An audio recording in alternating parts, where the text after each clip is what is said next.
For this tutorial, we have a 10-inch keto on the left and an 11-inch conga on the right. And we'll just be doing right, left, right, left, right, left, right, left. So we're going to go 1, 2, 3, 4. 1, 2, 3, 4.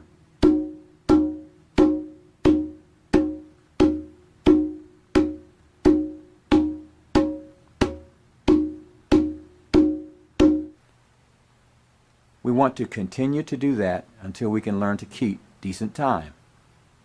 1, 2, 3, 4. We might move to our conga and go 1, 2, 3, 4 like that. So we'll go 1, 2, 3, 4.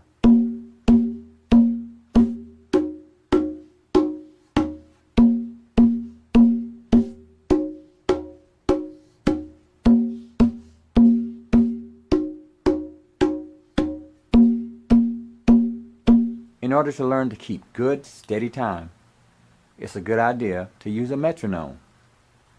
We're going to turn on our metronome and set it at 80 beats per minute and play along with it. 1, 2, 3, 4.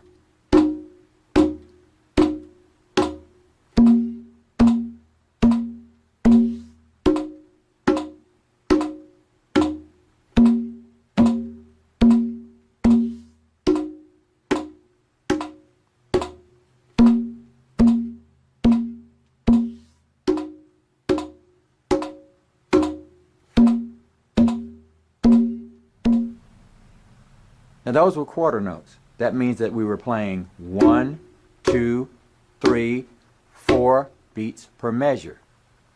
Now what we're going to do is explore some other notes like eighth notes. 1 and 2 and 3 and 4 and then 16th notes.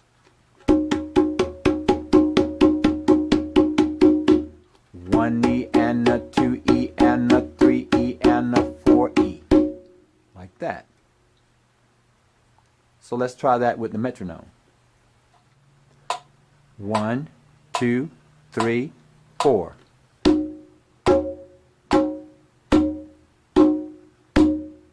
Quarter notes.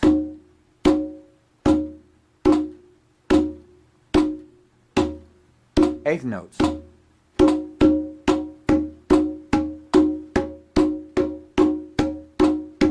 16th.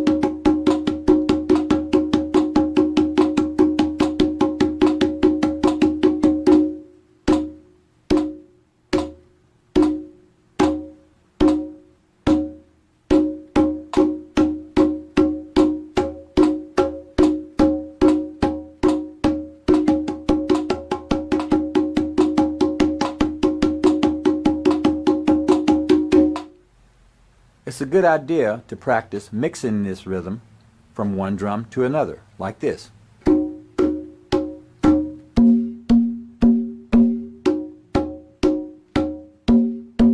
Or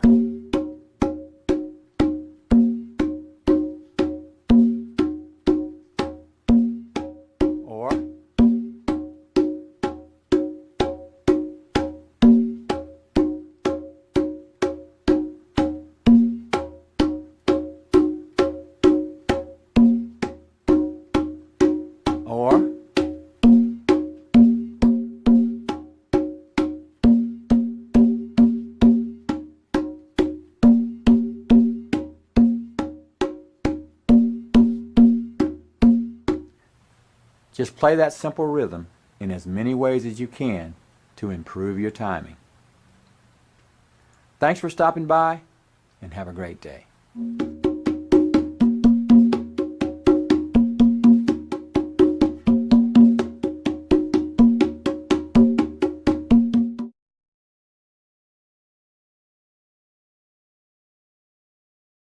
My doctor requires no insurance. No copay. And I get to see her as many times as I want. Quick rototom demonstration before they get sold. Roto toms are very cool. You tune them by turning the drum.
Or, you might know this one.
Hi, I'm Rick Dior, and today we're going to talk about basic conga technique.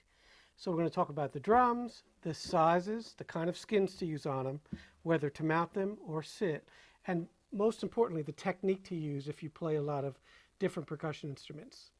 So I started playing congas when I was in high school. So I would have been about 15 years old, and we had a set of congas in our band room, and I started messing around with them, and my band director said, "What the hell are you doing?" I was playing them wrong. And so at that point, we didn't have YouTube or basically any internet or anything like that. Basically no computers. So I would go out to clubs in New York and New Jersey and try to watch players, see every Latin band I could. And I learned an awful lot that way. And the most important thing I learned was that all the conga players I saw played completely different. I saw lots of players from Puerto Rico, players from the Dominican Republic, players from Haiti, and most importantly, players from Cuba, of which there were many, many in New York.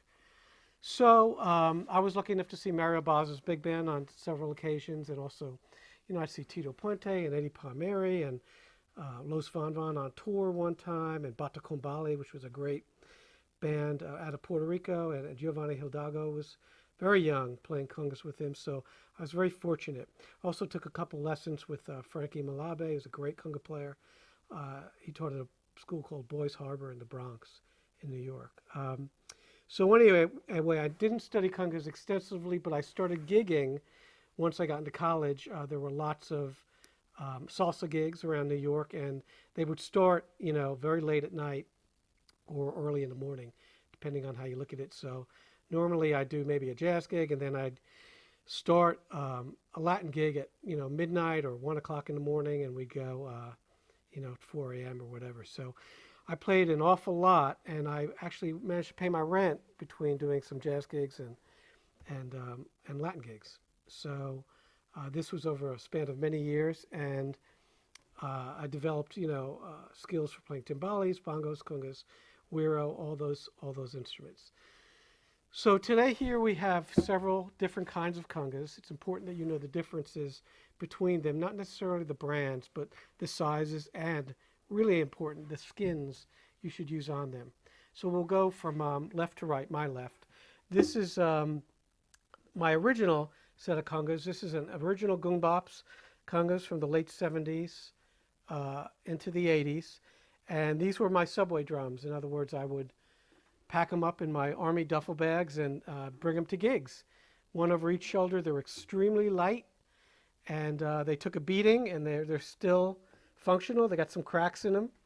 I don't know if you could see if I hold it up, but you see there's tape around there. There's a big crack there. So I got my money's out of them, and these are mahogany, so they're very quiet drums, but we would always mic them for the gigs, and obviously it made a huge difference doing that. And this is basic cowhide, pretty thick, but these drums were very dry sounding. So.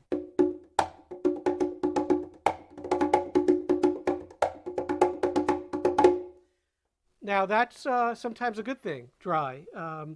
You'll notice that these drums, which are LP Classics, everybody knows about these. These are great drums, really tough, not too expensive. I like to put them on a rolling stand, so when I'm playing a gig, I can actually push them out of the way very quickly. Unlike these stands, which are, like I showed you before, are just individual stands. They're mounted individually. So the rolling stand is a very good thing to have.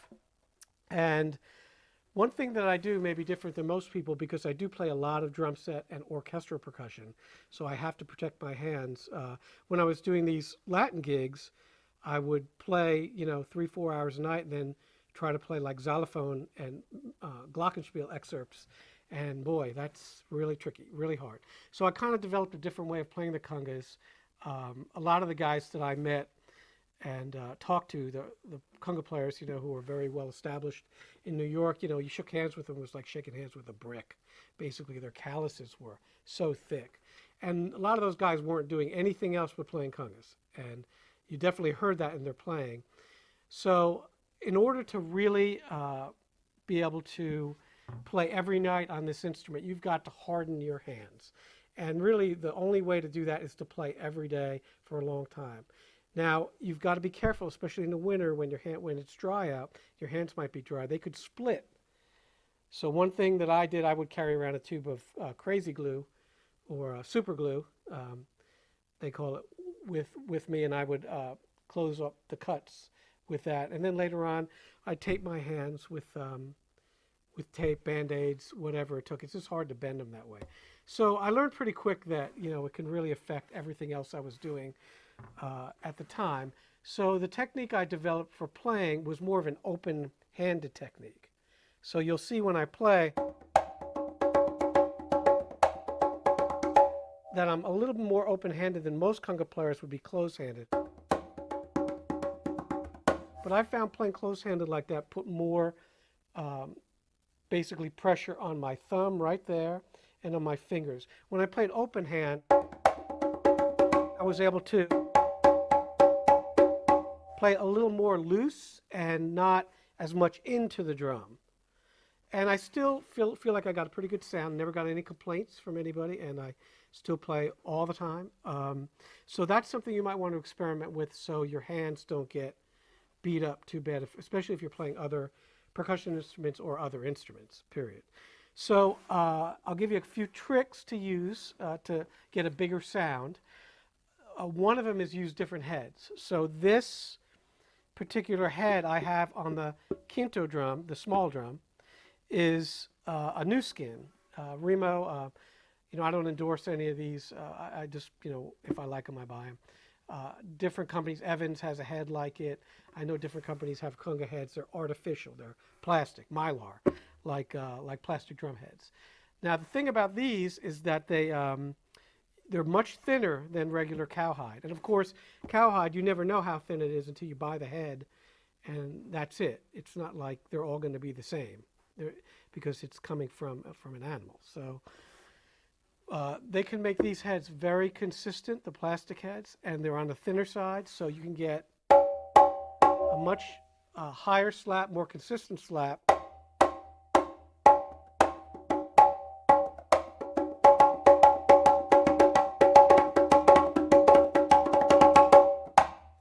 out of that drum and not actually work so hard, as opposed to these drums, which are timba, basically gunbox drums from the early 2000s. And these are beautiful drums, but the heads here are steer heads, so they're a little thinner than the cowhide. And so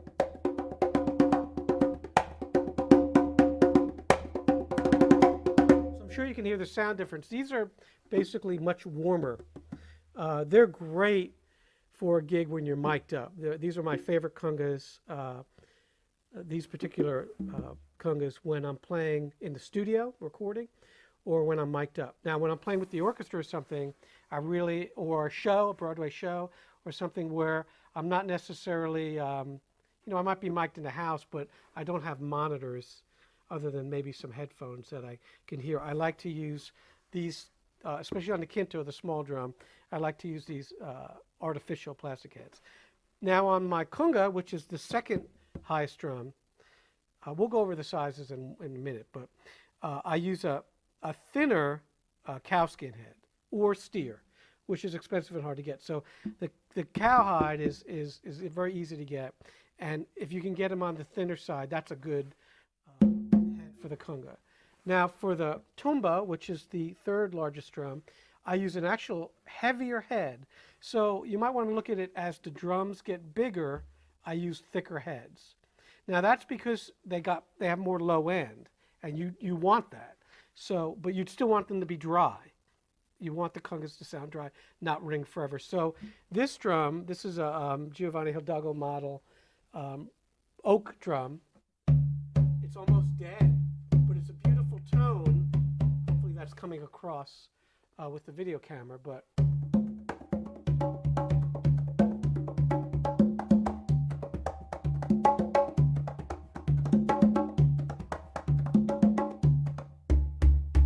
gives me a really nice bass tone. So again, a thicker head if you can get them. Okay. Now sometimes you're strapped into what the congas come with. You can always, change heads, and I would suggest you do that, maybe, or experiment if you can. All right. So once again, we have the steer heads that you can get those. They'll be the driest and the thinnest, so in other words, easier to play. Then you have the cowhide, which is a thicker head, but also dry, but won't speak as quickly, but will have more of a low end, as you hear, compared to, all right? And again, I hope that's coming across on the microphones. Now this particular drum, this is what I call my Nino, my little drum. This is the gunbops. These congas are very small. I think they used to make them a little smaller. Not sure about that, but I think so. Now you got to kind of special order a drum this small. So this drum's about 9 1/4 inches, whereas this quinto here, which is considered the basic small drum, the slap drum that you use, would be about 10 to 11 inches. And then we have the conga, which is the second drum, which roughly will be about 11 to 12.5. It all varies, but we're not talking about more than an inch difference in size. And then the tumba, which is basically 12 to 13 inches. You can get a super tumba, and I have one of those. It's like huge. It's 14 inches. It doesn't have a whole bunch of use unless you're playing a lot of melodic. That kind of stuff where you're going for different kinds of tones. And of course, so many great conga players, Richie Flores, and of course Giovanni used this to incredible effect, playing actual tunes. If you listen to an early Bata Kumbale record, you'll hear him play O Susanna on I guess 5 or 6 congas, which is incredible. So then you need a lot of drums. But basically, you just need the 2 drums to play most gigs, which is the quinto, the small drum, the slap drum, and the conga. All right, and then if you want to add another one, add the 3rd drum, which is the tumba, which is the larger one. And then if you want to add another drum, you can add a Nino, which is small, which is a super slap drum, which you can slap. And those are super useful for slapping with your left hand when you're doing.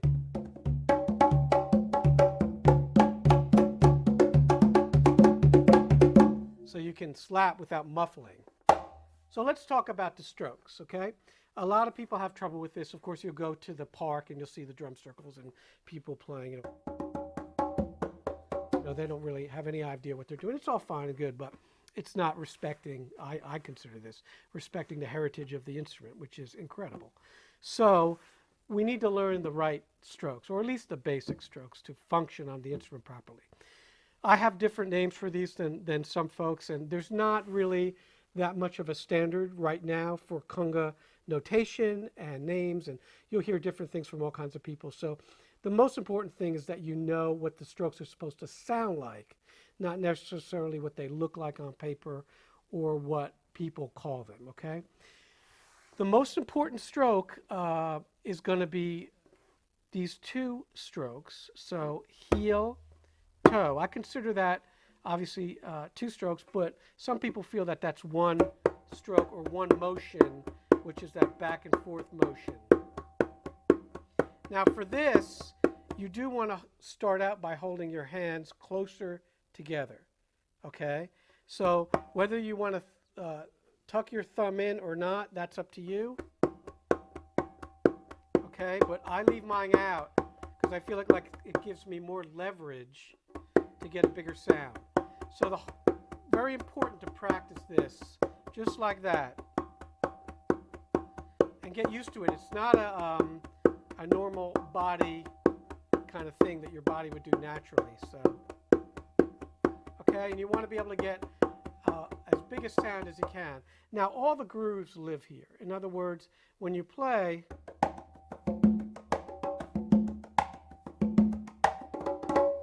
that heel-toe technique is your filler. So if I just went, we don't have anything to fill in that. It's like ghost strokes on the drum set if you're playing funk or whatever. All that little stuff you're playing your snare drum and your hi-hat, that fills in the beat. That's what makes it groove. So that heel-toe is important. So the first stroke we're going to show you is this heel-toe slap. Now, when you do the slap, the toe should, or the hand here, we call this the toe when it's with the fingers, should be flat on the drum, so it's dry. Of course, this is to start out with. Later on, you can do these strokes with one hand, cup it like that. That's harder to do. It's like a rim shot. But here, the hand is flat on the drum, and we're doing our slap. Now, it's important that when you do your slap, you don't push your hand into the drum. If you do that, you're going to hurt yourself. You're going to bruise your bone here. You're going to get probably tendonitis in your wrist. You got to stay loose, okay? Especially if you're playing other instruments. So what you do is you drop your hand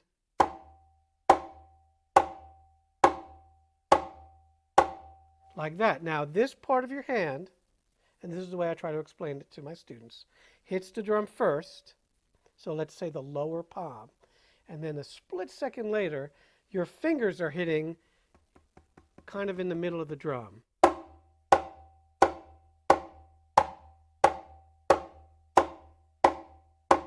Hear that? So if I don't do that with the muffle, it sounds like this. That's called an open slap, okay? So that's another stroke. Kind of almost like a djembe kind of motion where you're, all right? But the close slap, you're leaving the hand on there. The left hand, that is. The right hand's coming up just a hair. It's not sticking on there like this. Okay, that's later. That's a slap by itself. It's a different sound. But this, the fingers are coming off. Now, you know you're doing it right when you feel a little bit of tingling in these fingers, especially these three. If your pinky reaches, that you'll feel it there too. But these three, you'll feel a little buzzing, okay? I managed to do slaps like this lots and lots, and I don't have any issues with my hands doing it this way. Okay, but if you're driving it in like that, then you're going to have some problems. You're going to, especially with your elbow, you'll get what's called tennis elbow. You get tendonitis there, and it's a whole mess. So you don't want to deal with that. All right. So again, the main stroke, I call this a stroke or exercise that you're going to use is this. You're going to start practicing this a lot. So That's heel, toe, slap, heel, toe, slap, heel, toe, slap, heel, toe, slap, heel, toe, slap, heel, toe, slap, heel, toe, slap. Okay? Now, the next step you would do heel, toe, slap, toe, heel, toe, slap. Heel, toe, slap, toe, heel, toe, slap. Heel, toe, slap, toe, heel, toe, slap. Heel, toe, slap, toe, heel, toe, slap. Okay? Slow, I'll show you. Heel, toe, slap, toe, heel, toe, slap. Now these are the building blocks for rhythms that I'm sure you've heard, like the mambo, the sun, all these rhythms, the cha-cha, just different tempos. So the sun.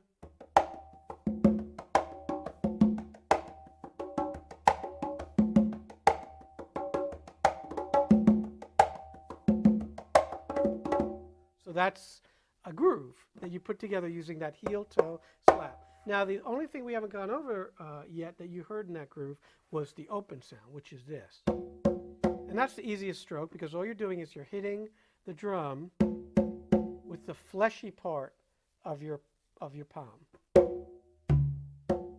You want to go for as warm a sound as possible. Should be pretty.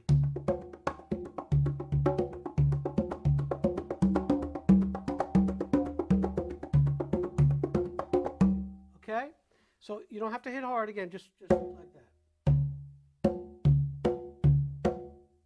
So when we do this, we call it syllable-wise. Heel, toe, slap, toe, heel, toe, open, open, heel, toe, slap, toe, heel, toe, open, open, heel, toe, slap.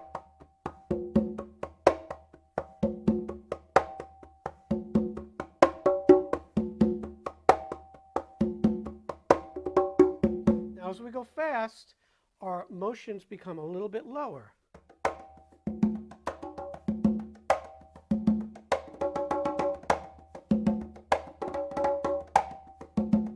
When we go slower, as in a cha-cha-cha,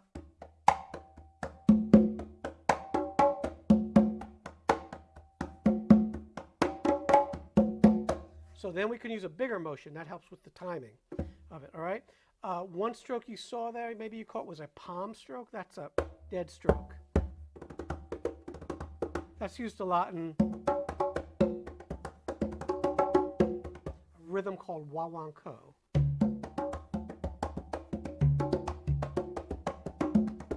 It's a kind of rumba. So basically you use these dead strokes and also bass strokes. So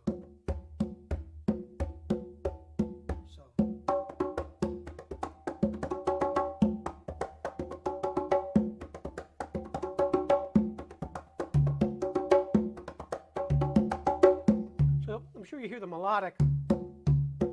So and that's common, you know, in that style of Cuban drumming. So I think I covered everything pretty much. As far as tuning, actually, I forgot that. Normally, I tune the drums in minor thirds, maybe. I'm not that meticulous about the actual perfect interval being there.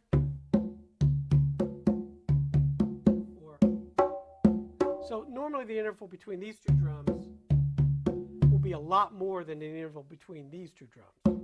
So the quinto and the conga, the interval, you know, thirds, maybe a fourth. Here, you can go as far as a sixth, okay? Minor sixth or below. It can be quite a bit. All right, if you're using 5 drums, then we're talking about seconds.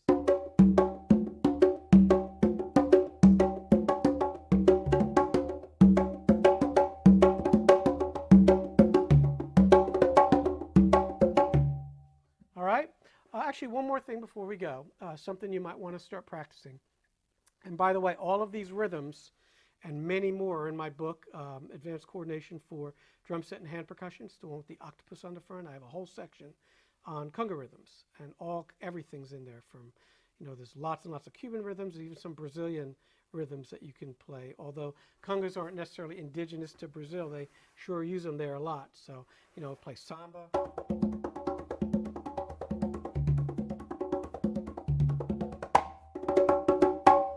So that's, that's a book that all these are in if you're interested. Now, one more thing I like students who are beginning on congas to practice right off. And I almost forgot to talk about this, but we're going to right now. So I like to do a lot of independence exercises on congas. I think that it helps with your sound, it helps with your time, and obviously it helps with the different strokes. So one thing I like to do is these little ostinatos. It could be between 2 drums or 1 drum. So this would be like a 2-drum ostinato.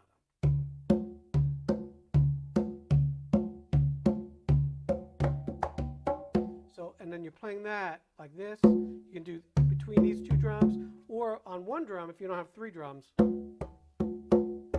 or, and then what you can do is play on,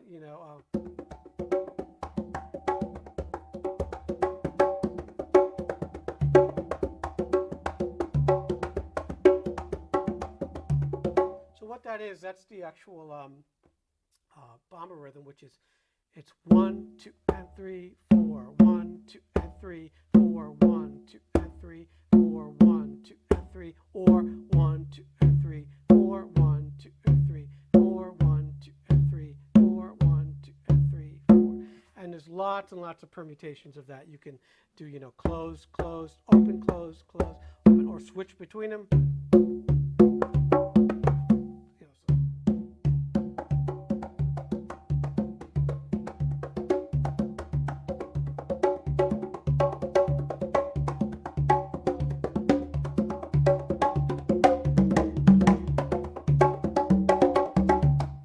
Move around the drum. So right away, that's a really good exercise to start working on. And it's pretty simple. You can just do that. 1, 2, 3, 4, 1, 2, 3, 4.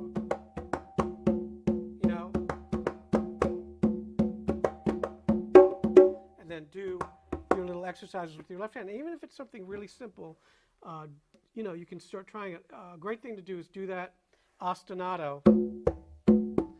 And then play just a page of rhythms with your left hand.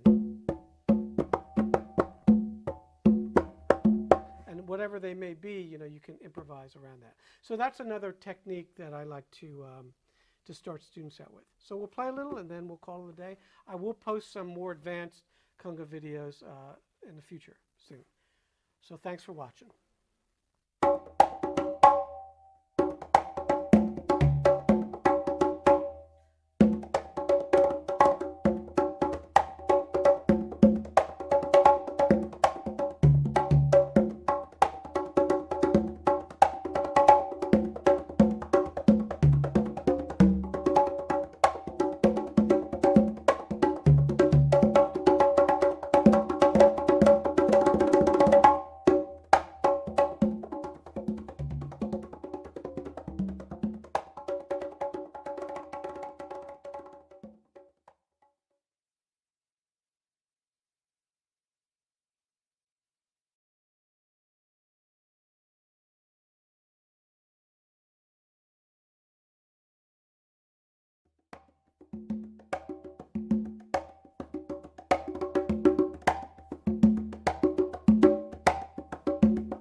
Hi, I'm Rick Dior, and today we're going to talk about playing some basic Latin rhythms, mostly Cuban rhythms, but some others as well. So this is conga video number 3. If you watched my other 2 videos, hopefully you watching them in order, this will make more sense. In those videos I stated that I play with an open kind of hand style to protect my hand, since I play a lot of orchestral percussion and also a lot of drum set. So you might want to look into those first. I'll also be discussing some ostinato grooves with these rhythms that I covered in conga video 2. So today we're going to dive in and just do some basic, very basic rhythms, several of them, from my book. And there's also lots of variations in the book too, but I'll only, because of time constraints, I'll only be doing 1 or 2 examples of each. So we'll start out by going over the basic strokes again that I'll use today. So those are going to be the heel and the toe. And again, I consider that one stroke because it rocks back and forth like that. Okay, sometimes you can just use the toe to fill in, but mostly you'll use a palm stroke as a single note filler. Okay, so that's also another stroke, a palm stroke. That's kind of a dead stroke. And then we have the slap. That's called a closed slap because I have my left hand, in this case, muffling the drum. So, again, I go over these strokes in Conga Video 1. And then we have an open slap.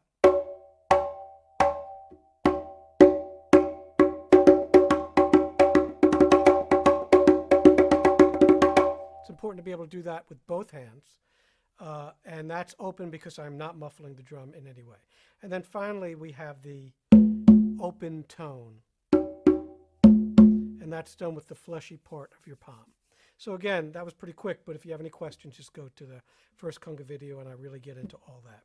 So the first rhythm I'm going to show you, and that's what I opened up this video with, was a rhythm I call the tumbao. Lots of other people call it that too. It's used for mambo, cha-cha-cha at a different speed, sun montuno, lots of other grooves. And it's basically the most used conga rhythm. If you ever listen to Santana or any of those things, even folk music, sometimes they do it. So what that rhythm looks like is this.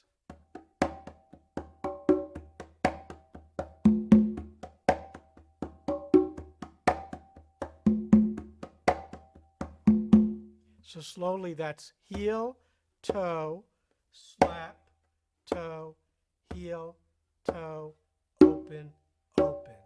Heel, toe, slap, toe, heel, toe, open, open. This incredible anti-snoring device is taking the world by storm. Using a powerful biosensor and advanced AI software, this small wristband stops snoring immediately from the first use and allows you to get a sound night's sleep, even if... So when you do that fast,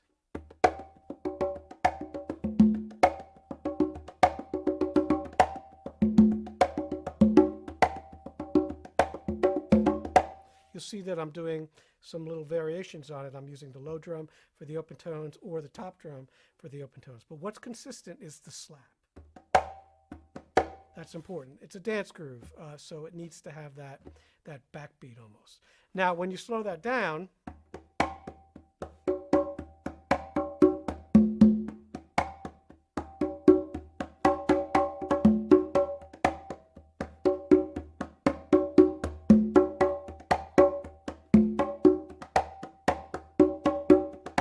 that works for a rhythm called cha-cha-cha, which is a slower dance groove. Uses güiro and cowbell, and it's really lots of fun. So, da, da, da, da, da.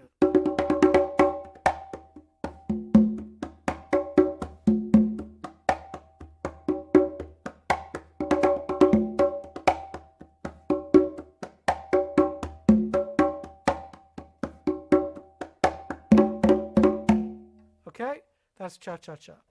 You will also need to be able to play this tumbao fast. So sometimes grooves, especially in the Latin jazz fusion realm, go pretty quick. So you want to work on that. That's tough because you're having to rock your hand really fast.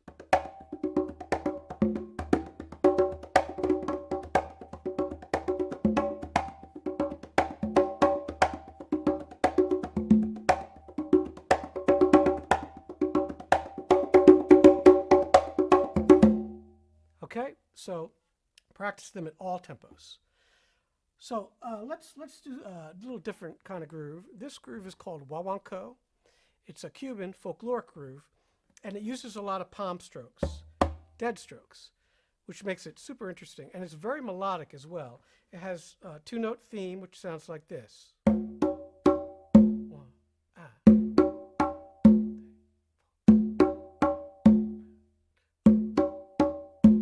Now, normally this rhythm is played by a group of conga players.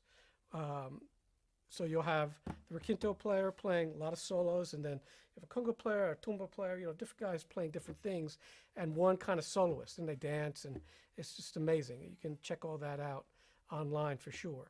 But our goal today is to synthesize all these multiple conga rhythms for one player on two drums. because I know most of you just have the 2 drums, so I got rid of all the other drums for this video. So when we play the Wawanko slowly, it sounds like this.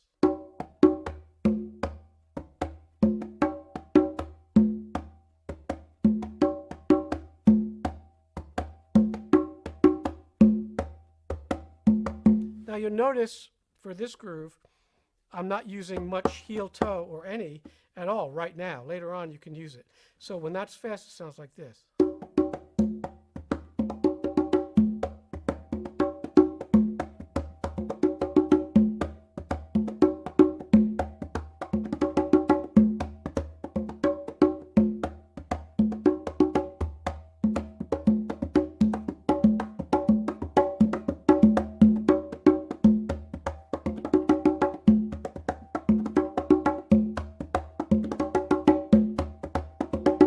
So you saw there I did some variations. I also started to use a little bit of a filler heel toe. If you remember the first conga video, I showed you how that heel toe, that's where all your grooves live. That's the filler for everything. So there's different variations of Wawanko. You can do, there's one that goes.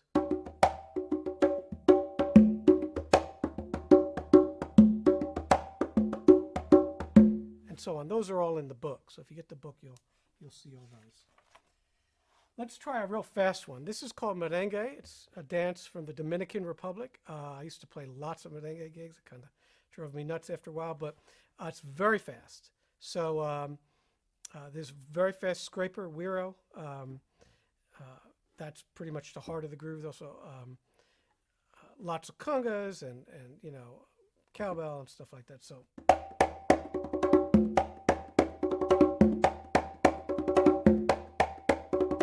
That's felt in 2. 1, 2, 1, 2.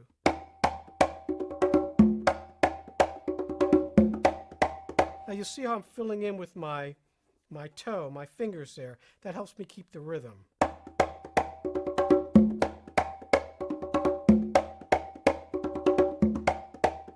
Okay, you could do some variations around the drums.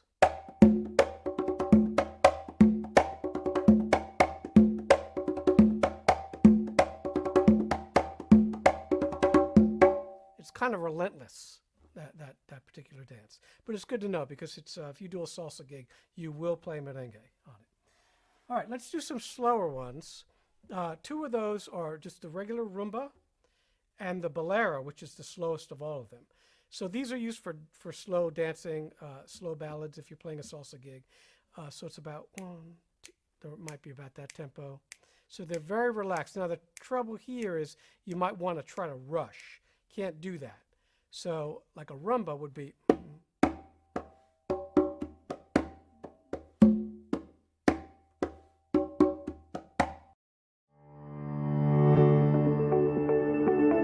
Nuts are one of the healthiest things you can eat. However, some of the most common nuts are terrible for your health.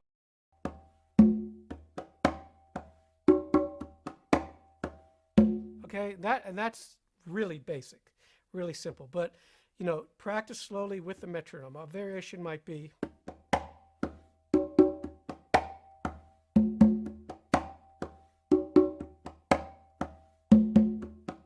Another one might be.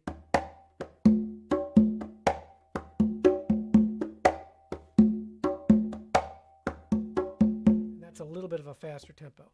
Now, bolero, on the other hand, is even slower. So you can be a little busier, more on the 16th note side. So.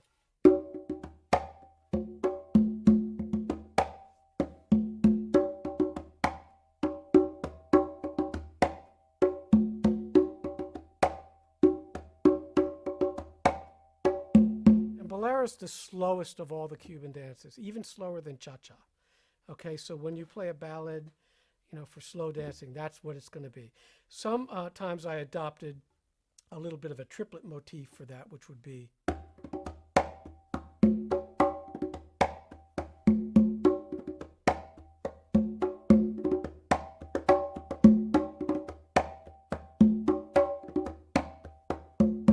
And again, that helps to fill in the space so you're not rushing, okay? All right. Now, let's try another Cuban dance called the Guajira. That's a little bit faster. And this one's tricky because the slap's in a weird place. So I'll do it slow.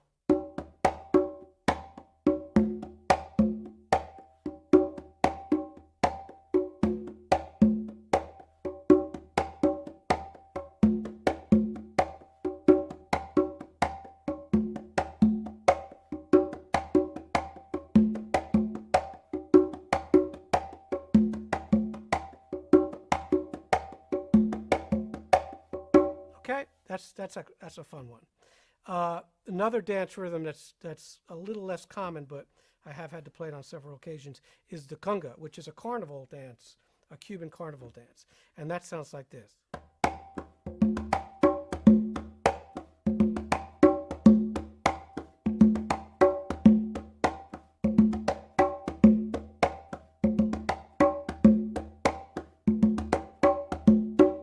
All right. Also, another less common dance you might have to play on a gig, I've had to do this on several orchestra gigs, interestingly enough, is called the calypso.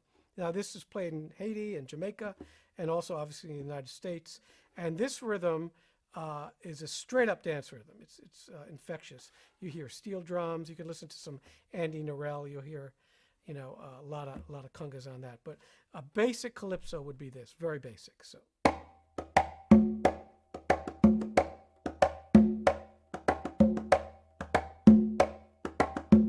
And that can also be used for soca, which is another steel pan rhythm. Now that should be faster.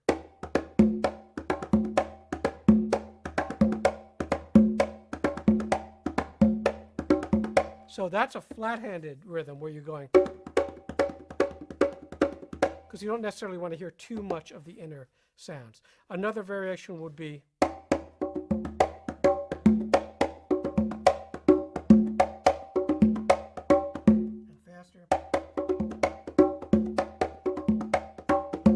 although that might be a little too fast for that. Now, another way to play calypso is do what I did in conga lesson video 2, where I did the right hand ostinato. You can do this kind of ostinato, kind of a half samba ostinato, and play the calypso with your left hand. So.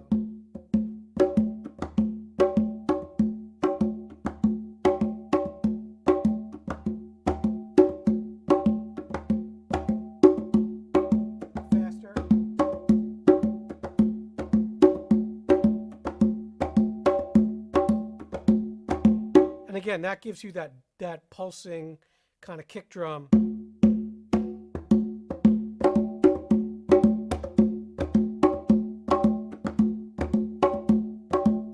Okay, it's a lot of fun. So try that one. It's not too difficult. All right, let's go to Brazil. And again, congas are not indigenous to Brazil, but they're used there quite often. And lots of rhythms sound great on congas, especially samba, bayon, partido alto, those rhythms. So if we try the samba, it sounds like this. So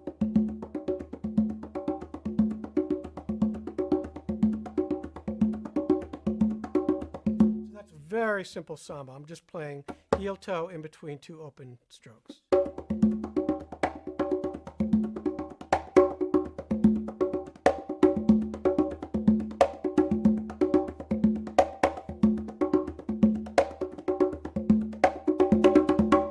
You see the variations there. So Partido Alto is a funk groove. It's a Brazilian funk groove. And again, that's another one where you can play the half samba, and that rhythm, the mother rhythm, goes like this. Or backwards.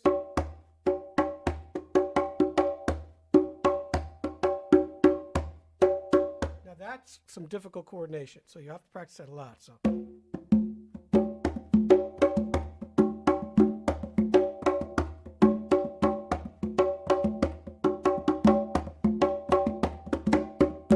Okay, so that's Partido Alto. And then Bayon is, that's the rhythm that where you have 1, 2, 3, 4. One of my favorite rhythms to play on the congas. So that would sound like this.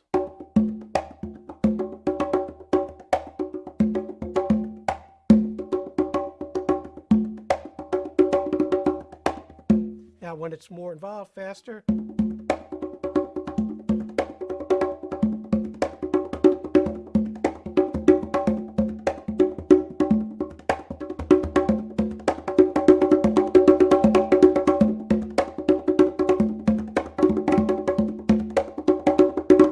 Okay, so that can go pretty fast. All right, so that's Bayon. Nanigo and Bembe, these are African grooves that cross-pollinated over into Cuba, as everything did. So these rhythms are in 6/8 or 12/8, which is 1 2 3 1 2 3 1 2 3 1 2 3 1 2 3 1 2 3. So the dotted quarter note if you're in 12/8.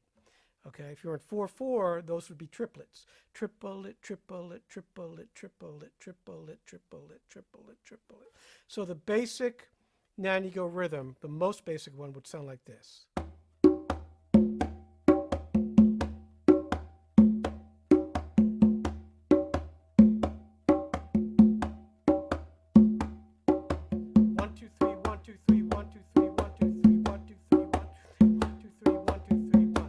Where the counting is, okay? So when that's fast, it flows a little better. Most Nanigos are about here.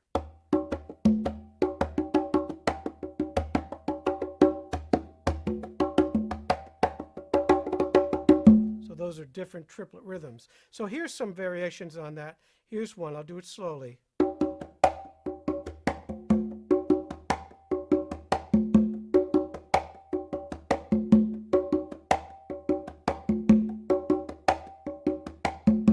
And another really fun variation, again, is to do that right hand ostinato and then play the left hand rhythm.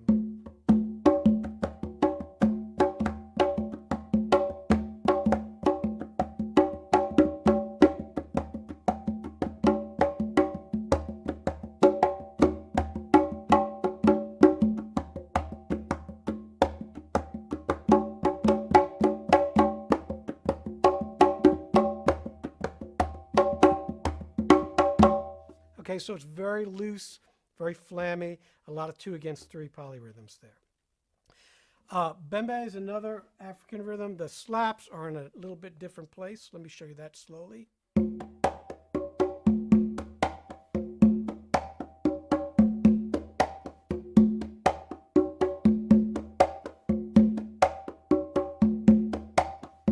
Fast, it's...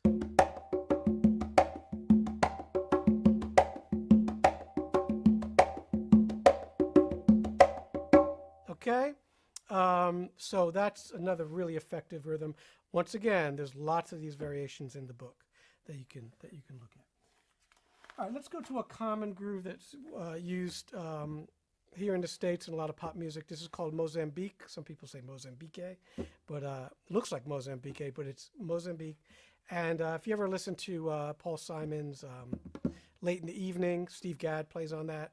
That's a Mozambique. So let's do this one slow. There's an accent, if you're thinking in 4/4, on the and to 4. That's very important, and that's done with a slap. So.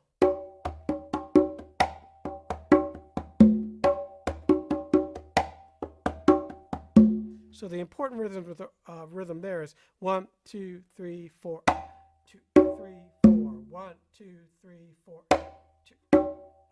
So.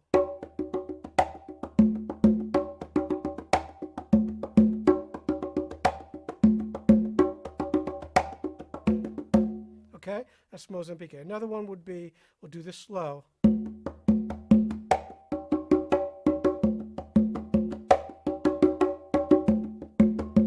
So you see now I'm using heel toe again to fill in. Faster.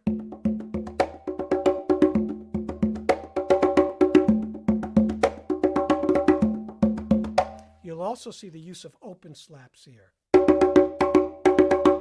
Okay, good. So that pretty much wraps up the Cuban rhythms for this video. Trying not to go too long. I'm going to do another video of pop, jazz, and odd time grooves, which are very important, believe it or not, on the congas and usually not covered too much. So that'll be the next one. Thanks so much.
Rick Dior, and this is conga lesson number 4.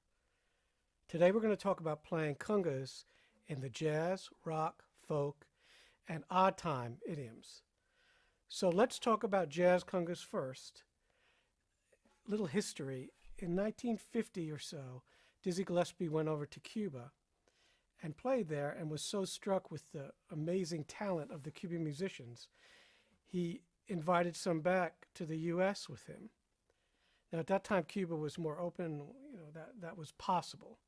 So those musicians melded with Dizzy's big band sound and created what's known now as Latin jazz.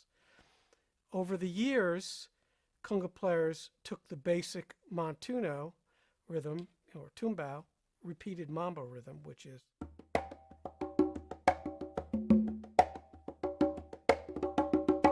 and started to swing it. So when these bands would go from mambo to swing, like tunes like Green Dolphin Street or lots of different Latin tunes, they would play swing congas. So they would take that rhythm and swing it.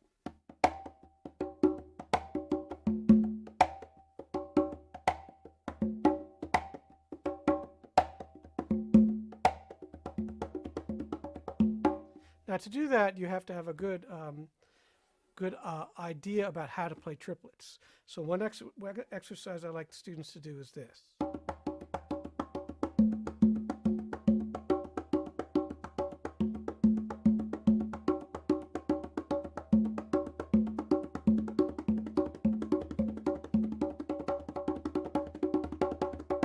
So triplet exercises where the left hand is filling in with that heel-toe stroke that I spoke about in the other 3 videos.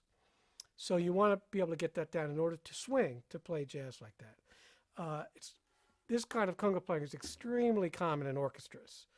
You'll play a Frank Sinatra show or lots of different shows where you'll have to play congas, jazz in triplets. And it's tricky if you've never done it. So I'm going to show you some variations. All these, of course, are in my book, which I'll post at the end of this video. You can order that from me if you want it. But you'll get a good grasp of it today from this video, I hope. So let's go slow and show you how a basic jazz conga rhythm would work. So this is all in triplets. So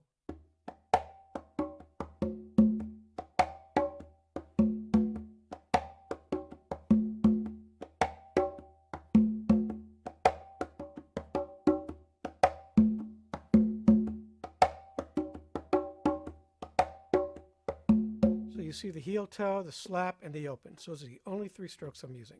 Faster.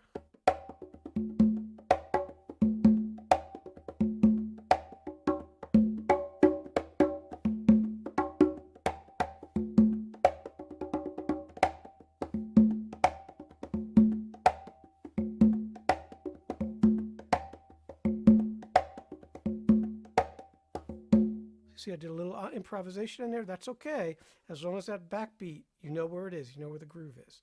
We'll try a little different one. Here's one slow. So it's 1, 2, triplet, 1.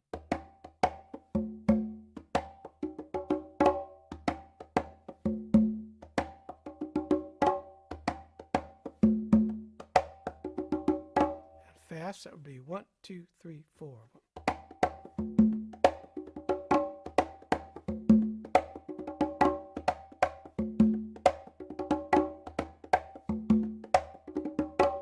Just little variations. Now sometimes you want to play a little different bass rhythm if you're accompanying, a guitar player in a coffee house, on congas, on cajon, on anything. These rhythms transfer right over, and so does the hand technique. So let's try a different one with a different bass line. So this bass line is sort of like the Baião bass line from Brazil, but swung. So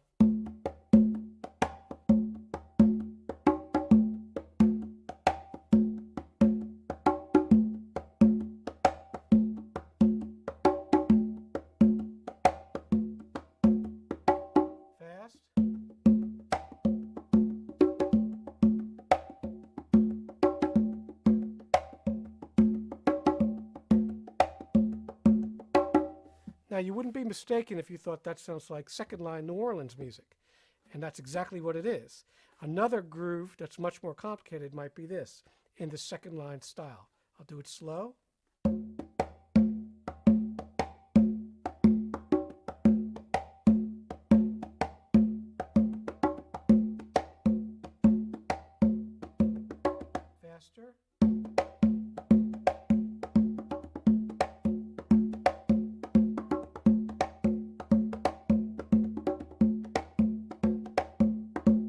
Okay, you hear that second line groove going.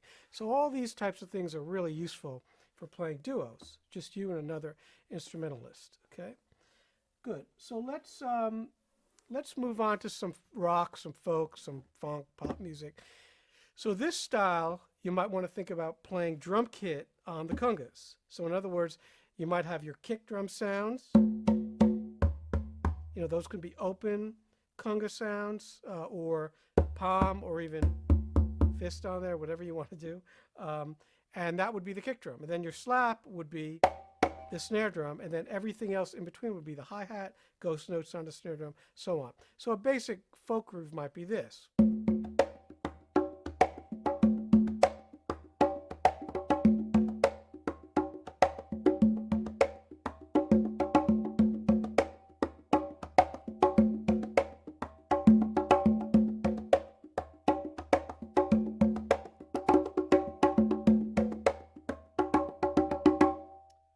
So you see how that works, where the bass drum's here and the snare drum's here, and that grooves pretty hard.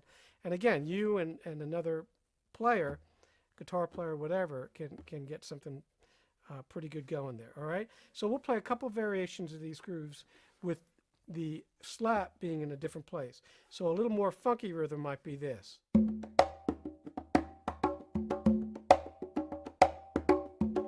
I'll do that a little slower. So.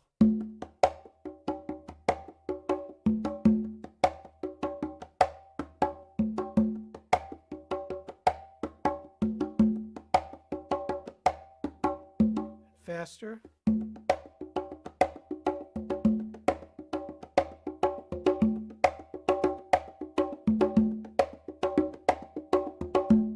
Now you might notice my left hand doing a lot of ghosting and this kind of floppy, you know, fish out of the water motion.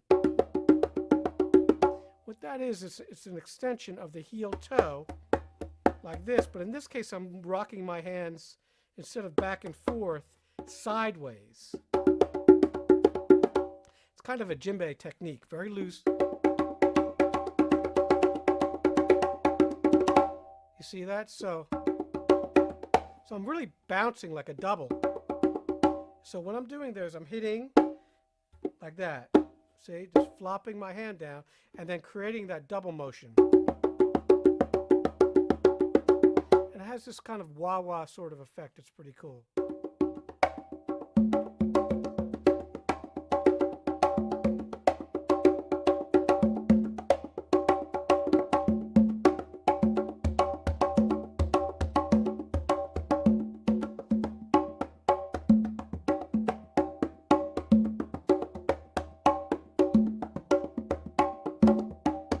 See it? So that's something you want to create with real loose hands, and it's funky because you get lots of different dynamic levels. So try to think about that. Okay, so a lot of the rock folk music should be played like that, open-handed, not tight, because it'll tend not to groove as hard. Remember, it's going to be you in those cases mostly, and one other person, maybe a drummer in a band, and even so, then you really got to be careful, all right, with your groove. So let's do a few more slowly variations. Here's another one.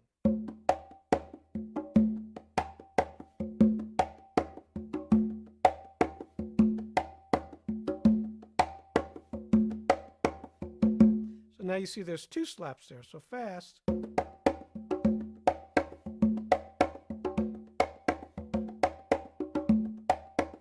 when I do those two slaps, I am filling in just with my fingers.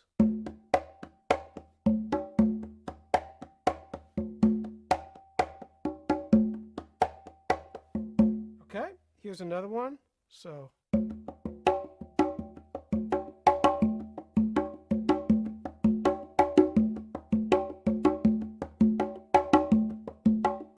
now there's no slaps in that groove. That's an open-handed groove. So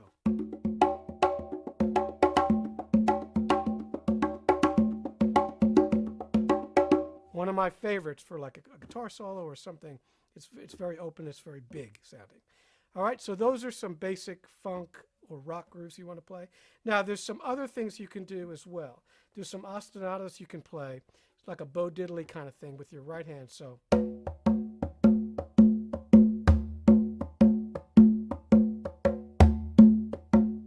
there I'm getting a bass tone by basically hitting that drum right in the middle pretty hard. If you're mic'd, it'll really come across nicely. I'm not sure it's coming across here as well, but you want that low bass tone. And obviously the congas will need to be up off the ground, because if they're on the ground, you won't get any bass at all. So when I do that rhythm,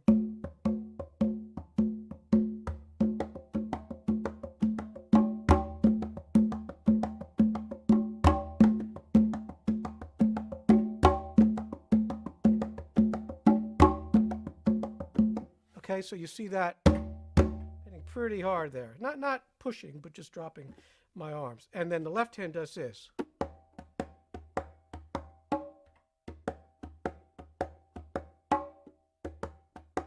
Maybe two. And together.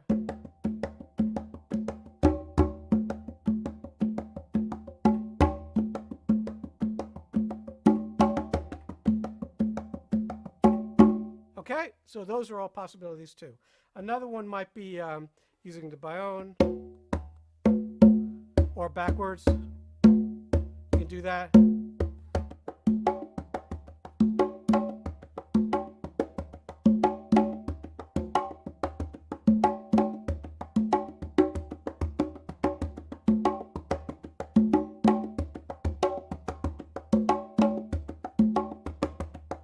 Now that sounds great fast.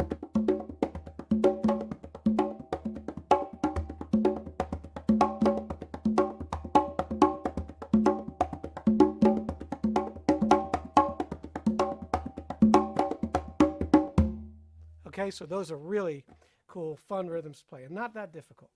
And those are on the book. Finally, let's talk about playing in odd times a little bit. Not as common, but 3/4 is common. And I guess we could consider that sort of an odd time. It's in 3. So let's just show you how I do that. We'll start with the basic tumbao rhythm on the congas, which is this. So all I'm doing there is taking one beat out. So 1, 2, 3, 4, 5, 6, 1, 2, 3, 5, 6, 1, 2, 3, 4, 5, 6, 1, 2, 3, 1, 2, 3, 1, 2, 3. You get it? 6, 3, same thing. All right, so fast that sounds.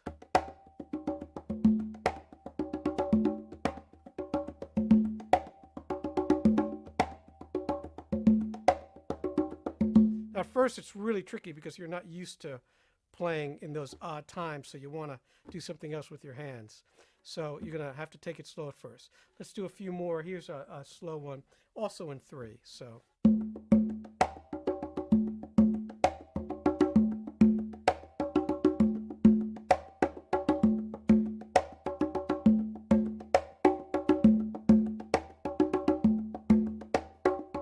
Fast.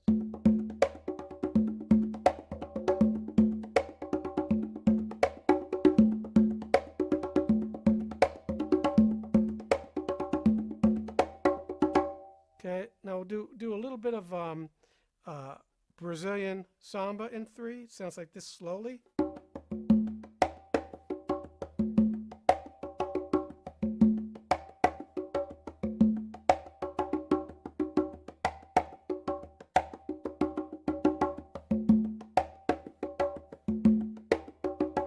Fast.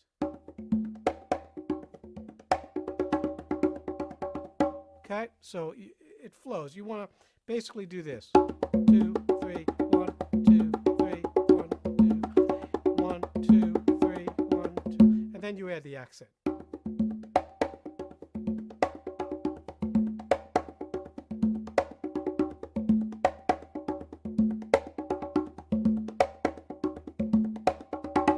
All right, here's another one slowly.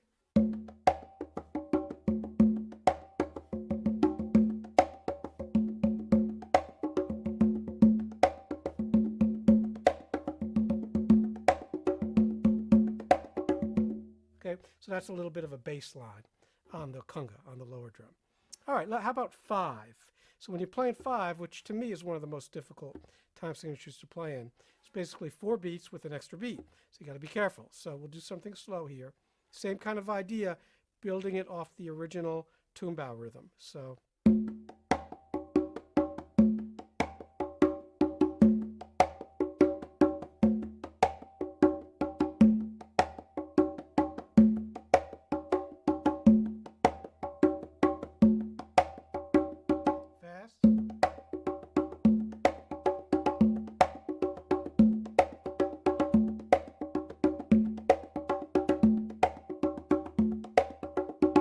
Here's another one, slow.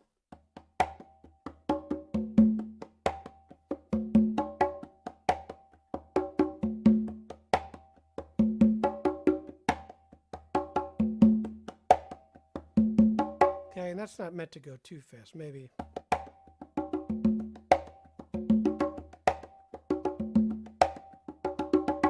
All right.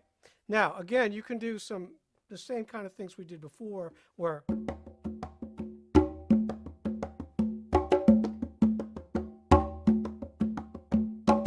so it's in 5 instead. You're just adding another beat. So anything like 1, 2, 5, 1, 2, 3, 4, 5, 1, 2, 3, 4, 5, 1,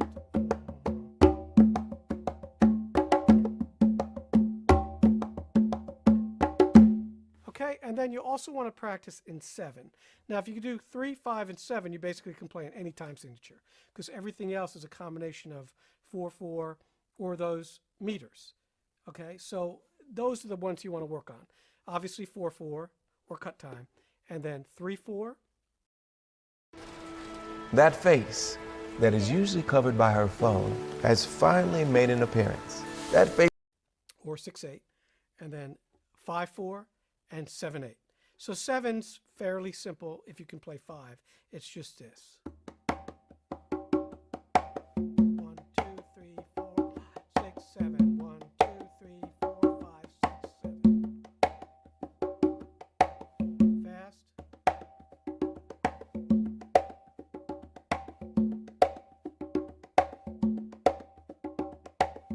Another one might be sort of the samba rhythm.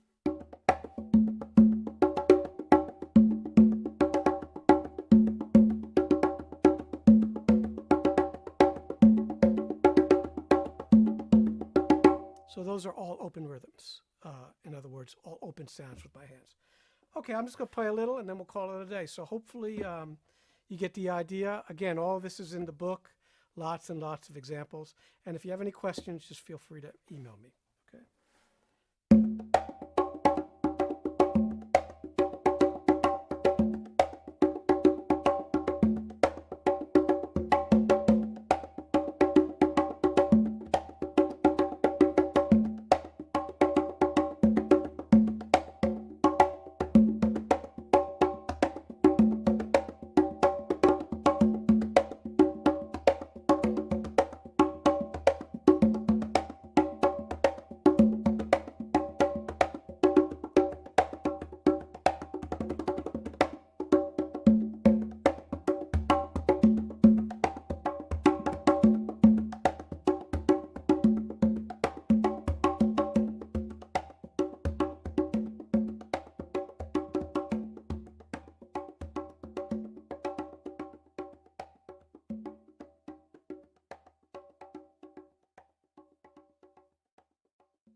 And this is part 2 of Conga Basics. Today we're going to talk about ostinatos.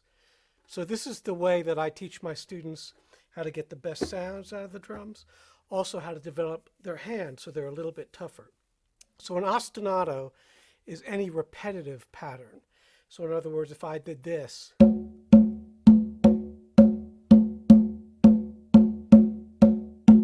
that's considered a 1-bar ostinato. So 1, 2, 3, 4, 1, 2, 3, 4, 1, 2, 3, 4, 1, 2, 3, 4, 1.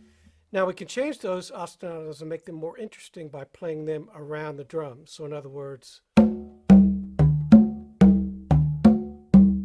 4, 1, 2, 3, 4, 1. So we'll do a little of that today. And today I'm going to show you 3 different ostinatos that I use commonly to develop coordination on the congas.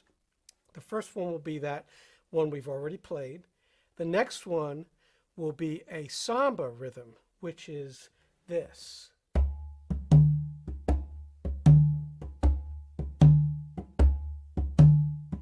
So that's 1, 2, 3, 4, and 1, 2, 3, 4, and 1, 2, 3, 4, and 1, 2, 3, 4, and 1. So that imitates the sordo pattern in Brazilian music. And the last one I'll be talking about is a 6/8 feel, which goes like this: 1, 2, 3, 4, 5, 6, 1, 2, 3, 4, 5, 6, 1, 2, 3, 4, 5, 6, 1, 2, 3, 4, 5, 6. So let's start with the easiest one. That's the one that I played in the beginning, which is 1, 2, 3, 4, 1, 2, 3, 4, 1. So when you're doing these ostinatos, what you want to do is just start with one sound of the drum that's playing the ostinato.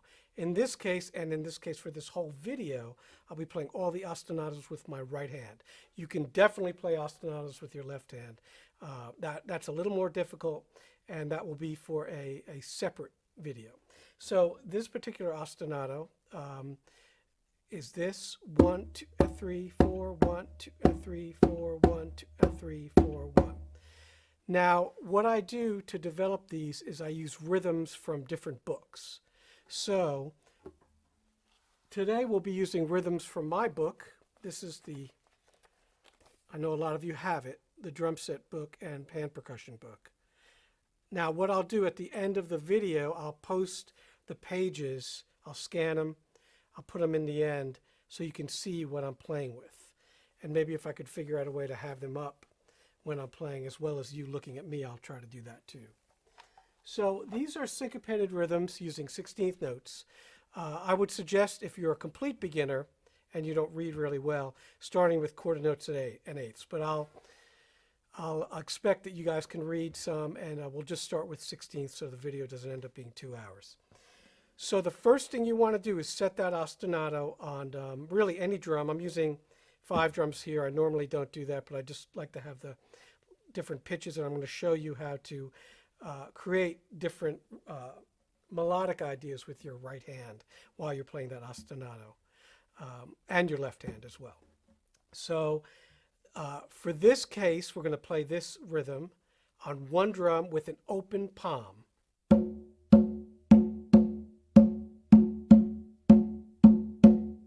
And the right hand is going to play the rhythm. So the right hand plays that rhythm that's written, okay? So that's pretty basic, right? So what you can do to make it a little more interesting is to change the drums you're playing it on. In other words, go back and forth.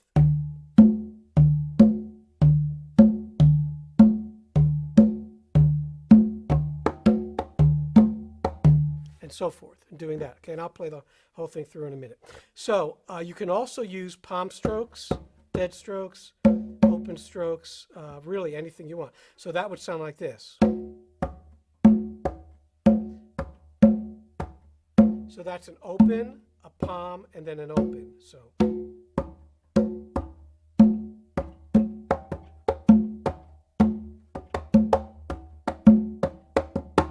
So on, okay?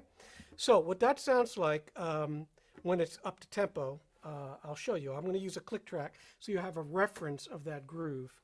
And we'll start pretty slow. We'll put it maybe on 110 or so.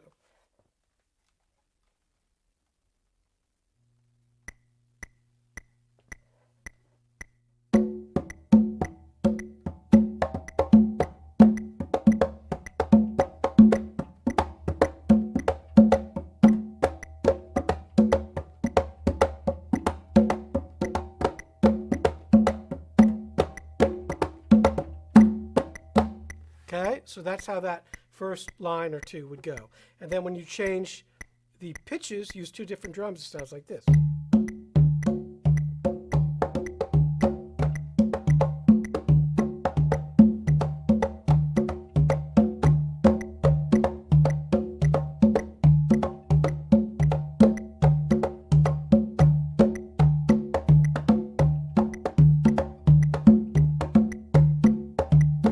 so on. Okay, so hopefully you get the idea of that rhythm. So there's different combinations that you can do of rhythms. You can do one-note rhythms, of which that was an example. You can do two-note rhythms, which will be, again, I don't know if you'll be able to see this, but this second page in the book, it's page 8. And I'll post that at the end of the video. So now this becomes much, much more difficult.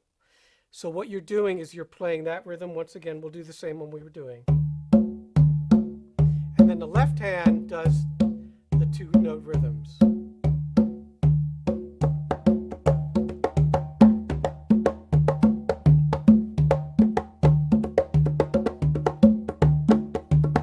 And so forth, okay? So you may want to start with these slower. Now you'll see that I'm doing this heel-toe motion that I talked about in the first conga video. I consider this as, I know it sounds strange, but as one stroke. Because my hand is always doing that in that order. I'm not doing or. It's always heel-toe, heel-toe, heel-toe. So you probably want to think about that as one kind of stroke and get used to it. And it's normally heel-toe, although it can be toe-heel on occasion. For different grooves. So if I do that,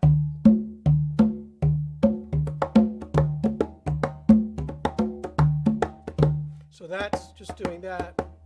And now you want to lift up your hand quite a bit to get some sound. Now the other way to do that is in an open position, which means this.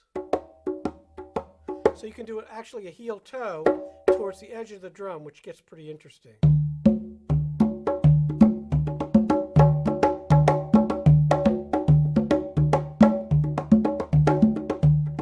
It's almost like a wah-wah kind of effect. You can also do some slaps with your left hand, okay? To make it more interesting, to add more, more variation of sound to that, especially when you're soloing. So what we'll do now is I'll play a few lines of that. I'm not going to play too much of it because we got a lot to get to here. So let's put this a little slower, maybe 104 or so.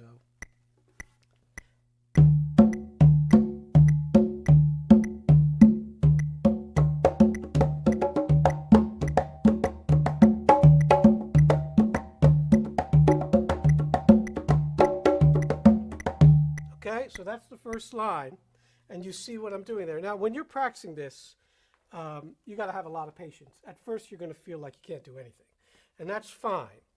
What you want to do is start really slow, and then add each beat. So in other words, that first line, which is 1 and 2 E and 3 E and 4 and. As you go, you'll add a beat to your rhythm, and then you'll rest. So you do like this, 3, 4. That's just the first beat. Okay, next beat, then we'll add another beat. That's the second beat, and we'll do it again. And now we're at the third beat. That was with the fourth beat.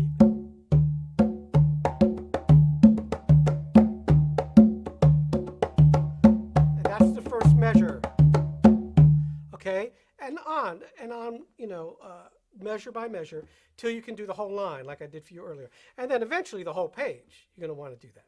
That takes a long time to do it, but the goal is to get this on automatic pilot so you can play anything over it, All right? And solo over it as well. Now, as also the way you want to do these is at many different tempos. So you'll find doing it slower sometimes is more difficult than doing it faster.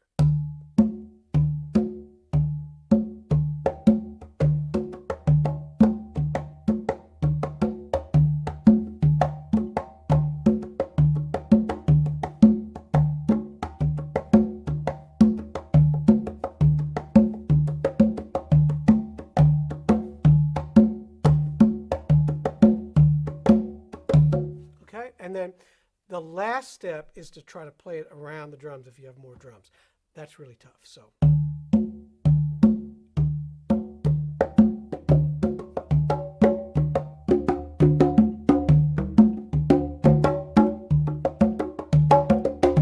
Okay, and you see how I'm moving my left hand and becomes very tricky.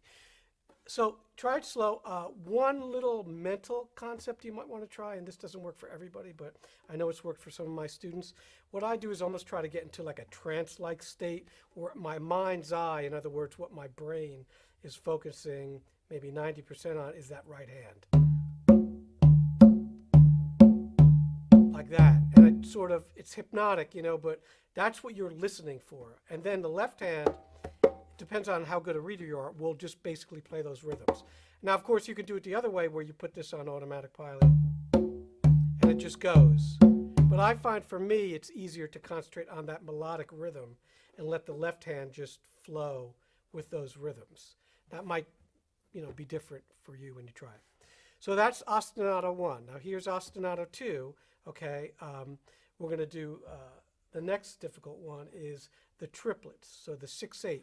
This is used in rhythms like Nandigo, Bembe, any 6/8 rhythm. So you're doing this rhythm: 1, 2, 3, 4, 5, 6. 1, 2, 3, 4, 5, 6. 1, 2, 3, 4, 5, 6. Okay, and as we did before, we want to vary that. So that's a good one to start with.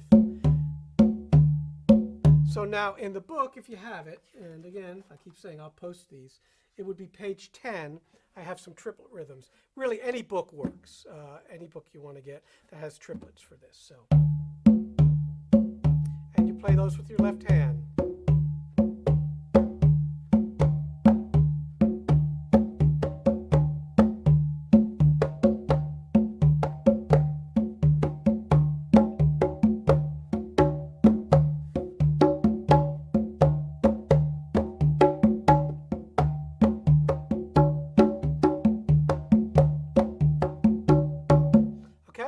And so on. So when it's fast,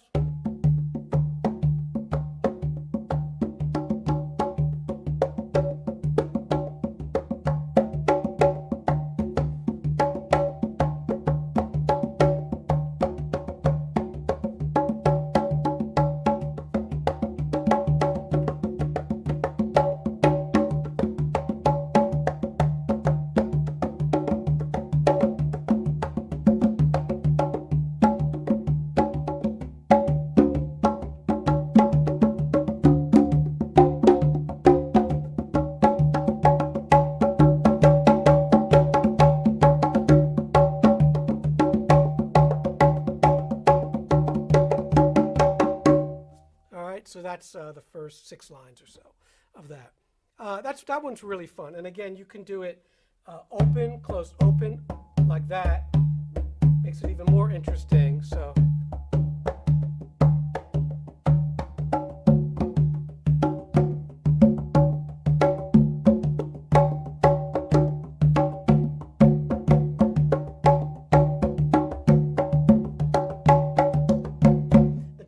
Do some flams in there.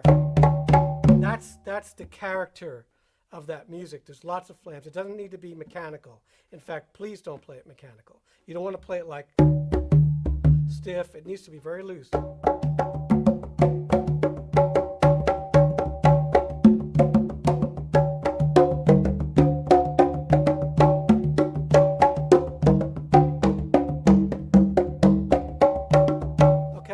If you have some other drums or anything, bongos work great for that. It's really fun. So you're accompanying yourself. Great for solos. Great if you're playing just with one other instrumentalist, like a guitar player or bass player, anything. You got that rhythm going, so it sounds like 2 players are playing. Now, the next one and the hardest one by far is, for this lesson anyway, is the samba, the Brazilian samba. So we all know the surdo goes. Well, maybe we all know it, but now you know it. So that's the line. So you want to try to simulate that on a conga, which is not easy because congas don't ring. So what I would suggest is doing it on your lowest drum that has a little bit of ring and depth to it. This drum actually has a little more ring because as in the conga 1 video, I explained that it has a thinner head, so it's going to ring a little longer. But in this case, I like to play between these drums, so these 2 drums. So we'll do it on the low drum. So that's going to be our ostinato, okay?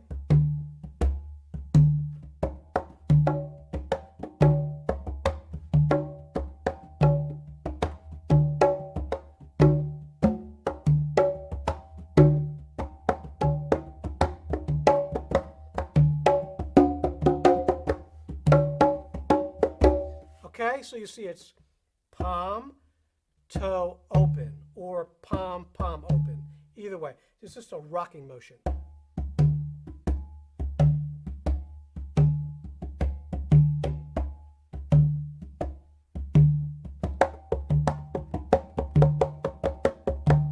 Okay, and you can do all the tamborim, you know, the little drum parts with your toe if you like.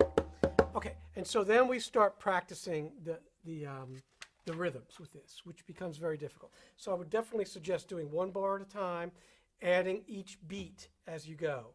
So now this is more difficult because there's more to this ostinato. It's actually a two-cell. This is what they call it in Cuba, two-cell rhythm.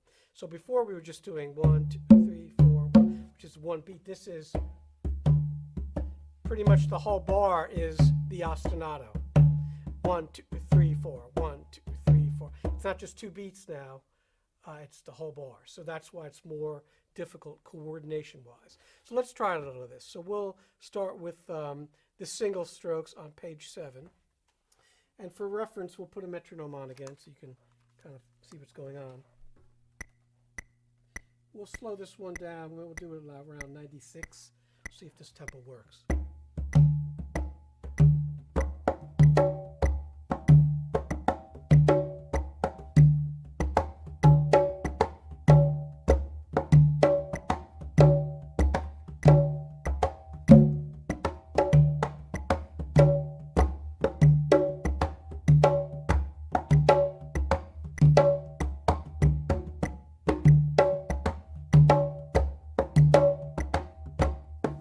So on. Okay, that was up until around line 3 or so.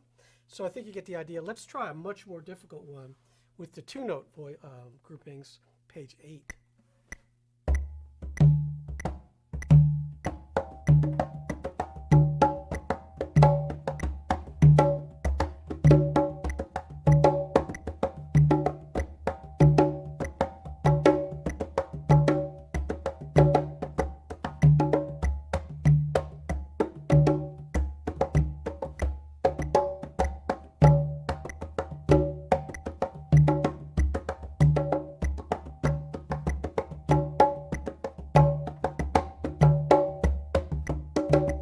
Okay, so that's the first 3 lines. Now you might feel like your brain's going to explode, but you just got to do it over and over again. And again, don't get frustrated. You'll have some good days and bad days with these things. So to close, I'll do a quick little solo using those kinds of ideas. And the next video, hopefully, will be about conga rhythms, the traditional rhythms that we all use. But I would suggest doing this kind of stuff you know, every day. This ostinato stuff for me and my students has helped a great deal with playing the instrument.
It's a fact. In the new economy, average people are becoming millionaires faster and easier than ever before.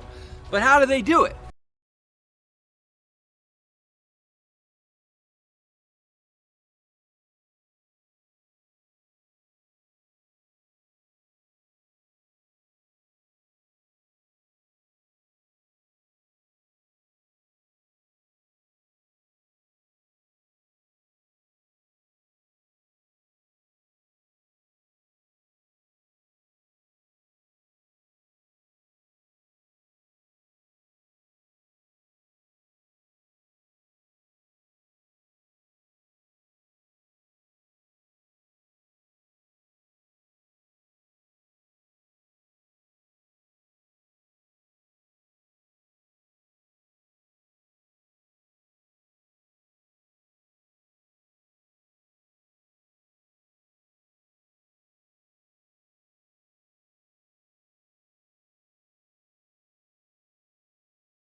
What's going on, everybody? I hope everybody's having a great week so far. So today, we're going to talk about how to play tumbao on one conga. Y'all already know what day it is. It's Tutorial Thursdays.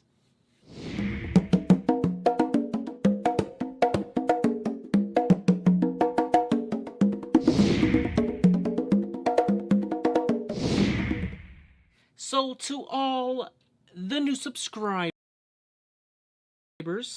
welcome to pərઃkəSHən Life. My name is Eric Perez. Some of y'all already know that, but it's Thursday and you're here and you're new, and I just had to say hi. And if you haven't subscribed yet, just hit that subscribe button, hit that notification button, find out whenever I'm uploading. And yeah, we upload new videos every week, all day, every day. No. Not all day, every day, but just Mondays and Thursdays. So, you know, it's kind of nice. New video. Learn something new every time. And to all my day ones, man, I appreciate you guys, all the love, the support. You guys constantly sharing the videos, man. And, man, you guys are making this channel happen. And I really appreciate all the love, man. Seriously, I'm going to say that for, like, every video. And I don't care if y'all get mad. But it's just, I'm that grateful. Seriously. So, how to play a tumbao on one conga? Well, for something that you guys have to understand is that this all came from just one drum. You know, this adventure of drumming came from one single drum in the 40s and the 50s. Man, this is where it was at. You know, before we had tuning lugs, people had to light it up with a match in order to tune it at a specific level. And yeah, man, we need to understand that this instrument has evolved so much that now people play tumbaos with 2 congas, 3 congas, 4 congas, 5 congas, 6 congas, 7 congas. It's crazy, you know. People tune it to a certain scale and play melodies on it, which is beautiful and great. But sometimes in order for us to be able to understand how to play on 2, how to play on 3, we need to understand how to play on 1. And sometimes we forget that, and we just want to quickly move on to the second drum and quickly move on to the third drum. And that's great, but it is also great to just come back to just do it with 1. If you're ever to play a tumbao fairly well with 1 drum, you're going to be able to make it with 2 or 3. Especially when you add different elements that make you explore the drum and allow you to really discover different elements that the drum has to offer. And sometimes we forget that this beautiful thing right here has so much more, and sometimes we just neglect it because we want to add a third or add a second or add a fourth. So the tumbao I want to show you guys is this.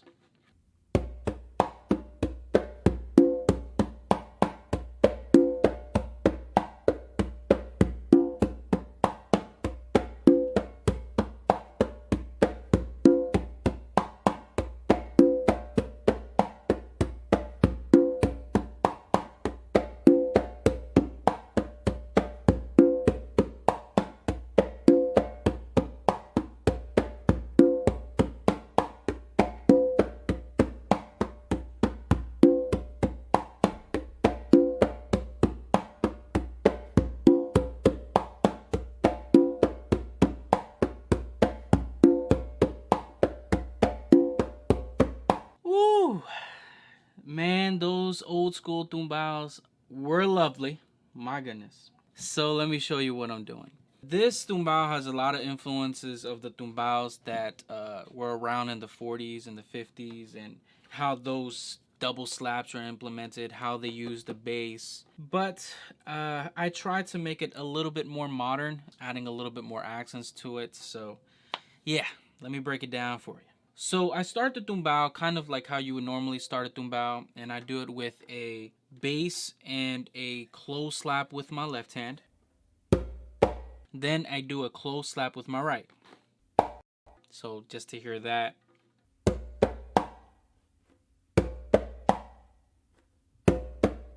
After doing a close slap with my right hand, I followed up with a close slap with my left hand, like my palm close slap, a bass, and then another palm close slap.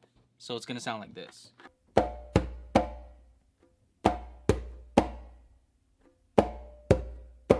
Then I do a bass and then an open with my right hand. So bass and open.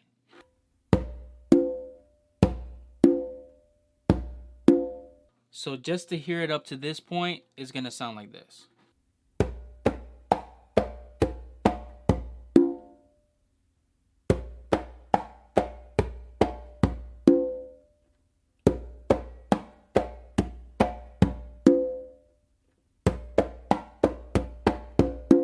So now for the second part of this, and this is where it kind of gets tricky, where you can easily get lost, I would say. So after doing that open with your right, what you're going to do is a base and then a closed palm slap with your left hand.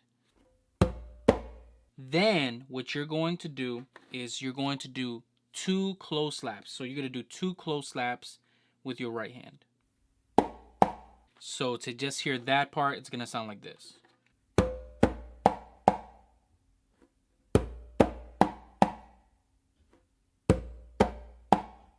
Then to kind of finish the whole thing, what you're going to do is after those 2 close slaps, you're going to do a base with your left hand and then a palm slap with your left hand. And then you're going to do an open with your right hand. And then to kind of go back to the beginning, you're going to do a close slap with your left hand. And that close slap is what's going to impulse the bass on your left hand to start the whole groove over. So just to hear that, and then they go to start the whole groove over again. So just to hear the ending going back into the groove is going to sound like this.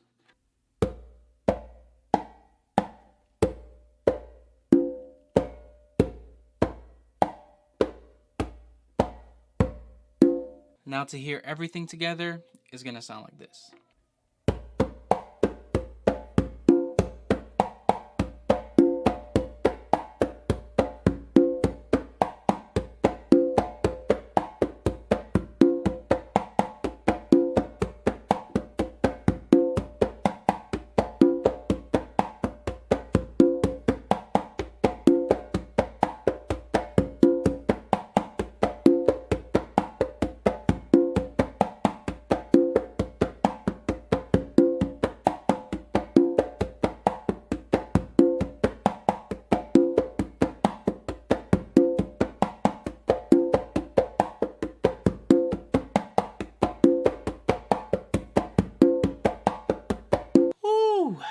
You just gotta love them old school tumbaos. Alright, y'all. Y'all already know what to do.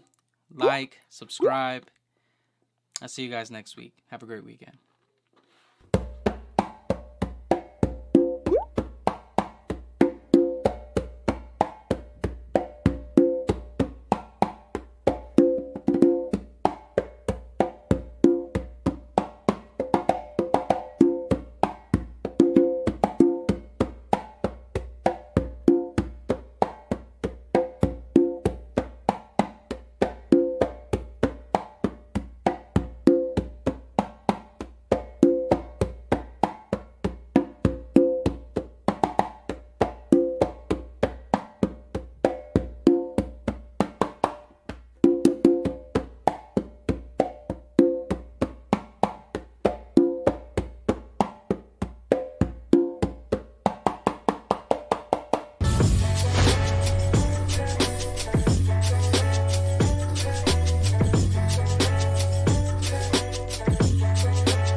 My doctor requires no insurance. No copay. And I get to see her as many times as I want. Wish your doctor could do all that without leaving the house? Oh, great. Forward is a healthcare membership that uses advanced technology to inform better preventative healthcare. That is so cool. But how do I keep track of all my health information? We have an app for that. Ooh, I love apps. Our app is the gateway to your health. No more worrying about when you can see a doctor or not getting answers when you need them.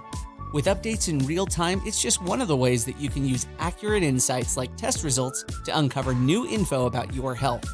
Speaking of test results, even lab work can be done from the comfort of your couch. Hold up.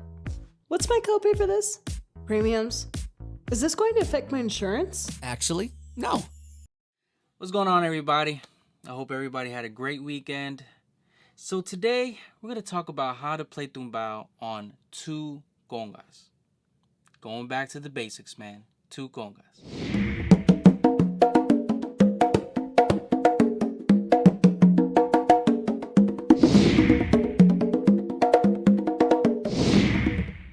So to all the new subscribers, welcome to A Percussion Life. My name is Eric Perez. Some of you guys already know that, but just know we upload videos every week. Something new, something fresh, and something different. So I hope you guys enjoy this channel.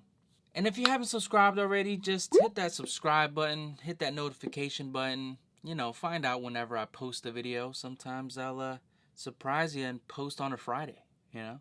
And talking about Friday's video, thank you to all my day ones, all you guys that, man, just constantly support me and all the love you guys shared in regards to this Mino deal. It's awesome. And I have been enjoying these congas. Took them out for a test drive, and my goodness, let's just say I'm happy. Let's just leave it at that. I am super happy. These things are gonna sound great once they're broken in, so I cannot wait. Oh yeah. So a tumbao on 2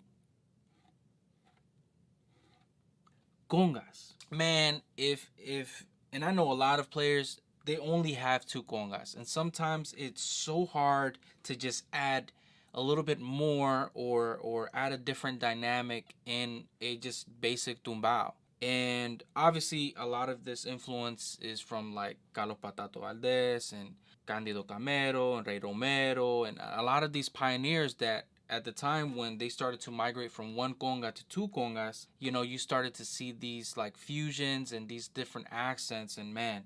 So the tumbao I want to show you today is pretty simple, but I hope you guys are gonna enjoy it, and it's gonna be fun, and I hope you guys are gonna love it. All right. So the tumbao I want to show you guys is this.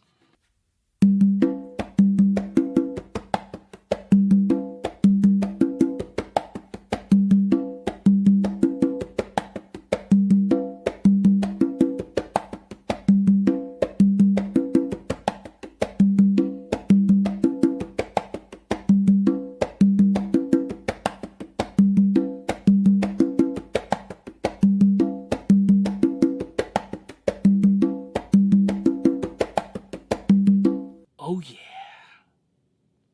You gotta love it, man. You just gotta love it. So this can be played in 2-3, 3-2, whichever one. You're gonna be most likely on hitting the first tumba hit on the second hit on the 3 side of the clave. So just keep that in mind. But to show you guys how I start, it's basically this. I start with 2 hits on my tumba. After those 2 hits, what I'm gonna do is an open with my left hand. But it's kind of accented, so you want like that kind of stutter feel, that hesitation note, you could say. So to put that together so you could hear it, it's this.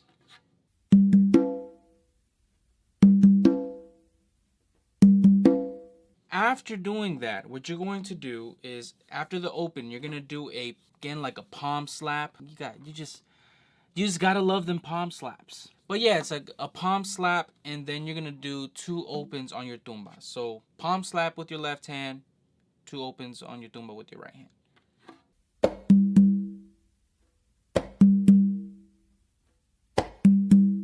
So to put that together, it's this.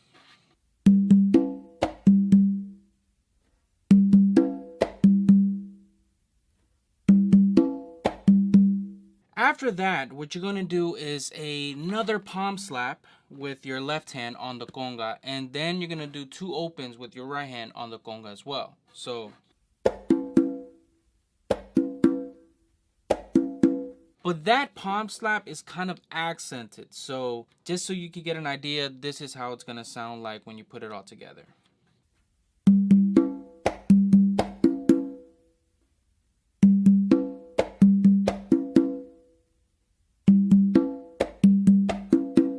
I don't know if you're able to hear that them little spices, but that's kind of what gives it that nice little groove in the middle of those little accents. After that, what you're gonna do is like the palm, finger, slap, finger, palm, finger, but the finger or the tip, whatever you want to do it, you're going to replace those with, again, those palm slaps. So it's going to be like a nice base and then a palm slap. So to show you guys, it's basically this.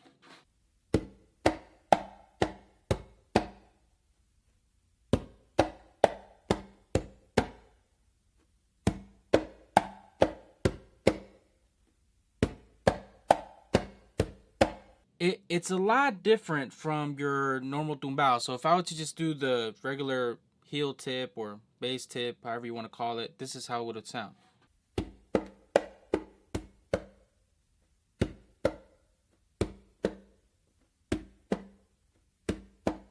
Versus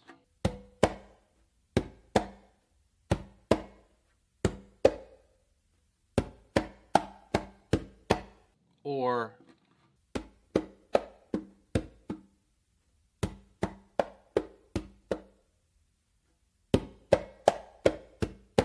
that slap, just that move alone adds a whole different layer of flavor, man. So try to experiment that, even just in other tumbaos. But try it. I'm telling you, that little palm slap, yeah, you're gonna love it. So after that tumbao movement, you're gonna start back to the beginning, which is your two opens and then the open here. So to hear it going to the two opens, it's this.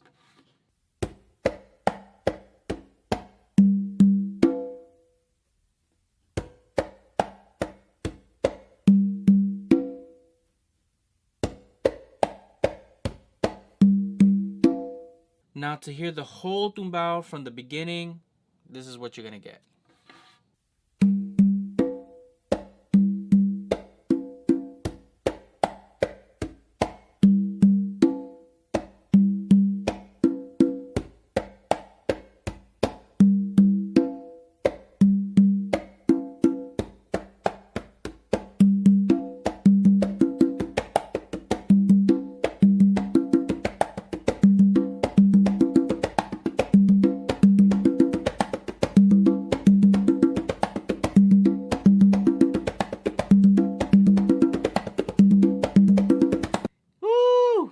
Lost in it, man. You could get lost. All right, you guys, I hope you guys enjoyed this simple tumbao. It's pretty easy, but man, it could add so much to your playing. It can add so much to just your arsenal of tumbaos that you can just bring in the middle of the set. Even if it's just for just a measure, you know, you could turn some heads and hey, what that's kind of groovy there, you know. So yeah, try it out. Let me know how it goes. All right, y'all. Y'all already know what to do. Like, subscribe. See you guys on Thursday.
Okay, who's got the numbers? I got them.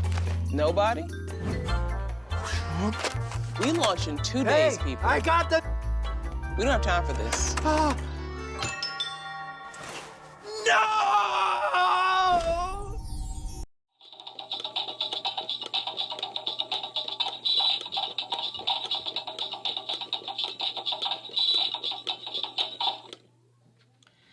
What's going on, everybody? I hope everybody had a great weekend. So today, let's talk about how to tune congas.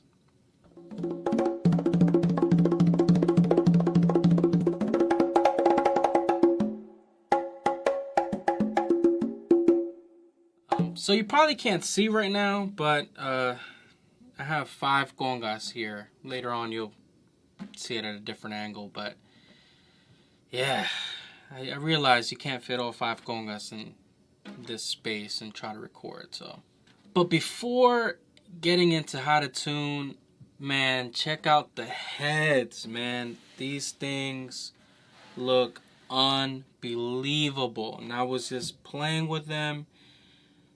It's crazy how good they sound, how good they look.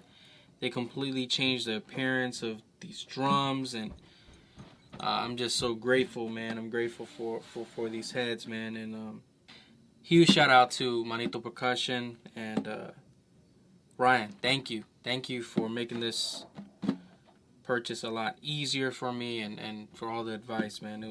I'm just grateful. This video has been highly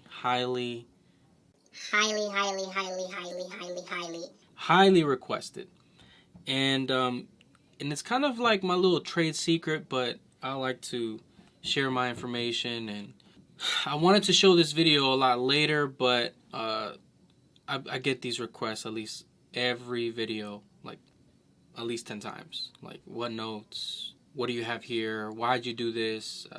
So I think I'm going to show you guys. So in this video, what I'm going to do is basically show you guys how I personally tune. This is just my preference. It's, you know, I believe everybody has their own style, and it's completely fine.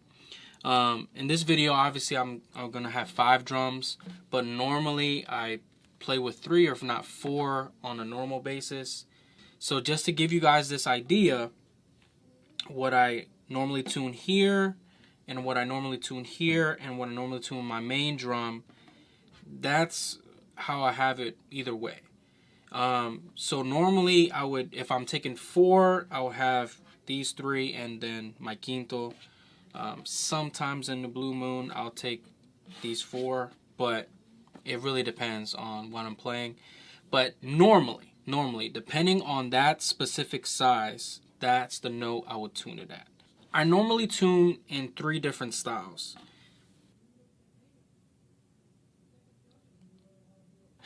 As you can see, I write everything down from which one to my left, which one to my right, what note I will tune it in. So what I use to tune, I always have this wrench with me. I know a lot of people use the other one. Personally, the reason why I like this one is because I normally miss with the other one. I'll miss it here and there. So with this one, I have a little bit more control in regards to, you know, exact notes and things like that. So, but I do use the other one when it comes to maintenance. I think it's so much easier. And then nothing wrong with people that do use the other type of wrench. It is, you know, convenient for them. This is just my personal preference. Now, the next thing that I use is a app. It's called Tuner. This thing does wonders for me. I appreciate this app simply because whenever I'm either recording somewhere, this is the best way that I'm able to apply the type of note that I want at what frequency as well.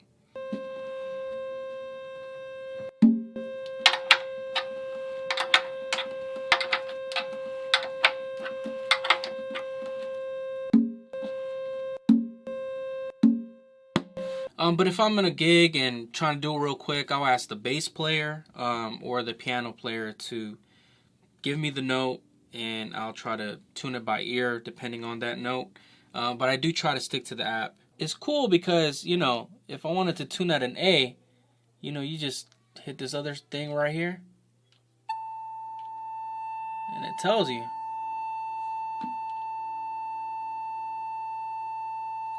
You could switch it up.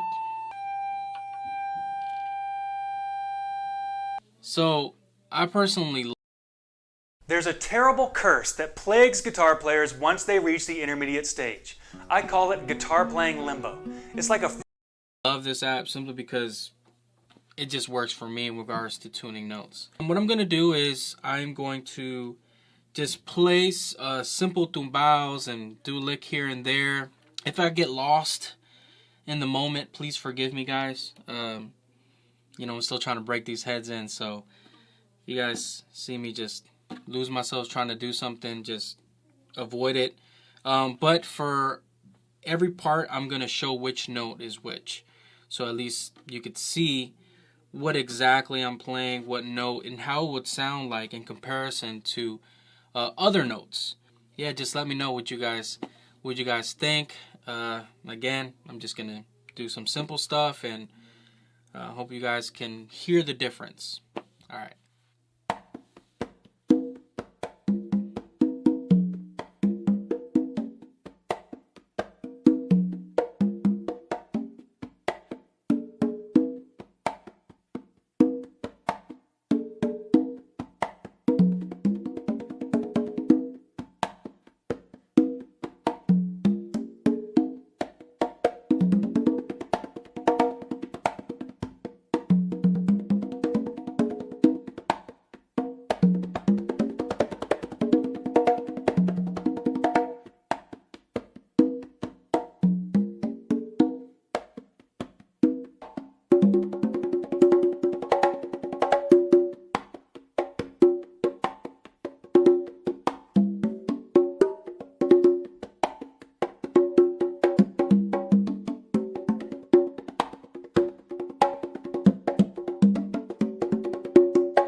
Alright guys, you already know what to do. Like, subscribe. See you guys on Thursday.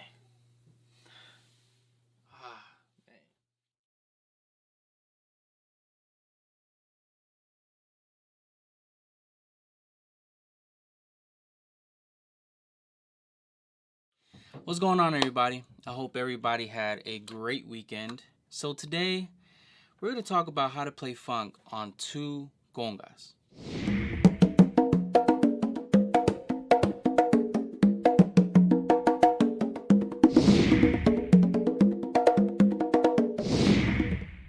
So to all the new subscribers, welcome to A Percussion Life. My name is Eric Perez. Some of y'all already know that by now, but very happy to meet you, and I hope you enjoy this channel.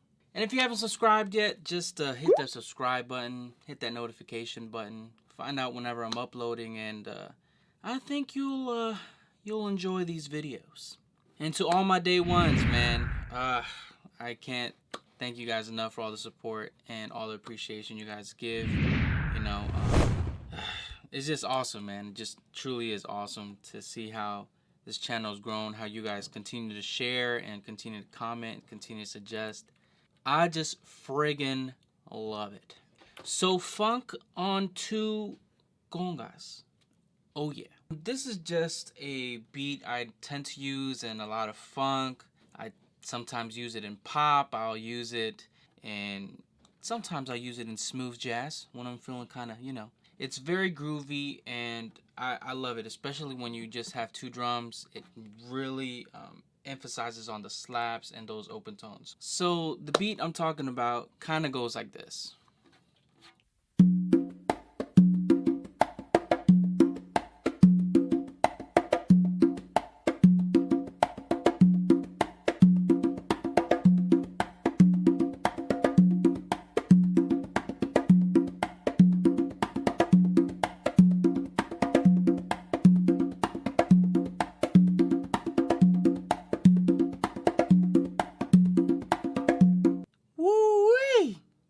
Gotta love it, man. So the groove, actually, if you wanna, the best place I kind of tend to start is just doing 1 open on the tumba. If you notice with this groove, there's a lot of ghosting, a lot of little like small fingertip notes, and a lot of slaps.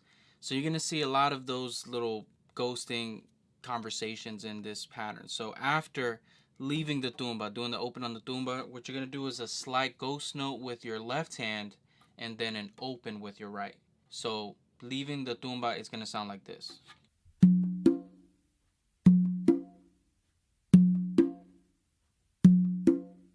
After doing that open, what you're going to do with your left hand is you're going to move it up towards the middle, like if you're going to set up the tumbao. And you're just going to lay your palm. It's not going to be as subtle. You don't want to make it so aggressive, because the note that follows is going to be a close slap. So you're just literally from the open, you're going to go just move that up and then do a close slap. So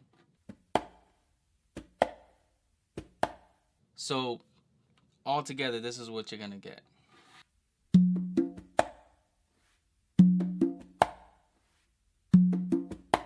You see those little subtle notes kind of add the, it's not major, but it's kind of what adds the flavor of the groove and what's kind of, you know, filling in those empty spaces. After that, what you're going to do is you're going to, again, kind of like a ghost note. This one you could make a little bit more present with your left hand. Then you're going to do an open on your tumba. So this is what you're going to get.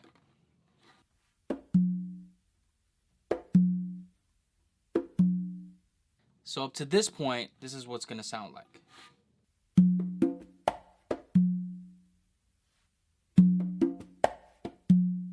What I tend to do in that time, depending on the moment and the vibe, I'll switch that and make it a little bit more dominant, make it like a close slap.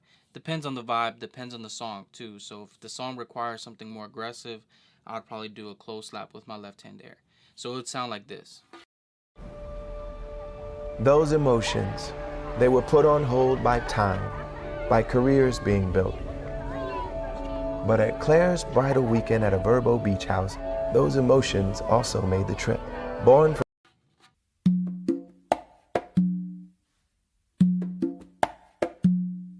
After doing the open on the tumba, what you're going to do is another ghost note with your left hand and then 2 opens. It's going to be right and then left. So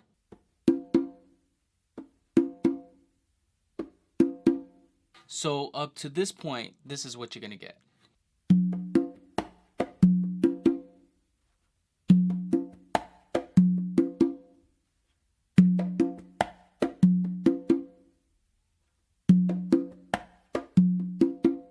After finishing those 2 opens, right, left, what you're going to do with your left hand is going to be basically, again, that little subtle palm movement and then another close slap. So just keep in mind that since you're going to finish on an open here before doing the palm movement, it's going to give a nice little bouncy effect when you go to the palm. So to show you, it's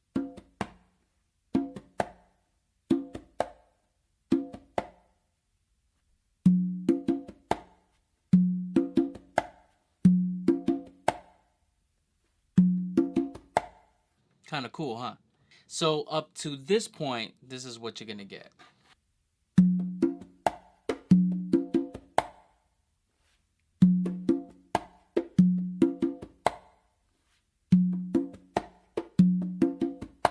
Starting to get that nice little groove going on. Now, this next part is kind of how you're going to start the whole pattern all over again. And it's kind of tricky. It's very off the feel, it's very off the emotion of the groove.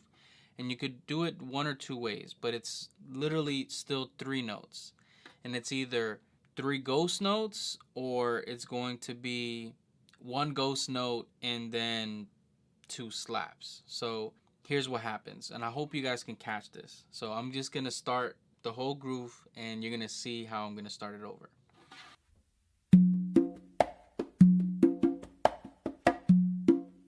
You guys caught it? So this is what you could do. After you do that close slap to start the whole groove all over again, you could do 3 ghost notes. It's going to be a ghost note with your left hand, a ghost note with your right hand, and then another ghost note with your left hand. So you could start the pattern all over again and do the open on the tumba. So literally,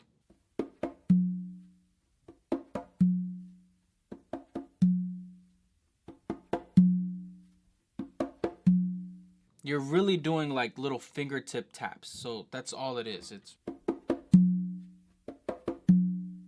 so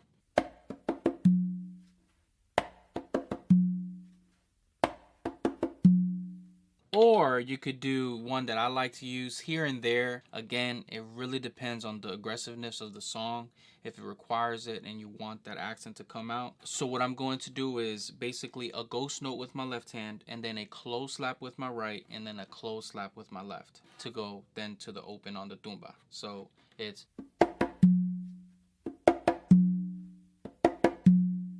so to hear those in different sounds so you could see what it is, but still the same, it's just 3 notes. So it's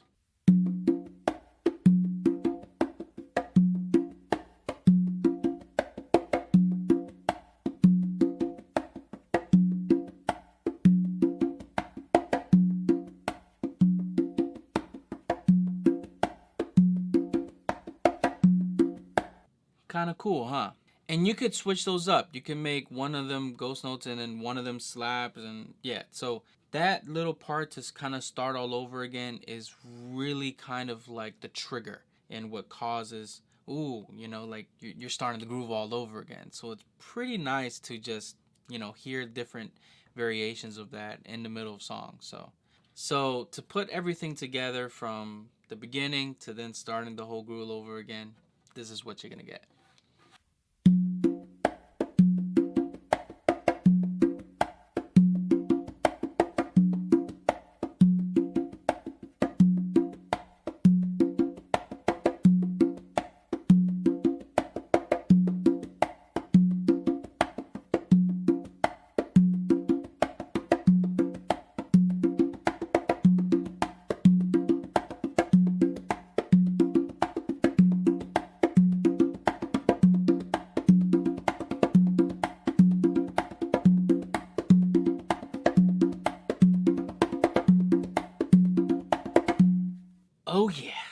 You gotta love it, man. It's so groovy. So groovy. You gotta love it.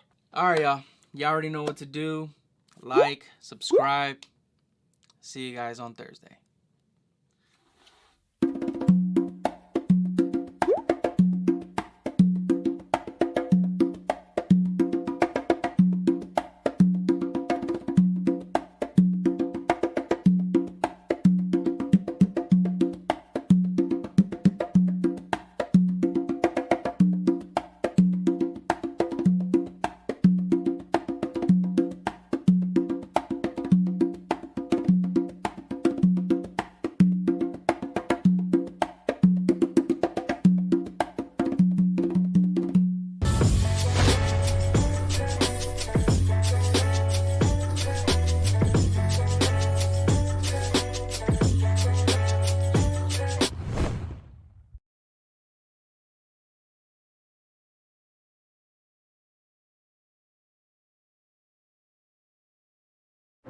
How do we ensure families facing food insecurity get access to their food?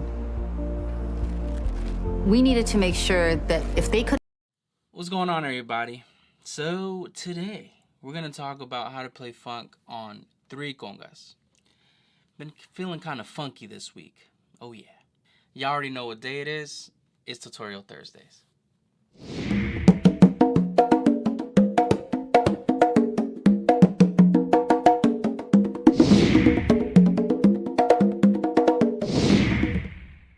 So, to all the new subscribers, welcome to A Percussion Life. My name is Eric Perez. Some of you already know that by now, but you know, you just gotta say hi to people. Let people know your name. And if you haven't subscribed yet, just hit that subscribe button, hit that notification button, find out whenever I'm uploading, and I think you'll enjoy these videos. We all learn something new all the time. It's always something new, something fresh. And to my day ones, y'all already know, man, I got so much love for y'all. I appreciate you guys, all the love and support, and for just constantly sharing the channel and letting people know about it. It just brings a smile to my face every time. So, funk on 3 congas. So, it's a little bit different than the video I posted earlier this week, but it's still kind of groovy, and I think you'll like it. Again, this is just... when you have 3 congas, it's a nice way to just kind of add a little note that will spice up the funk a little bit and kind of cause a note to just pop out and say, hey, you know, I'm here too. I don't know if that made sense at all, but it's okay. So the groove I want to show you guys today is this.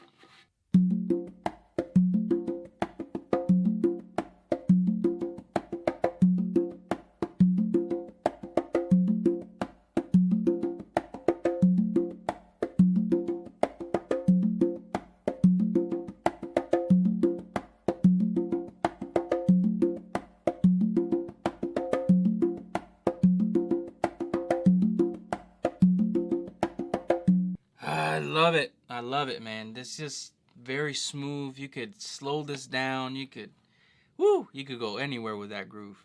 I think that groove can take you into Europe or Brazil or Spain. One of those places. That groove can take you anywhere. You gotta love it. So you start the groove with 3 notes. So it's going to be 1 open on your tumba, 1 open on your 3rd conga, and then an open on your main drum. It's meant to kind of like do a combination of like a scale up. So it's gonna be like this.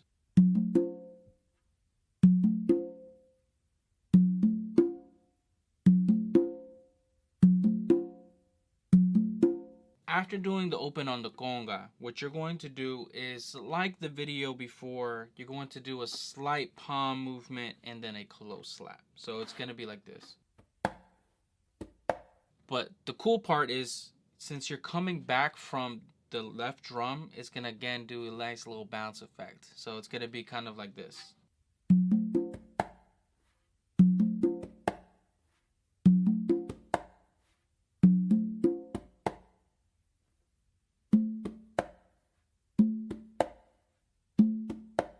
After doing the close slap, what you're going to do is you could either do a ghost note here or a close slap here, and then you're going to go back to your tumba, then another open on the tumba, and then we'll see where we go from there.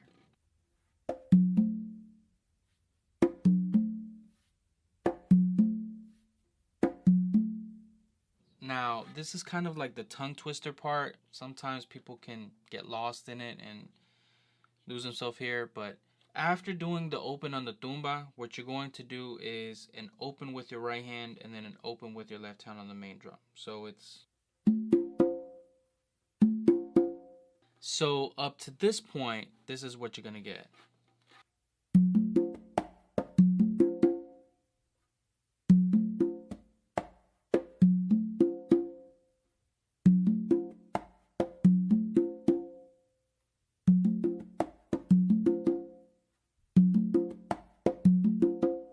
It's like an unorthodox groove. I just love it, man. I don't know what it is about just the feeling you get in the beginning and then those two opens at the end. Just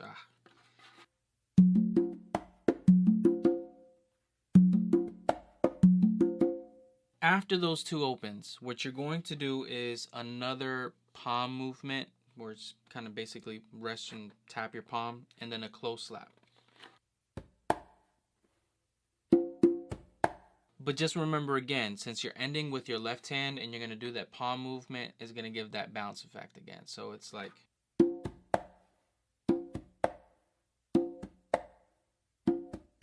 And then again, I have to reference the previous video.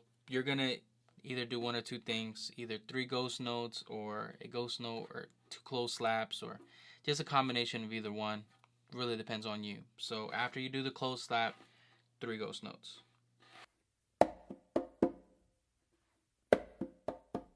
Or a ghost note and 2 close slaps.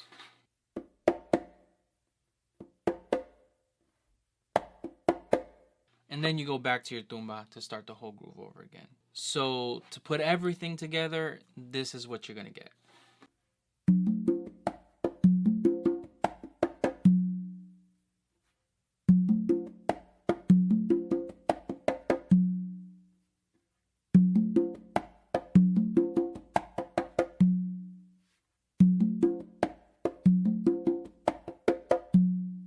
Now to hear the whole groove play out itself, it's gonna sound something like this.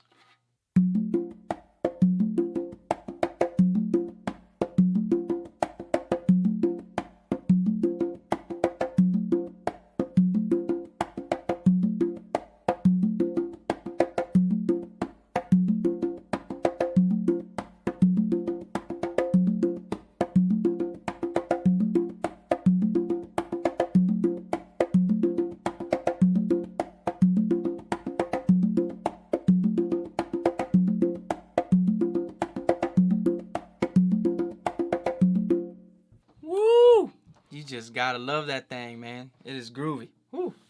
All right, y'all. Y'all already know what to do. Like, subscribe. I'll see you guys next week. Have a great weekend.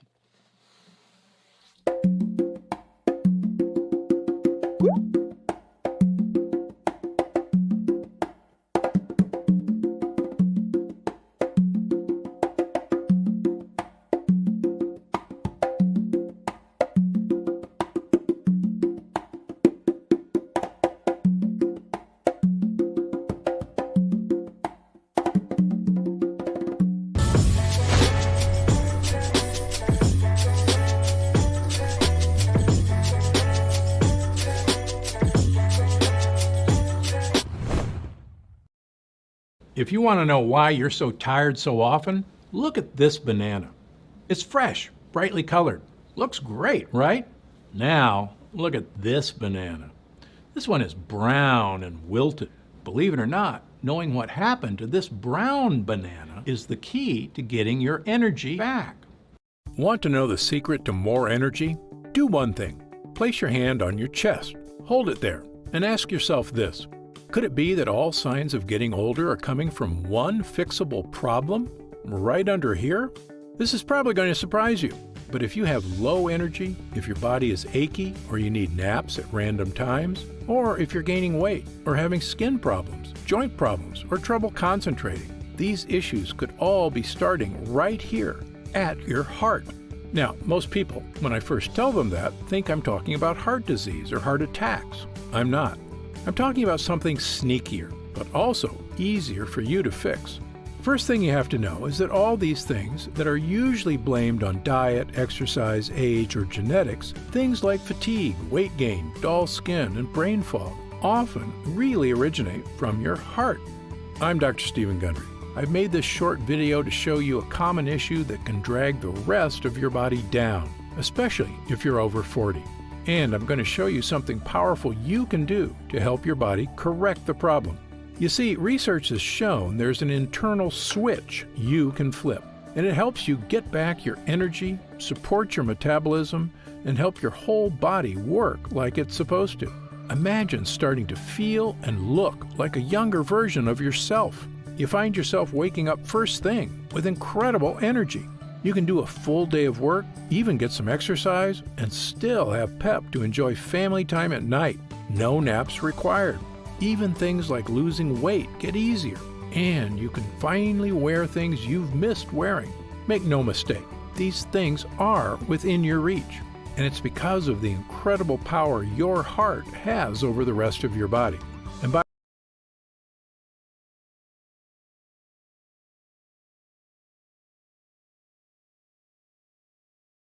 $68 trillion. That is how much money is up for grabs in the next 12 months. Hey, I'm Brian. What's going on, everybody? I hope everybody's having a great week so far. So today, we're going to talk about the Raul Rico Tumbao. Y'all already know what day it is. It's Tutorial Thursdays.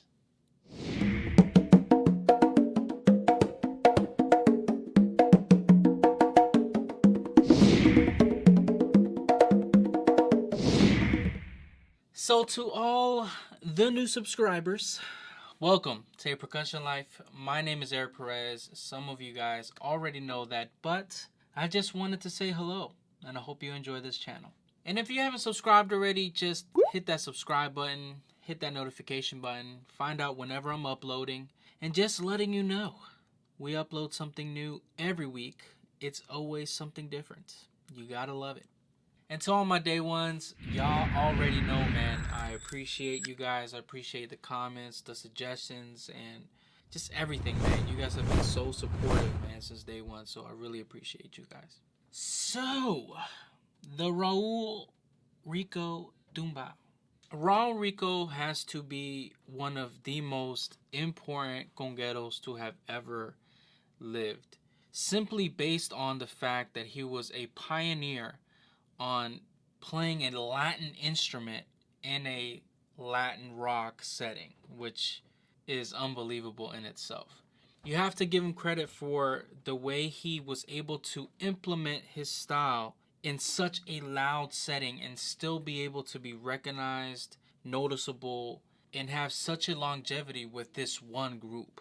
If I'm not mistaken, I think he played for almost 40 years with Santana, so that's crazy. Raul Rico, you know, from Golden State, he was self-taught, and like the reason why he resonates with me so much is because I'm very much self-taught. I've learned a lot from just watching either videos, listening to music, sitting around, listening to other people play, asking them questions, and going home and putting that to practice and trying to really learn the hard way, which kind of sucked. It's just I didn't have access to people to teach me, but I could relate so much to Raul Rico, and it's kind of like a beautiful story and how he was able to play with Carlos Santana.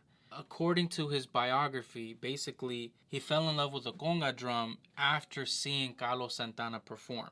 So he saw Carlos Santana perform, he started to try to teach himself. He then started to play cover songs of Carlos Santana, and it got noticed by Carlos Santana, and then... when was the last time you took a magic poop first thing in the morning? You know, when you get out of bed, head straight to the bathroom, and then easily eliminate with essentially no wiping necessary? If it's been a while, there could be a simple reason why. And no, it's not necessarily because of dehydration or an unbalanced diet. Most time, it's because of two things. Too much bad bacteria in the digestive system mixed with not nearly enough fiber in the diet. See, fiber is our good gut bug's favorite snack, but when sugar and unhealthy foods get in the way, bad bacteria begins to multiply. And good bacteria requires more fiber to fight bad bugs and keep digestion regular. Well, after a while of this gut bug battle, the digestive system gets blocked up. Carlos Santana invited him to play just to sit in, and then eventually got invited to be part of the group. It's kind of amazing that his dream was to one day play with Carlos Santana, was inspired to first learn the drum by Carlos Santana, and end up being Carlos Santana's conga player for like ever. That's beautiful. Like, I don't know of another story that can resonate so much about a dreamer or somebody pursuing a career in music and saying, you know what, I want to do this or I want to do that, like Raul Rico. It's beautiful, man. Raul Rico not only played for Santana, but he's also recorded with people like Aretha Franklin. R.I.P. the Queen. R.I.P. the Queen. People like Patti LaBelle. People like Grupo Malo, Congarilla. He's done stuff with his good friend Cao Perazo. He's recorded with Armando Peraza. Raul Rico, you gotta give him his credit, man. What's beautiful is that, especially me being from a country where percussion instruments isn't like a dominantly known instrument for us as a culture, Raul Rico having a Filipino background and playing better than a lot of people that have a Latin background is just beautiful, man. I don't know, I could relate to Raul Rico so much. And the thing that I love about him most, and I think that as a conga player I miss about him most, was his joy of playing. He had this joy of playing that he would smile in the middle of a rhythm, and it was just so infectious and so contagious that it made you kind of like want to play more. You know, he loved what he was doing. He loved the music. He loved the art of drumming, and it showed every single time he played. Unfortunately, in 2015, Raul Rico left us, and it hit home for a lot of people, and it hit home for a lot of drummers, especially in the Bay Area that knew him personally. Big condolences to the Rico family, to close friends of him like Carl Perazo and Carlos Santana, John Santos, and a lot of the local percussionists in the Bay Area that were really close to Raul. He left a mark, and something that, at least when I first saw Raul Rico, it was at a very young age, and I saw this guy that always played either without a shirt on, with a tank top on, and he just, I don't know, I remember my first instructional video that I saw of him was with Carl Perazo, and it was Just Another Day in the Park, or I think it's that. And I saw he did a conga solo with 5 congas. And this guy, I mean, this conga solo, like, I'll link it below just so you guys can see just the immense passion of the solo that he did, the journey he took us through, the melodic aspects and the speed approach that he had that was unique to him. By far one of my faves. He actually, I think it was in 2013, did a video kind of demonstrating how you should do a conga solo. And I remember I really took that to heart. One of the first things he said was get to the point. And you know, this guy was just full of wisdom, playing for so many years, his longevity, and you know, it's just unfortunate. Cancer sucks, and I know a couple of the subscribers are going through that right now, man, and we're praying for you, we're supporting you, wishing you good wishes, and you know, because it does suck when you lose somebody like Raul Rico, somebody so important to the drumming community. And you know, this video is for him. I know some of you guys may not like it, some of you guys may not understand it, but man, this was tough for me to make, simply because out of all of the tumbaos that he did a lot with 5. He has a Wara Panchangueo that I love, that I want to eventually break down and show you guys, but it was tough to pick and choose which one, but I have one in particular that I saw that I really personally enjoyed, just simply because it's a nice bed that he did for Cao Perazo's timbal solo. Also, just it has a nice groove to it, and I wanted you guys to learn it. It's kind of nice. It's kind of like songo, but you know, I wanted to for you guys to see it. So this is him doing it.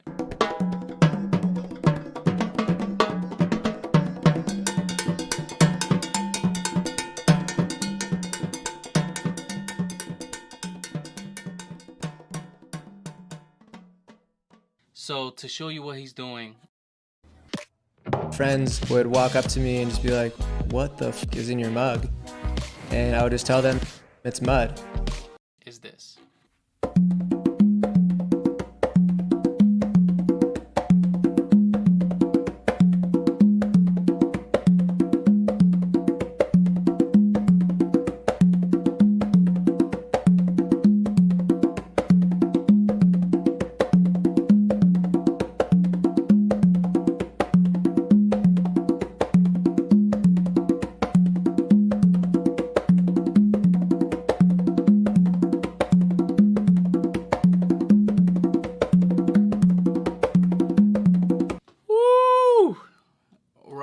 Rico was crazy, man. Man, goodness. So let me show you what he was doing.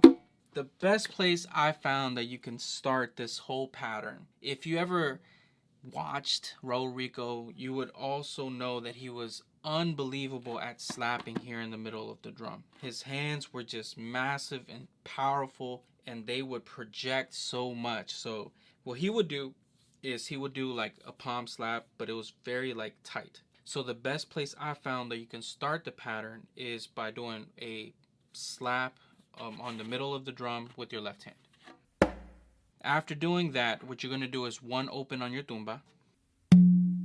After doing that, what you're going to do is a bass and finger.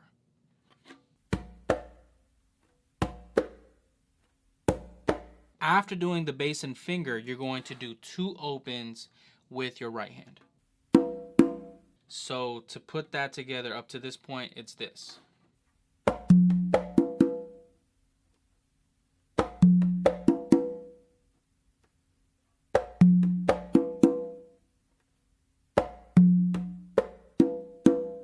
After doing those two opens, what you're going to do is basically a bass and then again another palm slap, and then you're going to do an open on your tumba. But I want you to catch this. It's very accented. So it's going to sound like this.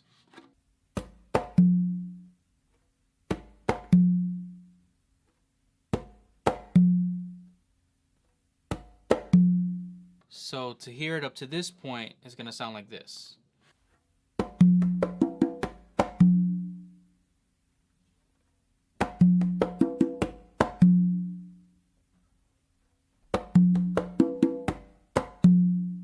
You hear how that part is nicely accented? That is the secret sauce right there. Secret sauce. After doing that open on the tumba, what you're going to do is another bass and another like finger slap with your left hand, and then you're going to do two opens with your right again.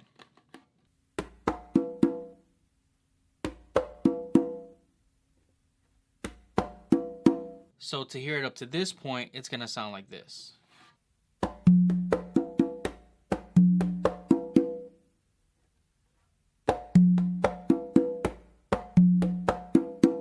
After doing that, what you're going to do is an open on your left drum.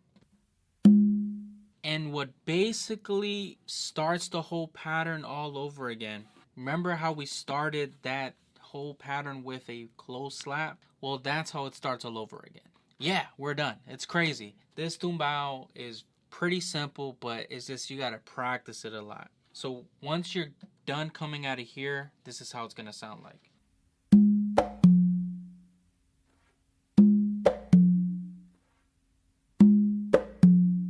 But that slap, again, that's what's triggering the whole tumbao all over again. So to hear it coming from here, and so you could hear how it's going to start all over again, it's going to sound like this.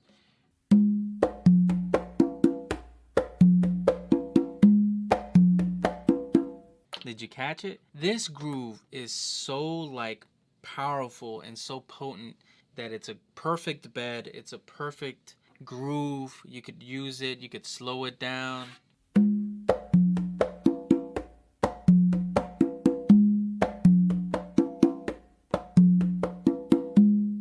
trying to tell you. So to put everything together, it's gonna sound like this.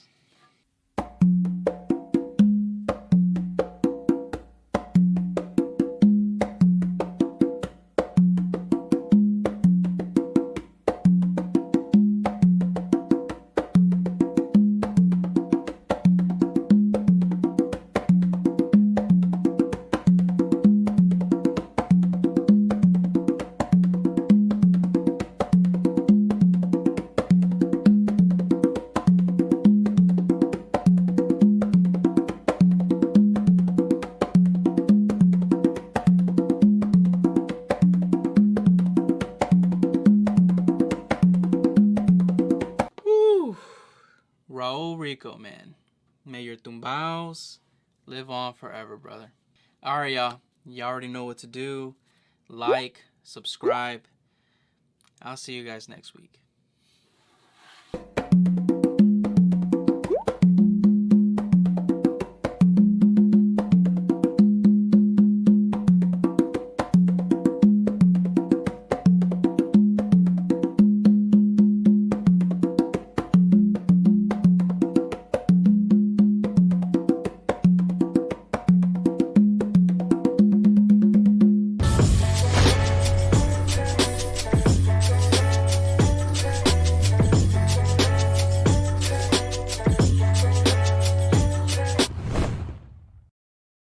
I spent 25 years researching men living to 110 or 120. I discovered one food that these men who are 110 or 120 years old are eating. One food I believe is responsible for their incredible long life. Stanislaw Kowalski still runs races. He's 110 years old. Orville Rogers, who is 99, runs marathons. Magomed is 121 years old, still grows and eats his own food. These men all eat this one food, even though the so-called experts will tell you it's bad for you. Remember Yul Gibbons, the outdoors fanatic made famous in the cereal commercials? Gibbons avoided this one food. He died at age 64. Nathan Pritikin, one of the most famous health food experts ever. He avoided this one food. He died at age 69.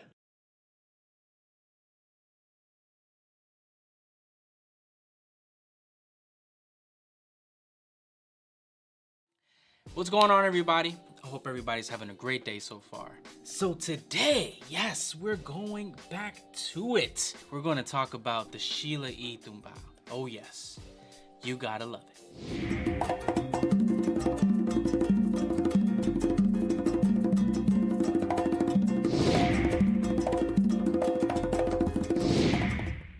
So to all the new subscribers, welcome to pərઃkəSHən Life. My name is Eric Perez. Some of you already know that by now, but just had to welcome you to the channel, and I do hope that you enjoy these videos. And if you haven't subscribed already, just hit that subscribe button, hit that notification button, find out whenever I upload. And yes, we normally upload every Monday and every Thursday, and si solo hablas español, Taco Tuesdays. Oh yes, you gotta love it. Something new, something different, something fresh, and it's normally things that you request. And to all my day ones, man, thank you so much, seriously, for all the continued support. I'm trying to seriously write everybody back, man, because I've been getting a lot of messages, especially with the most recent videos that I've been posting. I've been trying to check my direct messages, my personal messages. I'm trying to get back to everybody. It's just, man, it's getting kind of carried away, but I promise you, I'm keeping going to the list. So if you like send me a message 3 months ago, yeah, I'm gonna try to get. Brush your teeth in less than 10 seconds with this revolutionary toothbrush. It was created by a well-known dentist. Don't worry. So, Sheila E. My goodness, man. Sheila E. My goodness.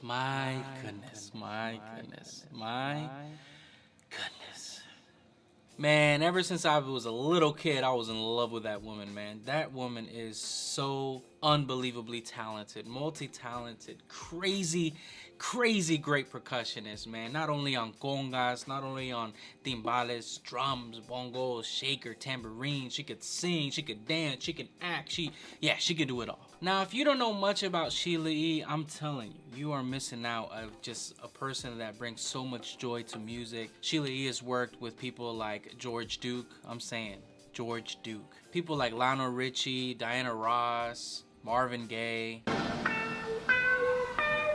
Herbie Hancock, Prince. I mean, come on now, Prince?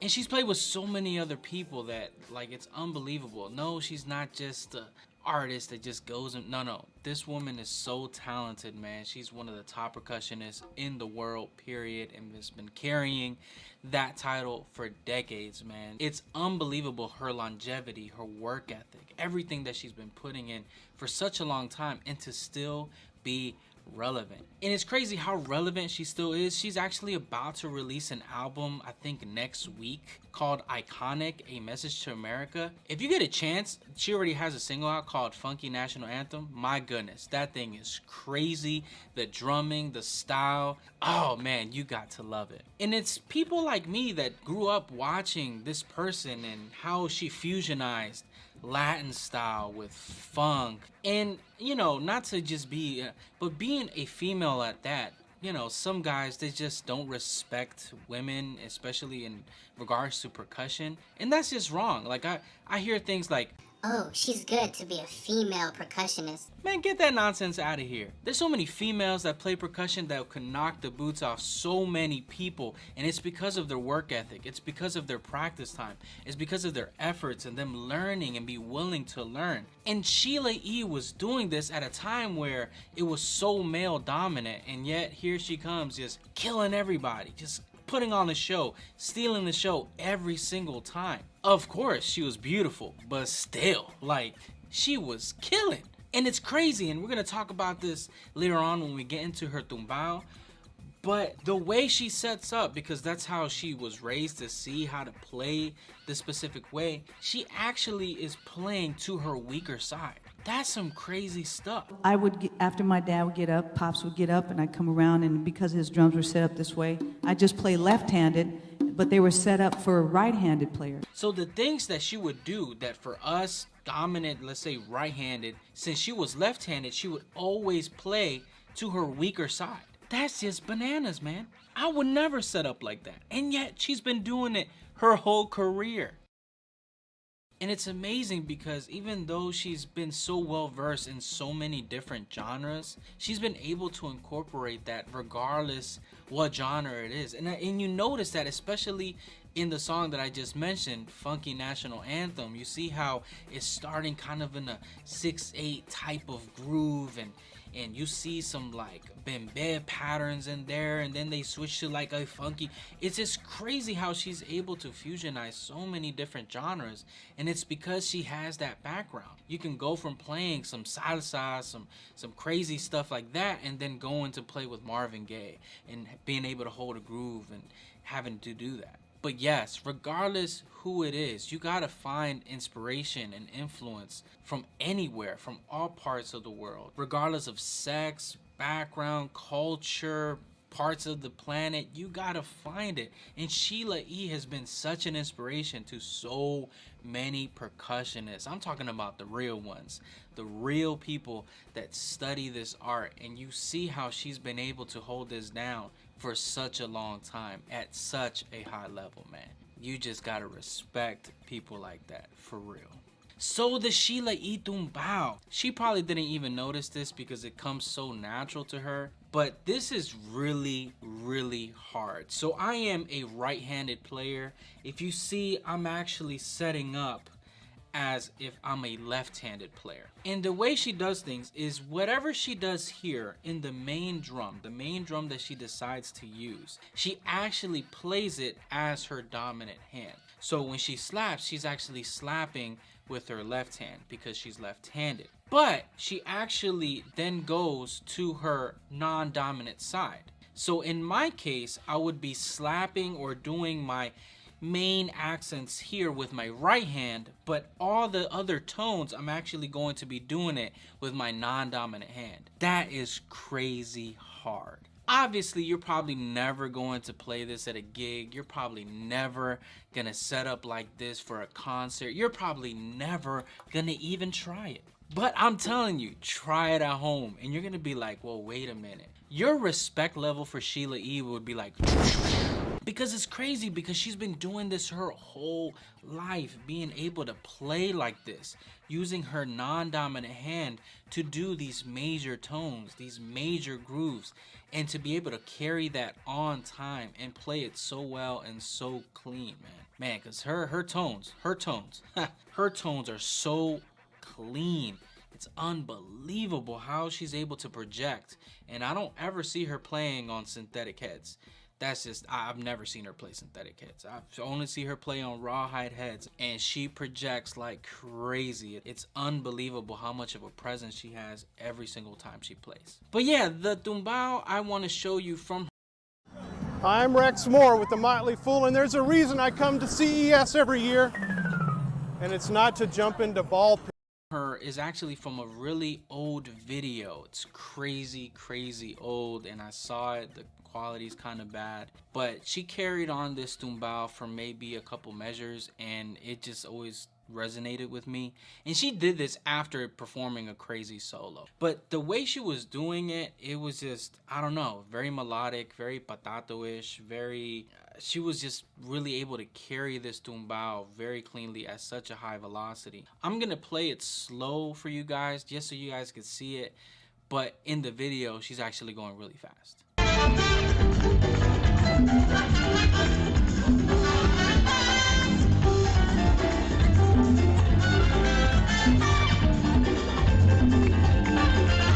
Crazy, man. Sheila E.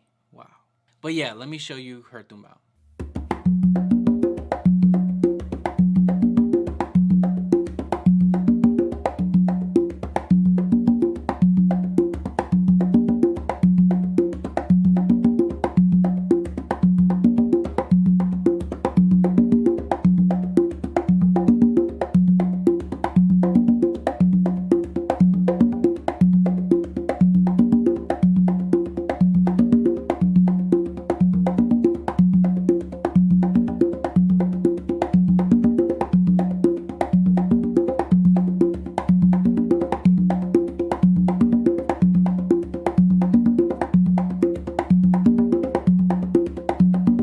Sheila E., you're crazy, man. How in the world were you doing this? My gosh. Yeah, so let me show you what she is doing. First of all, that is a workout. If you are a person that doesn't like to exercise their non-dominant hand, this tumbao is not for you. All I'm saying is what you're gonna be doing with your non-dominant hand is non-stop action. It's uncomfortable and it's going to take you out of your comfort zone. But that's the whole process of learning. You want to be taken out of your comfort zone. You want to be able to try some new things, some new setups, some new styles, and you never know. Maybe this setup, the way Sheila E. sets up, will kind of stick to you. It feels good to me because I love to use my non-dominant hand. But if you're not used to it, man, yeah, it's not gonna be cute. It's not gonna be pretty. It's not gonna look good on you. That's all I'm saying. So I start this tumbao actually with my non-dominant hand, and it's going to be a bass and then a finger. And then with my dominant hand, I'm going to do a close slap. So it's gonna sound like this.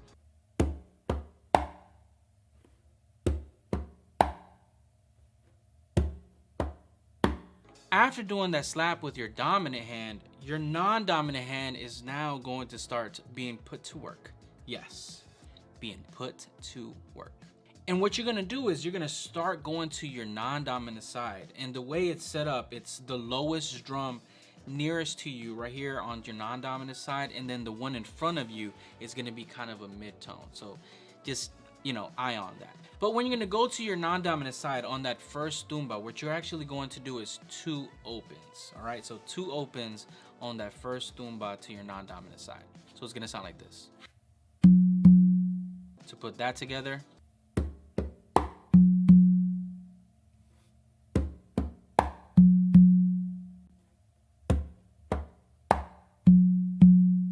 after doing those 2 opens with your non-dominant hand on the tumba, what you're actually going to do, and you have 2 choices here. You could either do a close slap with your dominant hand on your main drum, or an open slap with your dominant hand on the main drum. And I'll let you hear both, but yeah, you know, to kind of give you an idea, because she actually does both. But after doing either one of those, you're gonna do 2 opens on the tumba that's in front of you, or the drum that's in front of you, that mid-tone.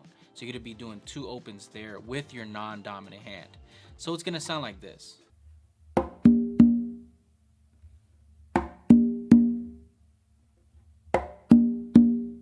Now if we were to do open slaps, it's gonna sound like this.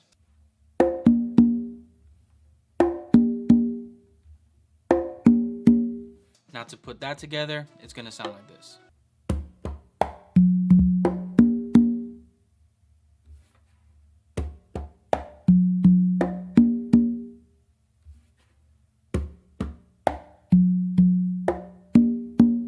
And let's try to hear that with the open slaps, and you're gonna see it makes a dramatic difference.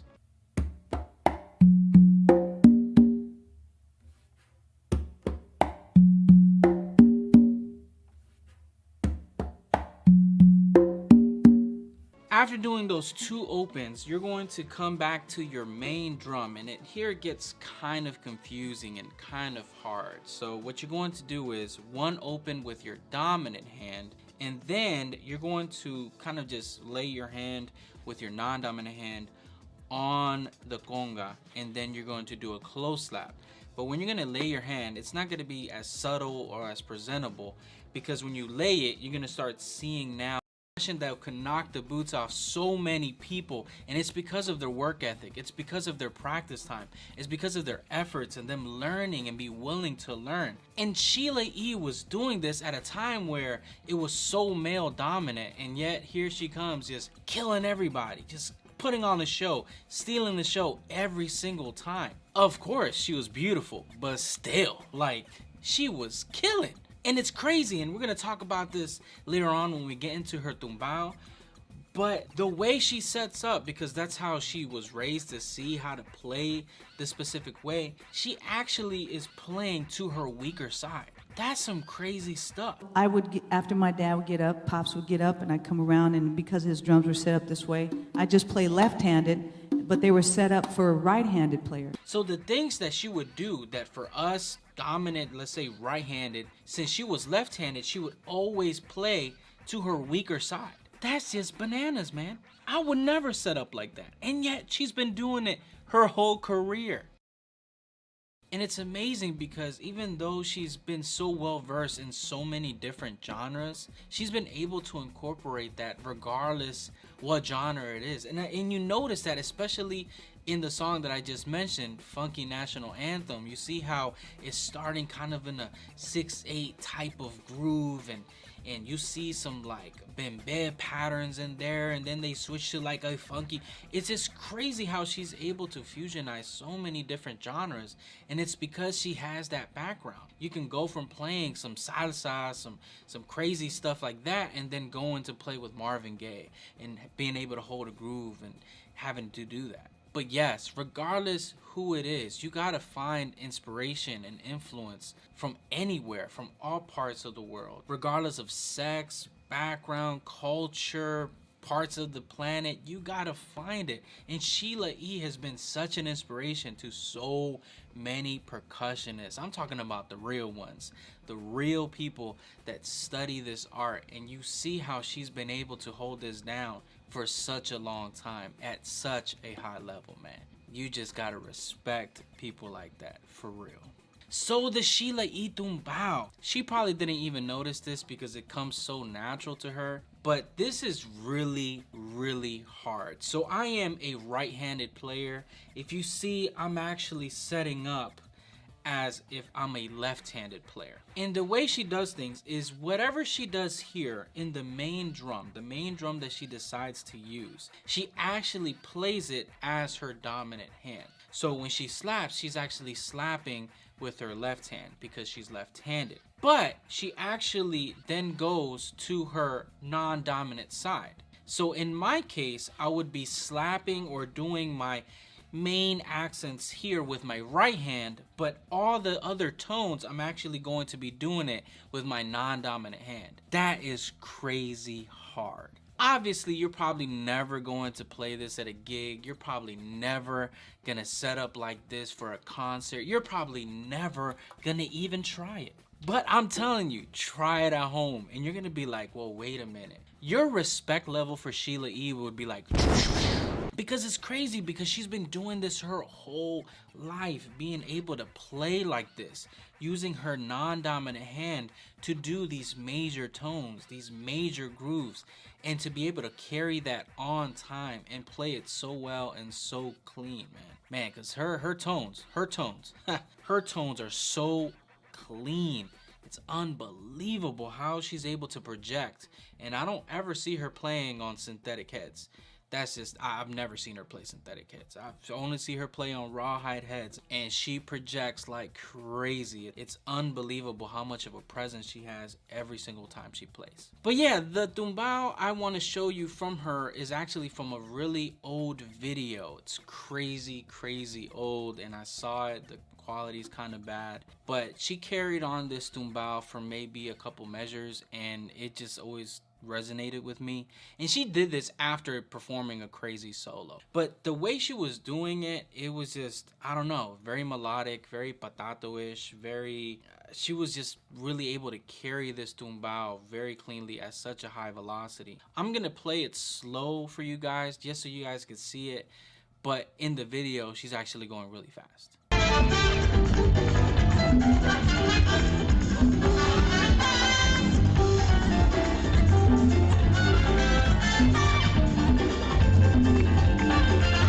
Crazy, man. Sheila E. Wow. But yeah, let me show you her tumbao.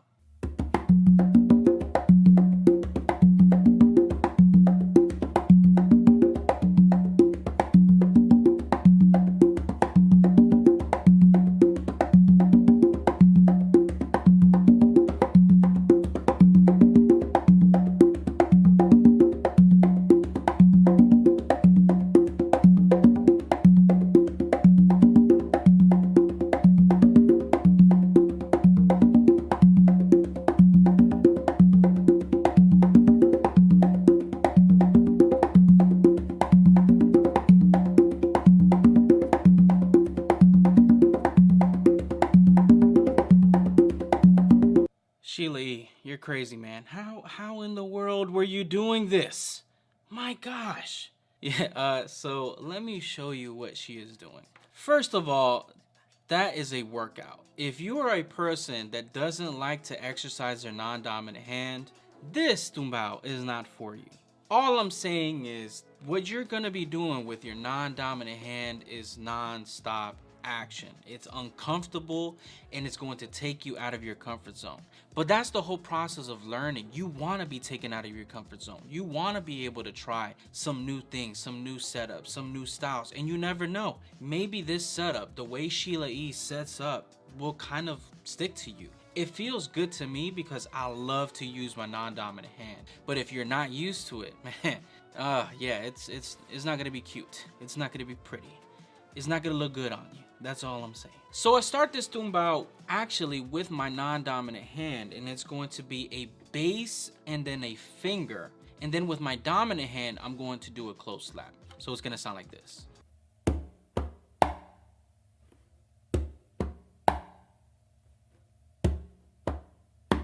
After doing that slap with your dominant hand, your non-dominant hand is now going to start being put to work. Yes, being put to work.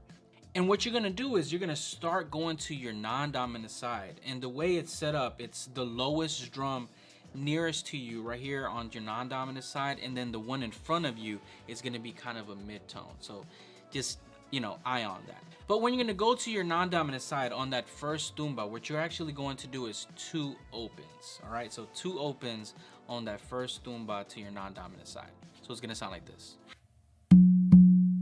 To put that together,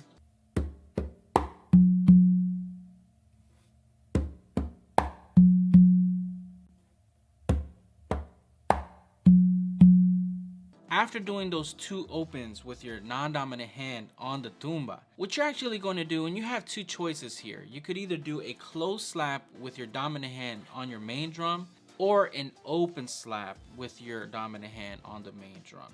And I'll let you hear both, but yeah, you know, to kind of give you an idea, because she actually does both. But after doing either one of those, you're gonna do 2 opens on the tumba that's in front of you, or the drum that's in front of you, that mid-tone. So you're gonna be doing 2 opens there with your non-dominant hand. So it's gonna sound like this.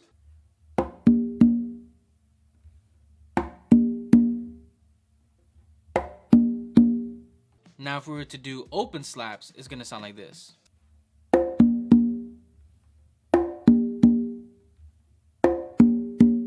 Now to put that together, it's gonna sound like this.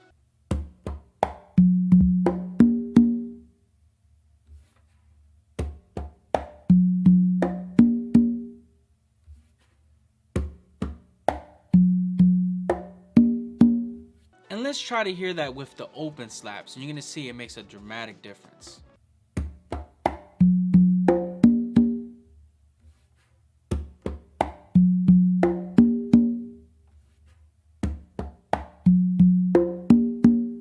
After doing those 2 opens, you're going to come back to your main drum, and here it gets kind of confusing and kind of hard. So what you're going to do is 1 open with your dominant hand, and then you're going to kind of just lay your hand with your non-dominant hand on the conga, and then you're going to do a close slap. But when you're going to lay your hand, it's not going to be as subtle or as presentable, because when you lay it, you're going to start seeing now me going back to my non-dominant side and hitting that tumba. So I'm just going to show you kind of that transition before going to that tumba. So it's going to sound like this.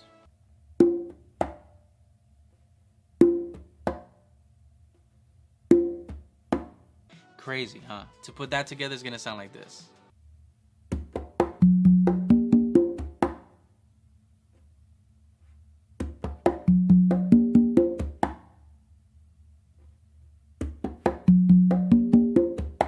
Gotta show you those little moves, man. The little secrets going back and forth. Gotta show you them things. After doing that close slap here, again, it's gonna be a little bit confusing. But what you want to do is 2 opens on the tumba on your non-dominant side. After doing those 2 opens on the tumba, what you're gonna do is with your dominant hand, you're gonna do a close slap. And then with your non-dominant hand, you're gonna be coming back to the conga, and you're gonna be kind of tapping, doing like a bass tap. Really, it's not going to be a presentable tone, but it's still noticeable. But you're going to do that with your non-dominant hand, and then you're going to do an open with your dominant hand. So it's going to sound like this coming out of the tumba, to kind of give you that example.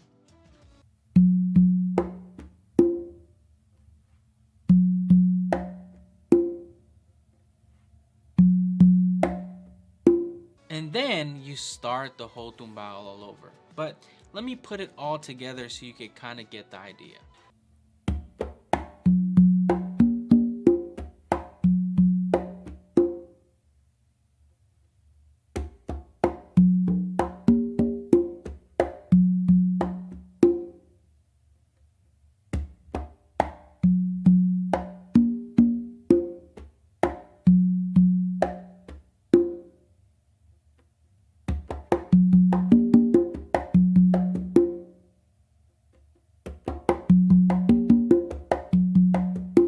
It's crazy seeing it broken down like that. It's kind of crazy. Not to play it all the way through, it's gonna sound like this.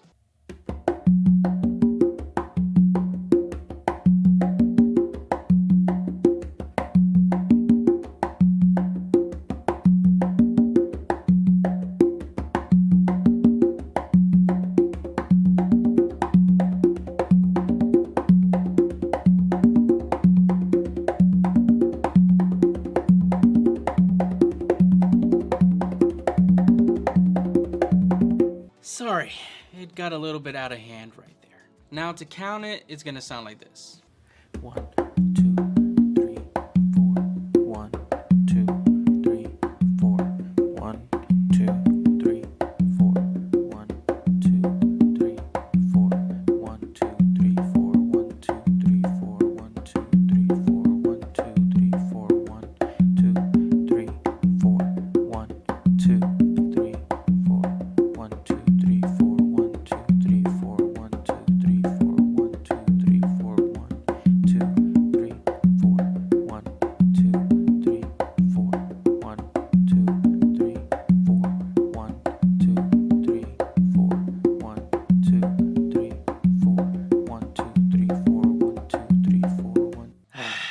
got to love it. Well, I hope you guys enjoyed this video. Sheila E. is an incredible percussionist, an incredible musician, and from what I hear, she's an incredible human being. Thank you, Sheila E., for everything that you have given to us. You know, having this little kid over here make a video about you, man, and just sharing the incredible things that you've been able to give to us throughout your years of playing and your career and everything that you've done. Seriously, may God continue to bless you greatly. I admire you a whole bunch. So yes, you gotta love it. You gotta love Sheila E, y'all. You got to love Sheila E. All right, y'all already know what to do. Like, subscribe, and I'll see you guys on Thursday. Y'all already know.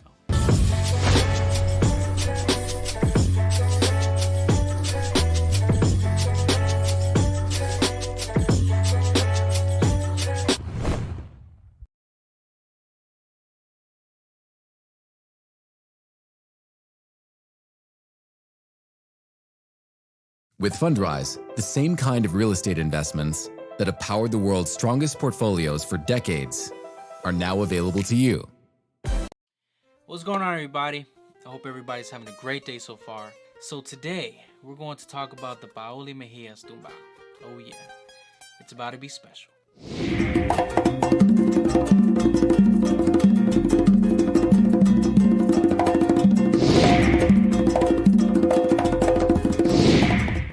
So to all the new subscribers, welcome to pər़kəSHən Life. My name is Eric Perez. Some of you already know that by now, but I just had to welcome you to the channel, and I do hope that you enjoy these videos.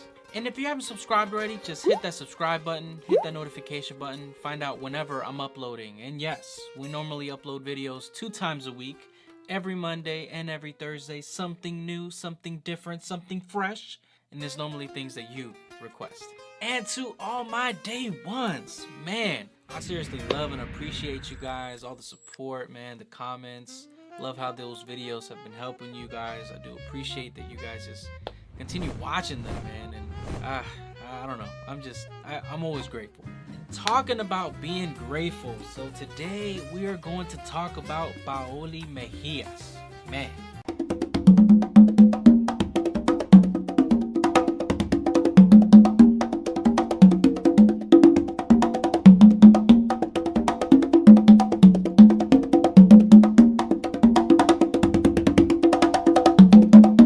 Guys, I'm gonna be like straight up, this is gonna be a very special episode for me personally. Paoli Mejias, man, mi hermano, un abrazo, de verdad.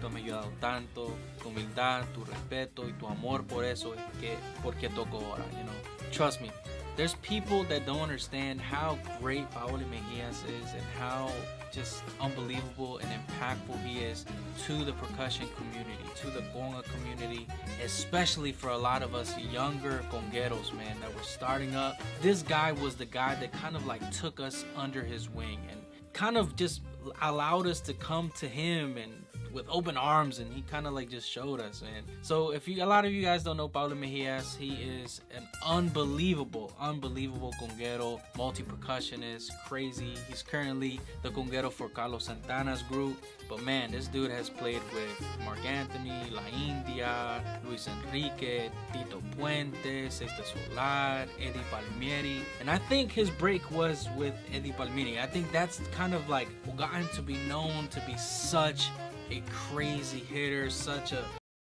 When we think about the wealthiest families in America, it begins with the Vanderbilts for me. One of the craziest things is that the Vanderbilt family had more money than the U.S. Treasury. I mean, think... Unbelievable and unorthodox style, man. If you ever listen to his music, man, I do suggest you get his music. His music is unbelievable. Just to kind of give you an example, his first self-produced album was a Grammy-nominated album. And that thing was beautiful, man. That thing was, my goodness, Mi Tambor, trust me. Like, that's one of my top, like, albums that I love. Because you could just feel his passion in this music, man. And it's not like his other albums weren't great. He has Transcend, Chazambia, Abriendo Camino. Like, those are awesome albums. But that first one, man, I don't know. It, like, woke me up to who Paoli Mejias really is. And how diverse and just unorthodox his style is. You know, he gets the nickname as El Hijo del Tambor, and which is the son of the tambor, which is, I think, the greatest nickname you can have. I think, in my opinion, like that's just awesome. But just like a quick little story about my experience with Paulo Mejias. Early on when YouTube first started, he started a channel called Conga Boricua. Him and Diego Centeno, who is also another unbelievable conguero multi-percussionist. Crazy. Diego, un abrazo, mi hermano. My gosh, that guy is unbelievable. It's through Diego that I learned this little like.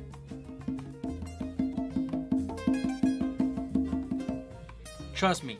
That little movement right there, I learned it from Diego, and if I never learned it from Diego, I'm telling you, I don't know what I would have done. Trust me, Diego, gracias, hermano.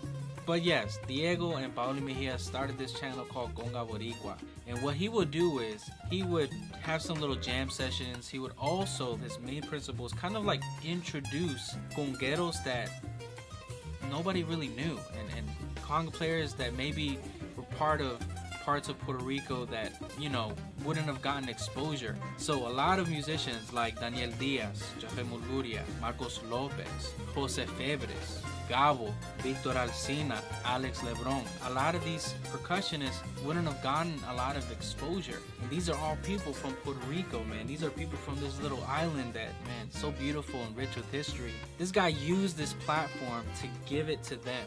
You know, he was already well known, and he just would invite people to his house into La Cueva, and he would just make a video of you doing a solo. It was unbelievable. And slowly but surely he would start to allow other people from other countries to come and play and again do a solo. And it's unbelievable how many people like he's exposed, man. And one day, I think it was in like 2011, I was planning to go to Puerto Rico, and I had just put up a solo. I'll link the solo up here somewhere, but I put up a solo on YouTube, and I was like, hey, you know, I'm from Salvadoran descent, currently live in Maryland. I'm planning to go to Puerto Rico. Is it okay if I make a video over there with you guys?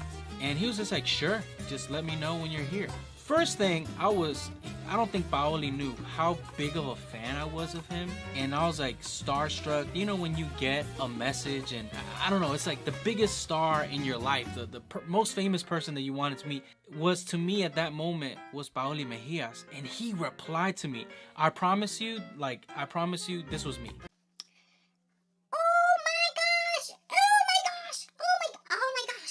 Literally, that was me. Man, I was so nervous to write back.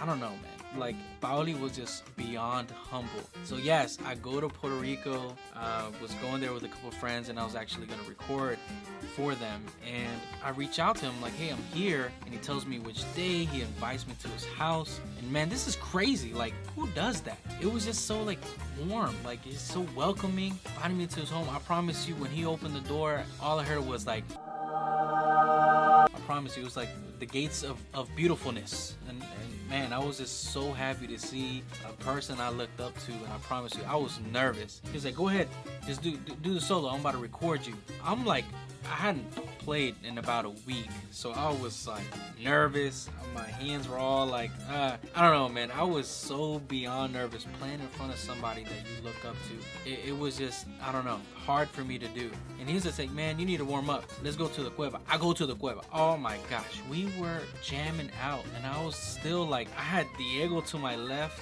and I had Paoli to my right, and I was like, who do I study right now? Like, I didn't want to jam. I just wanted to study. I wanted to soak in what they were doing, because, man, these are phenomenal players. They're like, oh man, it was just out of this world, an experience that I always will treasure forever, man. It's crazy that I can remember this like the clearest day. Then he was like, okay, I think you're ready. Let's go downstairs and record the video again. And the thing is that he was letting me play on his Jazambia congas, which at the time aren't the ones that just released with LP. These were ones that he had already custom made for himself. It was crazy. It was beautiful. I was like, man, I am not worthy. I'm not worthy to play these. But man, I did it. I moved some things around and I felt more comfortable. And it was a short solo, but it was just what I felt at the moment. I don't know, man. I was still very nervous, and it's an experience that I will treasure forever, man. And I'm grateful for Paoli because of it. And until this day, I study so much of him that it's not even funny how much I study. Like, Paoli Mejias is a guy that I try to emulate. It's hard. It's hard to emulate him because he has so many like arsenals. He has many like weapons. Like he can just go anywhere. Like he just I don't know. He is one guy that is very diverse, man, and is somebody that I just am grateful for to have met, to have, you know, play for his channel, and it's again something that I will always treasure. Maybe for other people it wasn't big, but like for me that was like a memory that I will always cherish, man. So yes, Paoli Mejias is not just a great conguero, he's a great person, he's a great human being, a person with a lot of, I would say, positive vibes, man, and something that a lot of percussionists I think fail to have in their life, that don't have that happiness. And if you see Paoli, he's always laughing, he's always smiling, he's always joyous, and it's like always reflected in his music and in his playing. So if you hear him do a solo, he posts videos up, man. I'm gonna link his channel. He does a lot of different crazy things, man, and I love it. And the thing about Paoli, he did an interview with Discussions and Percussions recently, and a lot of the stuff I kind of knew what he was saying, but it was awesome to hear it, you know, out of his mouth. And if you're not following Discussions and Percussions, man, shame on you. I'm trying to tell you guys. It's just treasures. It's just gold right there, man. The things that they're doing, you know, Marcos Torres and Damon Grant, man, what they're doing for the percussion community is unbelievable. It's beautiful. I think they just recently posted a podcast on how to do your taxes as a musician. Great advice, man. It's like, where are you gonna get that from? Seriously. But in that interview, I was able to even relate to Paoli a lot more because he has various amounts of creative outlets, and I feel the same. Doing this editing and doing these videos and playing at the same time, it's like you have this creative bug that you just want to let out, and he takes so much seriousness with photography, with videography, with musical arrangements and things that he's able to do, man. So yeah, Paoli Mejias is a special conguero that we need to appreciate, man, and trust me, he has a style that it's just beautiful, and his hands is such a crazy sound coming out of his hands. And one of the songs that I actually enjoy so much is not even his, but it's a song from Eggy Castrillo, Palo Yaya.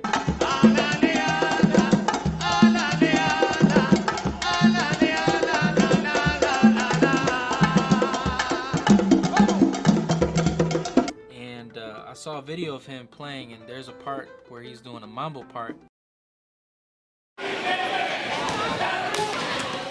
January 2017, we had gone to... And he's doing this tumbao variation in the mambo part that just caught my eye, man. And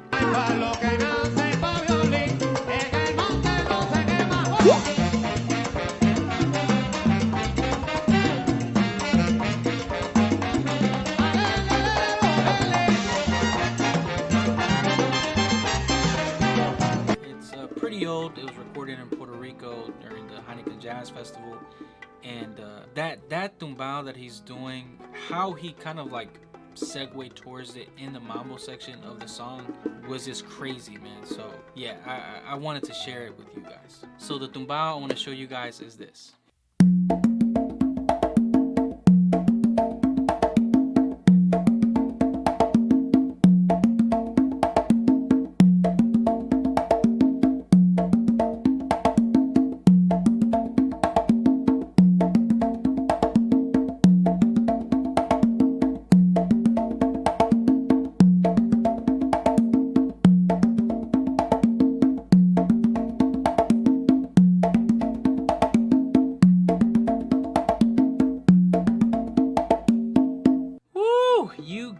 To love it, man. So you guys probably can't see the tumba that I have right here. It's out of frame, but I think you could see it in the other camera. Oh yeah, you gotta love technology. But yes, if you ever see Paoli's setup, he normally sets up this way with 3 congas in this kind of setup. So I wanted to stay true to his setup, and I think it's a lot easier to do it this way as well, and makes you really work your dominant hand, man. So it's craziness what he's doing, but yes, it really spiced up that mambo section of that song, and he's doing a lot of slaps, a lot of accents in that variation of the tumbao. So yes, let's get it started. So something that I noticed that he kind of started off this tumbao is with the tumba in front. All right, so he's gonna do 1 open on the tumba in front of him with his dominant hand. After doing that open on the tumba, what he's going to do is a close slap with his non-dominant hand on the conga. Then, with his dominant hand, he's going to go to the tumba towards his dominant side, and he's going to do 2 opens on that tumba. So to put everything together up to this point,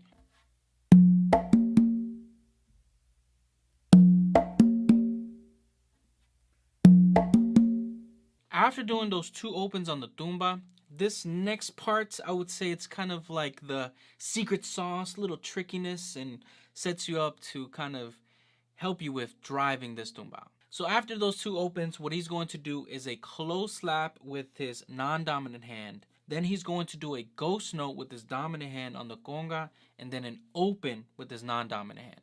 So it's going to sound like this.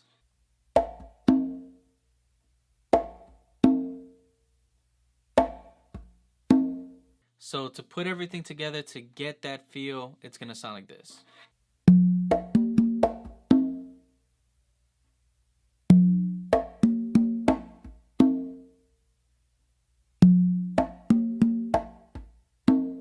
So after doing that open with your non-dominant hand, this is kind of another kind of secret part to move on to the next part of this tumbao. So what you're going to do is, after doing that open, you're going to rest your non-dominant hand and then do a close slap with your dominant hand and then a close slap with your non-dominant hand. And what I mean by kind of rest, I mean it's gonna be like a baby ghost note. Barely touching the drum, but it's gonna be somewhat noticeable. But to kind of give you that idea, it's gonna sound like this.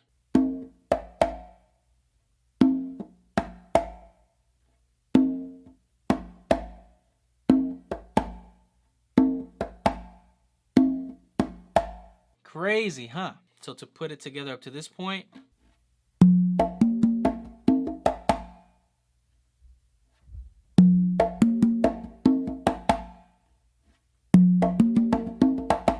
then to finish the whole tumbao, yes, it's pretty quick, but yes. What you're going to do is you're going to do 1 open on the tumba to your dominant side with your dominant hand. And then immediately after that open, you're going to do 2 opens with your non-dominant hand on the conga. So to kind of get that feel, it's going to sound like this.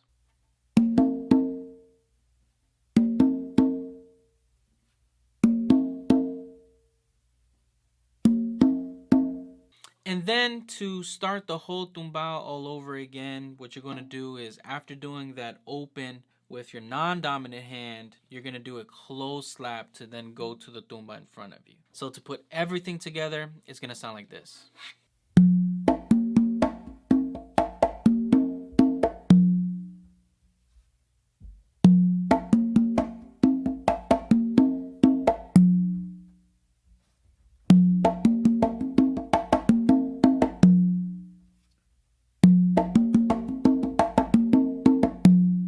Now to play the whole tumbao through, it's going to sound like this.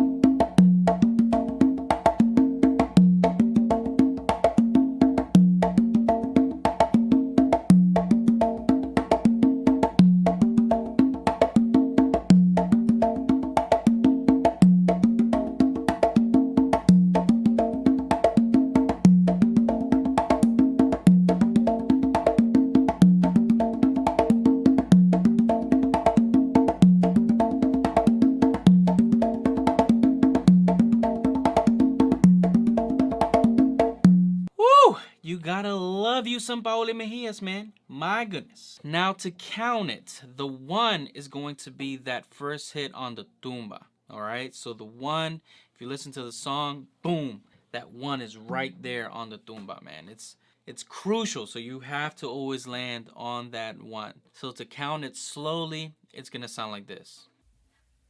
1, 2, 3, 4. 1, 2, 3, 4. 1, 2, 3, 4. 1, 2, 1.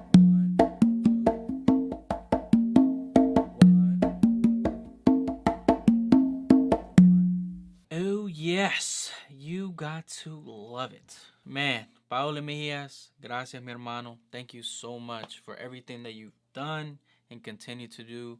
Un abrazo desde acá. Ya tú sabes, man. Alright, y'all. Y'all already know what to do. Like, subscribe. I'll see you guys in the next video. Have a great day.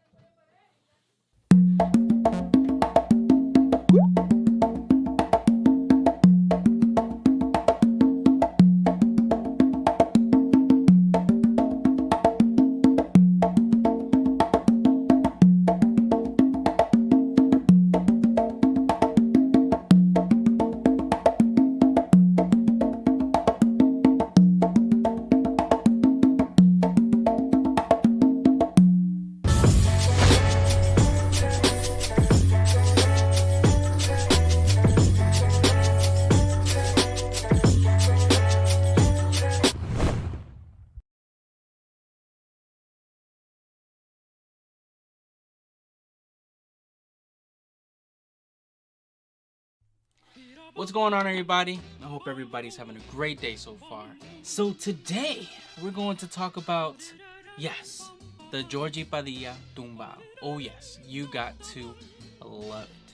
Y'all already know what day it is. It's Tutorial Thursdays.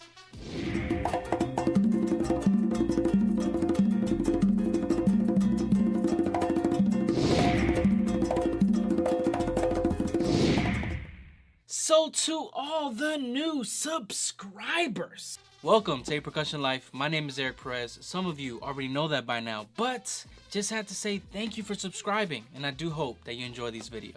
And if you haven't subscribed already, just hit that subscribe button, hit that notification button, find out whenever I upload. And yes, we normally upload every Monday and every Thursday, something new, something different, something fresh, and it's normally things that you request.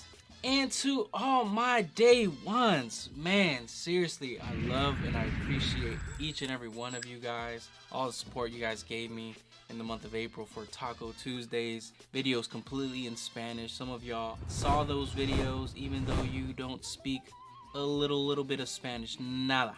And yet, you guys supported me. So I seriously appreciate you guys, and I'm grateful from the bottom of my heart for just the continued support you guys continue to give.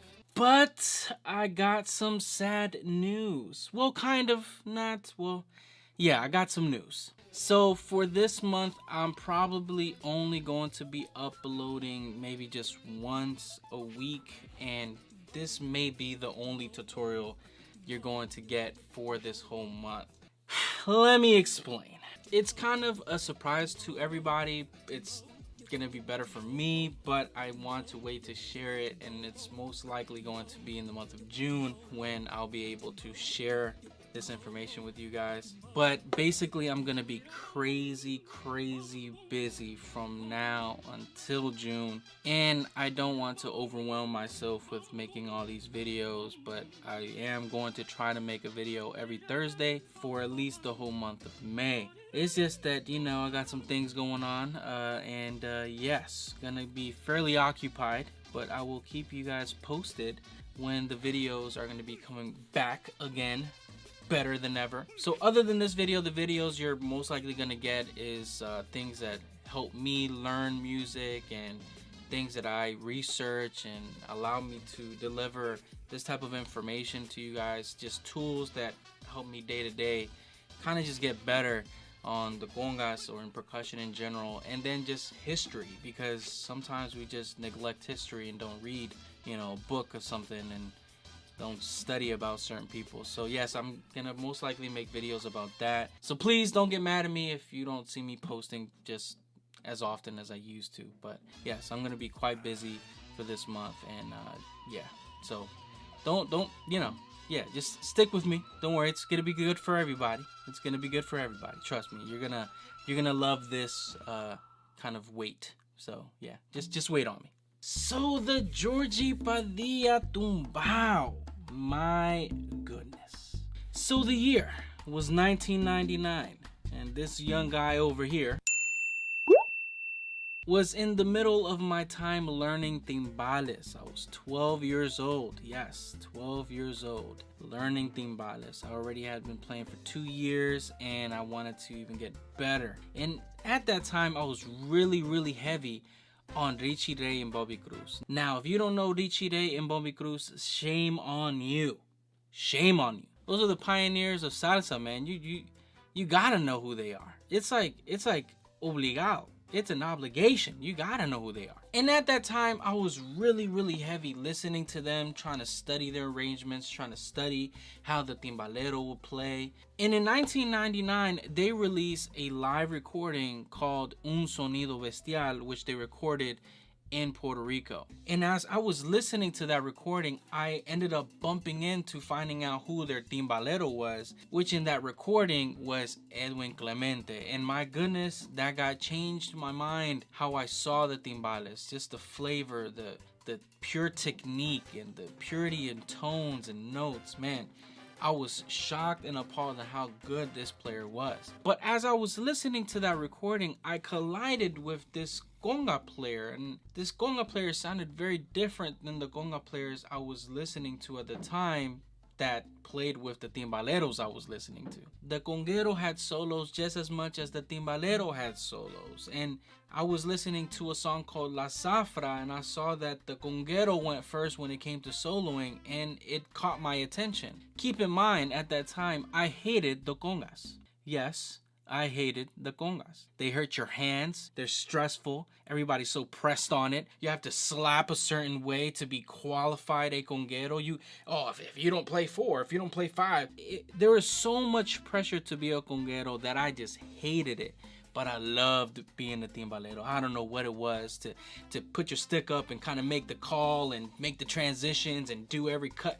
I don't know what it was, but I loved being a timbalero. But at this time, this particular conguero was catching my attention. Every note, every tumbao, every solo that he was doing. I don't know what it was, but it always caught my attention. And there's 3 songs in particular in that live recording that I don't know how great he played this, but it was just pure clean all the way. No mess ups, just I don't know. It was just crisp and clean how he played throughout all those songs. One of the songs was La Zafra, the other one was Sonido Bestial, and then the other one, which is one of my favorite ones, is called Los Fariseos. And he actually has a conga solo, which marked my life. It's crazy. I'm here 12 years old, and I was so fueled into timbales that a conguero marked my life. And at the time, I didn't even know who this guy was. Fast forward 3-4 years later, here's 15 turning 16-year-old me,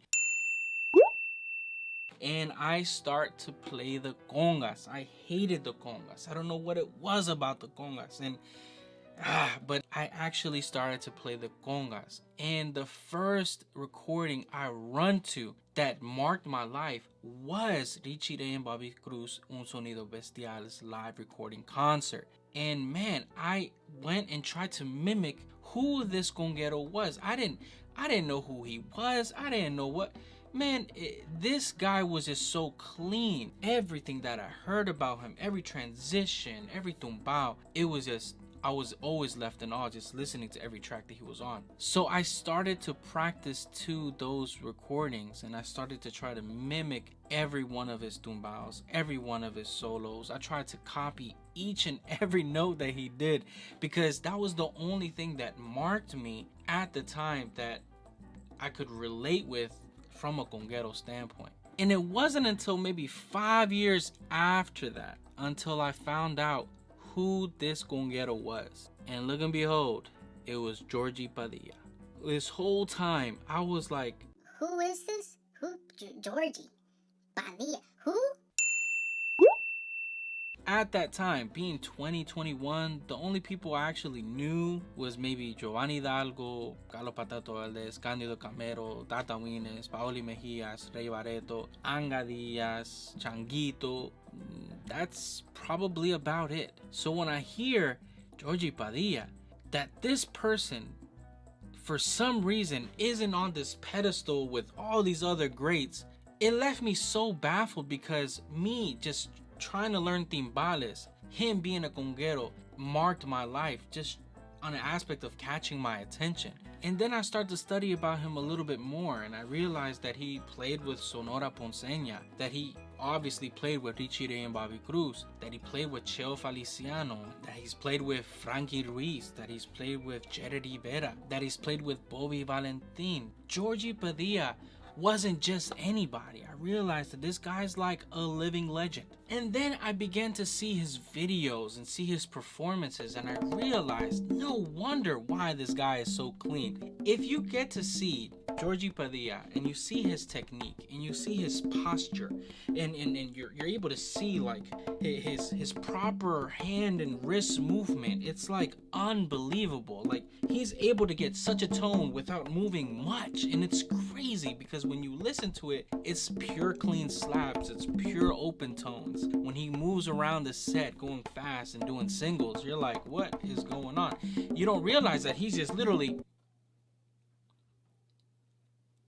And that's who kind of like influenced me, that you don't have to do much to get such a loud and clean tone. Because if you see his technique, it's so clean, it's so like proper. There's no flaw in it. It's maybe him and Bobby Allende are the two that I see like their technique is just flawless when it comes to their hands. It doesn't move. It's like consistent into one place, man. You just gotta love it. But then when you start to realize and you dig down a little bit on who Georgie Padilla is, and you realize he had many influences around him. He had little Johnny Rivero, who was playing with in Sonora Ponceña. He was also mentored by the Godfather, David Lamor Ortiz. So you see that he has been able to blend all these styles into his own way. And he's crazy multi-percussionist. So he's able to then get influences from these other instruments to apply it into his style of playing. So the tumbao I want to share with you today that Georgie Padilla did, I actually saw it in a concert that he did with Richie Ray and Bobby Cruz. And it's crazy because the tumbao that caught my attention was one that he actually did during the timbal solo. So he was doing this type of tumbao literally during a timbal solo. In other words, he was laying a great foundation, a perfect bed to still be somewhat noticeable but not a distraction during a moment that the timbal player is having, which is crazy important, man. You don't know how many times like a conguero's going off and doing crazy things while somebody else is soloing or while the singer is going off, and all you're meant to do is just leave a good bed so people can rest and people could absorb whatever's going on at that moment. And Georgie Padilla did that. And yet he was doing something so crazy, so complex, so unique that it was like, how are you doing this in the middle of a timbal solo and still killing it? That's goals right there, man. That's goals. But you're gonna see a nice fusion of a guaguancó and then a tumbao, a normal tumbao that you would do. And I believe he was playing in a song called La Zafra, and La Zafra is played in 2/3 son clave, if I'm not mistaken, but you never know.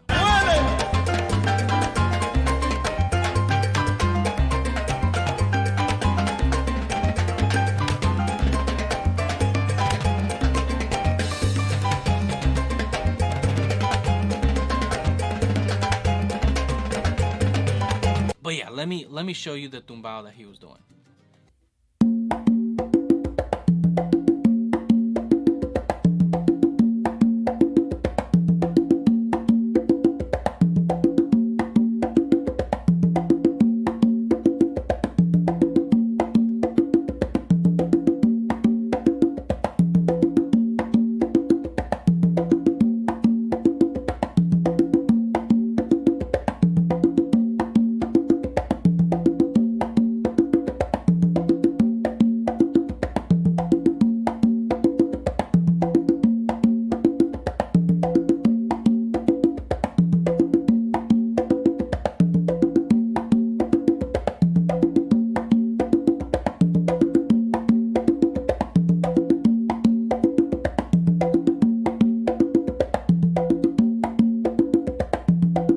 Georgie Padilla is crazy, man. My goodness, you gotta love that, man. That was nuts. That was crazy right there. So let me show you what I'm doing. So if you notice, I kind of started in an awkward place. I normally don't like to start here in these type of tumbaos, just because it's a lot harder to understand it. But at the same time, it's easier for you to follow because that first note that I do is actually the 1. So you're at least going to be able to understand it when I'm counting it later. So I start this tumbao with my non-dominant hand on the tumba from a non-dominant side. So I just do 1 open on there. And with my dominant hand, what I'm going to do is just 1 close slap. 1 close slap with my dominant hand on the conga. And then again, with my non-dominant hand, I'm going to do 1 open on the tumba on my non-dominant side. So to put that together,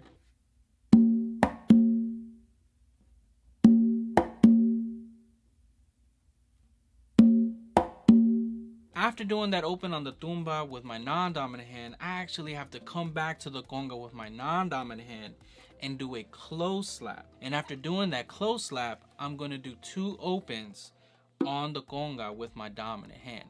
So it's going to sound like this.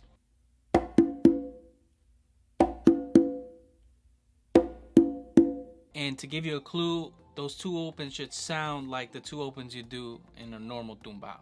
So to put that together, it's going to sound like this.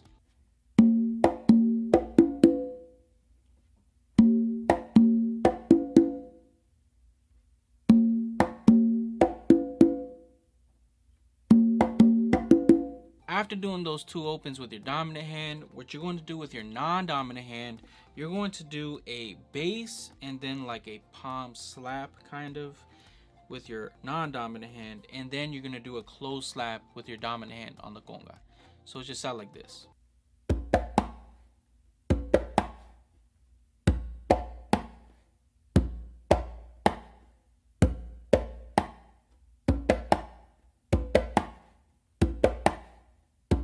So to put everything together to this point, it's going to sound like this.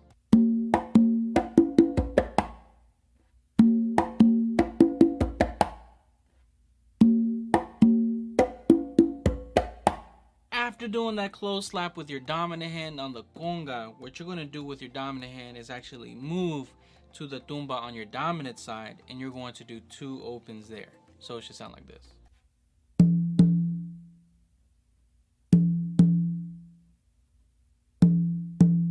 Again, those 2 opens should sound kind of like what you're doing in a normal tumbao when you're playing 2 congas. So just to give you that trigger. To put everything together to this point, it should sound like this.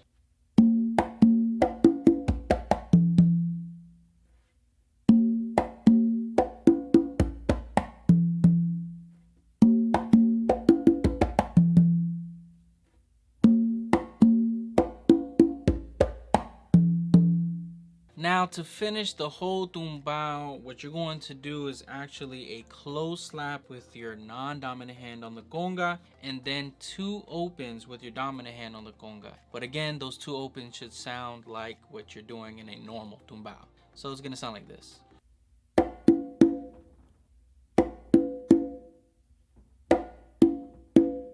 Now to put the whole tumbao together, it's going to sound like this.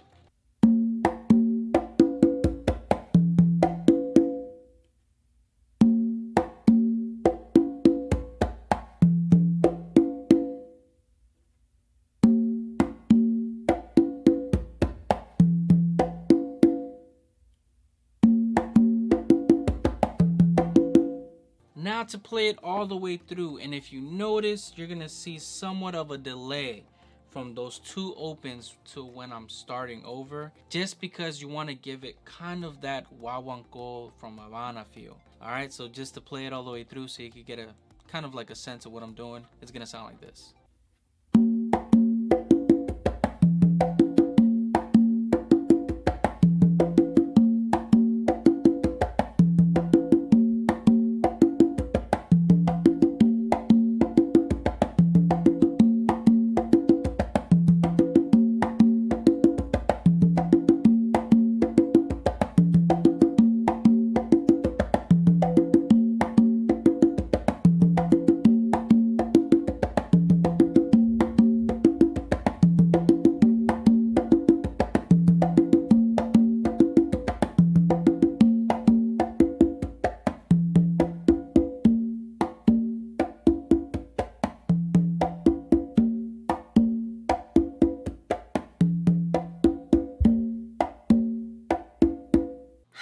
That is some crazy stuff right there, man. You got to love it. And if you wanted to add a little bit more spice, Georgie doesn't do this. He keeps it very simple, very clean.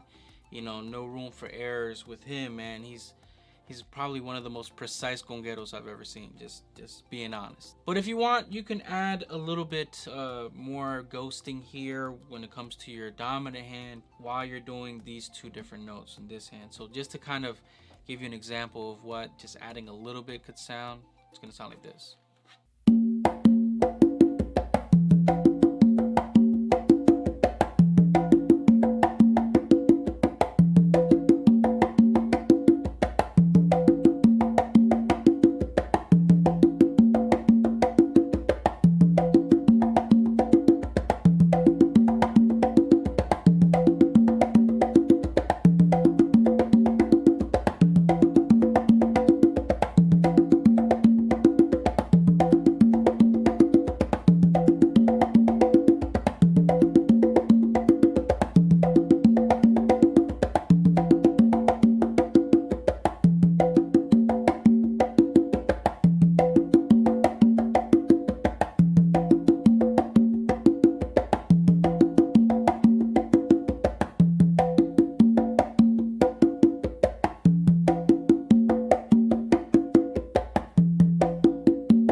Yes, you can do a little bit of something like that. But again, that may be a little bit too much. You know, you want to keep it nice and clean, nice and simple, kind of like how Georgie did it. This is just if in between you wanted to kind of spice it up in between the simplicity with a little bit more complex. And all I'm really doing is just adding a ghost note before the closed slap here on the dominant hand, and then doing a closed slap before doing the closed slap here. So kind of to slow it down.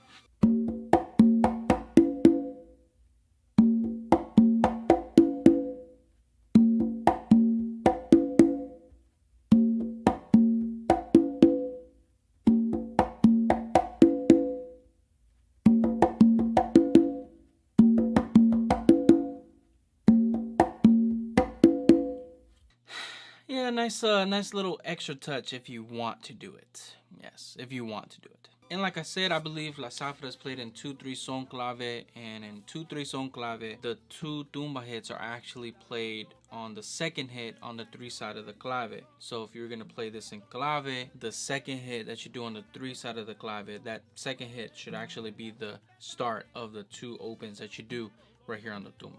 Now to count it, it's gonna sound like this. 1, 2, 3, 4. 1, 2, 3, 4. 1, 2, 3, 4. 1, 2, 3, 4. 1, 2, 3, 4. 1, 2, 3, 4. 1, 2, 3, 4. 1, 2, 3, 4. 1, 2, 3, 4. 1, 2,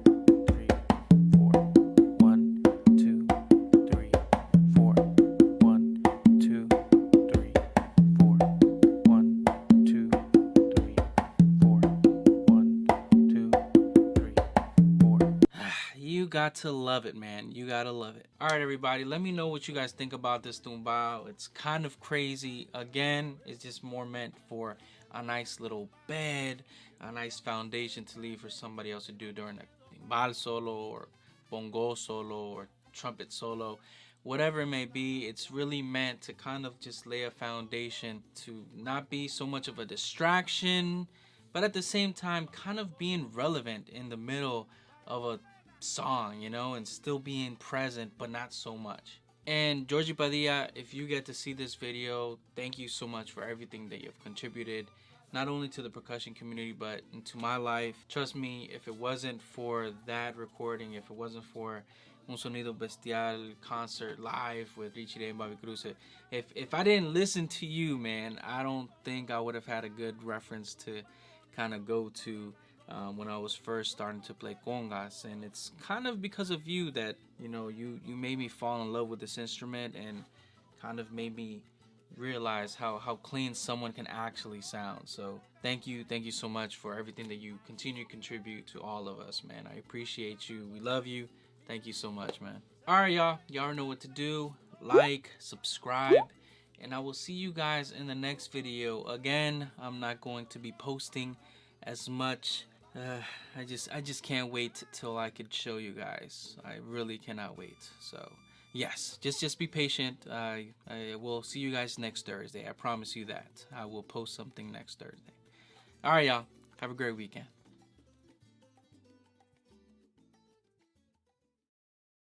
Also, did you guys see Game of Thrones? I forgot to say something about that. I know that I'm wearing the shirt, and man, look. Look, I got my shoes and every...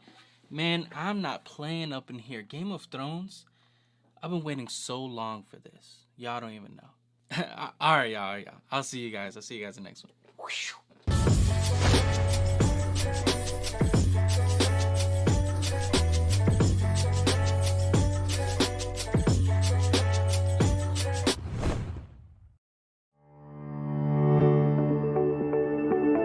Nuts are one of the healthiest things you can eat. However, some of the most common nuts are terrible for your health. For instance, peanuts are actually not a nut.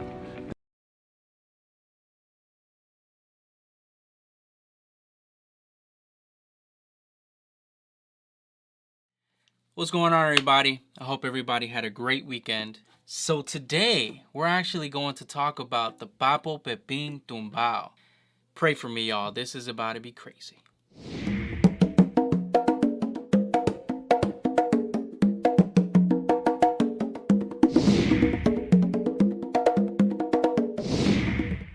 To all the new subscribers, welcome to pər๊kəSHən Life. My name is Eric Perez. Some of y'all already know that, but just had to say thank you for subscribing, and I do hope that you enjoy these videos. And if you haven't subscribed already, just hit that subscribe button, hit that notification button, find out whenever I upload something. And yes, we normally upload every Monday and every Thursday, something new, something different, and it's normally things that you request. And to all my day ones, man, I love y'all so much, man. I'm just beyond grateful. And talking about one of my day ones, hold on, I need to get this real quick. Woo! Check this thing out, man. Oh my gosh. You don't understand how happy. Man, this is from a subscriber. His name is Daniel. Daniel, seriously, thank you from the bottom of my heart. Thank you so much for blessing me with your art. If you don't see it, it's me just saying those little moves, man. You just seriously, Daniel, this made my day, man. It's one of the most special things I have actually ever received, man. It's right on point, man. So I'm beyond grateful, man. But seriously, all my day ones, I appreciate you guys. Little things like this, man, really go a long way, and they really motivate me, and they bless me, man. And it's kind of like, I don't know, kind of goes back to the reason why I make these videos, and it's really for all of us to learn and grow, man. And to see just a few of y'all just showing your gratitude, trust me, it means the world to me, man. I appreciate it, and I love all you guys, every single one of you that subscribe, that comment, that share, that give your input. Seriously, I am blessed, man. It's been a great year, man. Yes, we are at the end of 2018. I know a lot of you guys are about to turn up, so yes, be safe, and I do hope that you enjoy this time with your family and be blessed, man. But let's get into this video. So the pər๊kəSHən tumbao.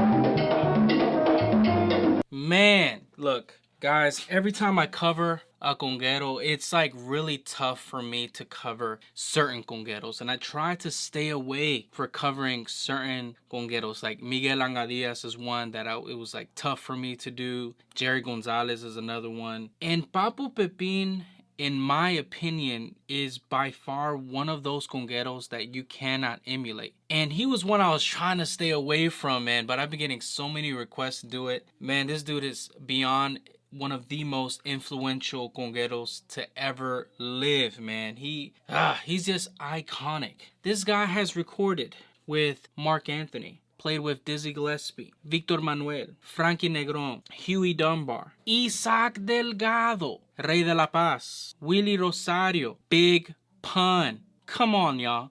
Big Pun? I'm not a player, I just crush a lot. Dude, I could spend a whole day naming everybody that he has recorded throughout his lifetime. And I promise you, I don't think I'd finish. This dude is by far one of the most recorded percussionists in the Latin scene to ever live, man. And to be honest with you, there's a reason why he's one of the most recorded percussionists in the Latin scene. Papo Pepin has a style all on his own. And you know what? What I'm going to do, I'm going to link an interview that he did with Discussions in Percussion. If you don't know what Discussions in Percussion is, guys, we are in a time that all this access to information is so available, and it's a great time. So there's a podcast called Discussions in Percussion by Marcos Torres and Damon Grant. Guys, they upload every week something about percussion, man. It's news, it's interviews with great drummers, percussionists, great advice, great input, man. I'm gonna link their information. Awesome, man. I listen to them every single week, man. They are by far such a great,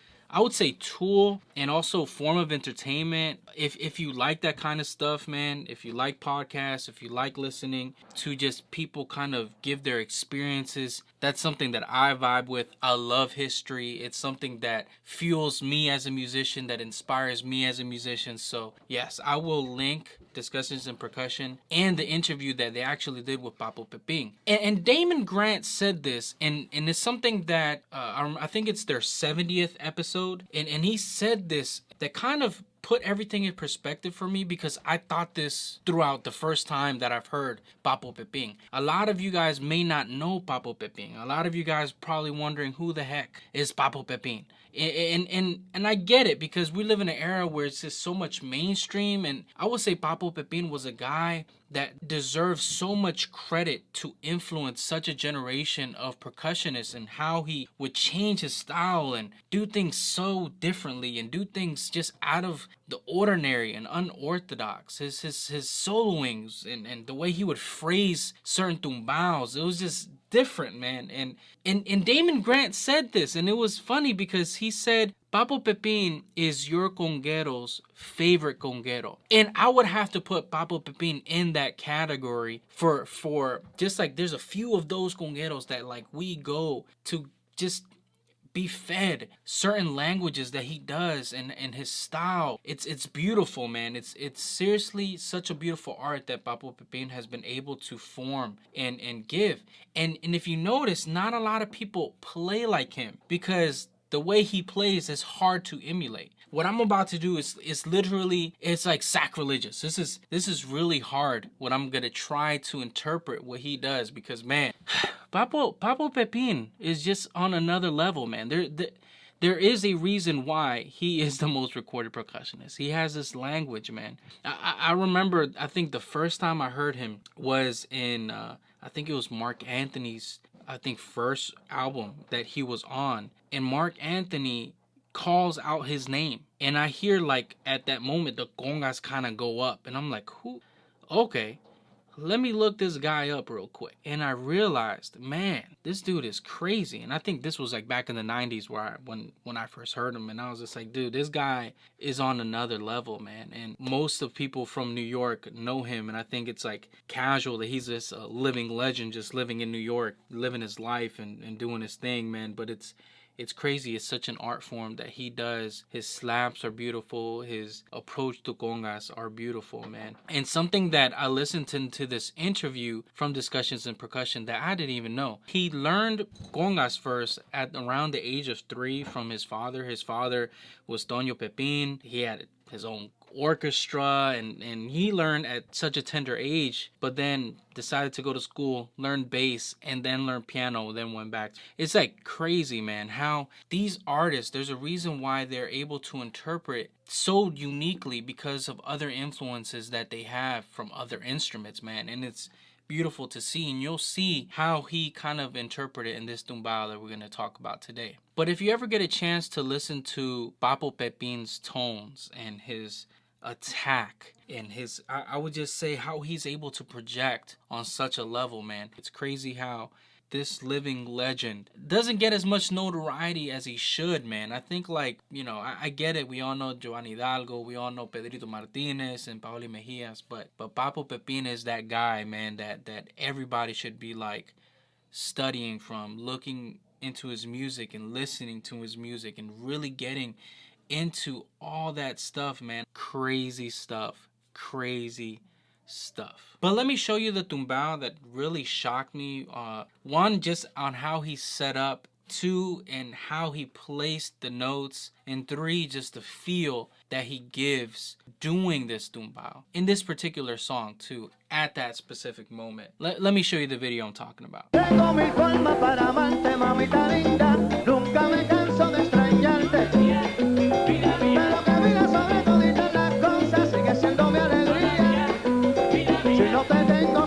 I'll link the video down below. I think it's around the 2-minute mark that he starts doing this tumbao. And it's just crazy just how he places it. But let me actually show you the tumbao that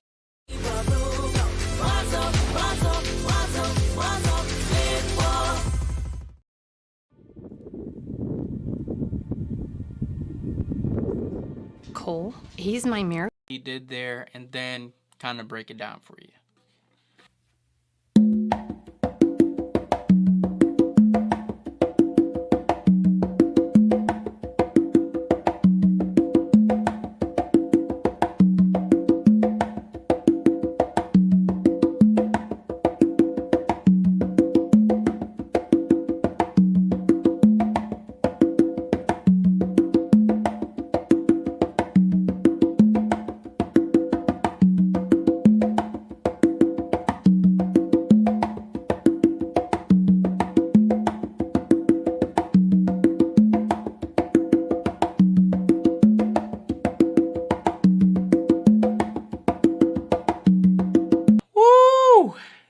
Got to love tumbaos, man. Papo Pepin, you was one crazy dude to be doing something like that, man.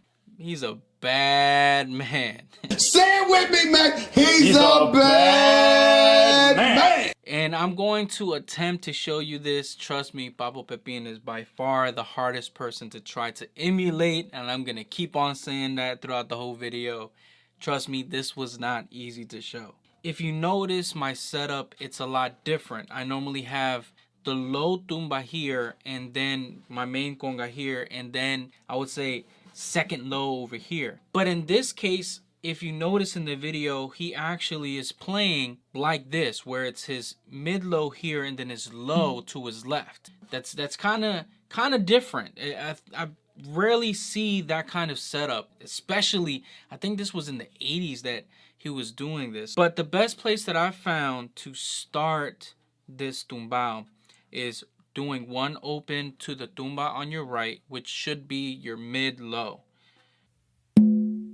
After doing that open on your mid low to your right, what you're going to do is a close slap with your left hand and then a close slap with your right hand on the conga. So to put that together,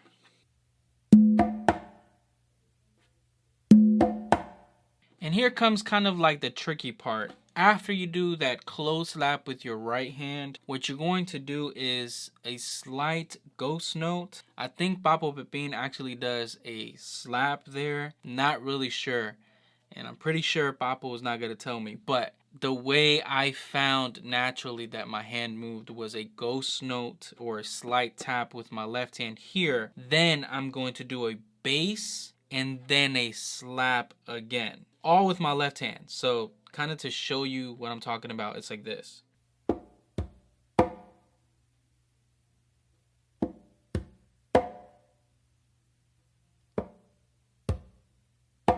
And if you notice, I'm really kind of hugging just this area right here, just because Papo really didn't come to the center, not all the time. He kind of stayed in this area. If you notice him playing in his style, it's really much kind of in this center area right here. But after doing that close slap with my left hand, I'm going to do 2 opens with my right.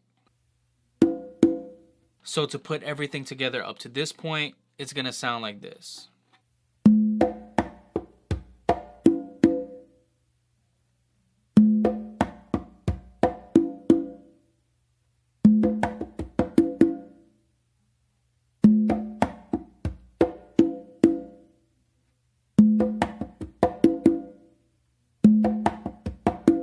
After doing those 2 opens with my right, what I'm going to do is a bass, again in that same area, and then a close slap with my left hand. And then with my right hand, I'm going to do a close slap. So to kind of put that together, just that little segment.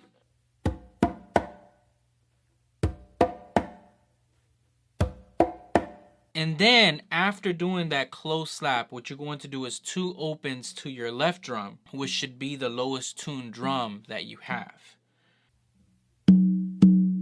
So to put everything together up to this point, it's going to sound like this.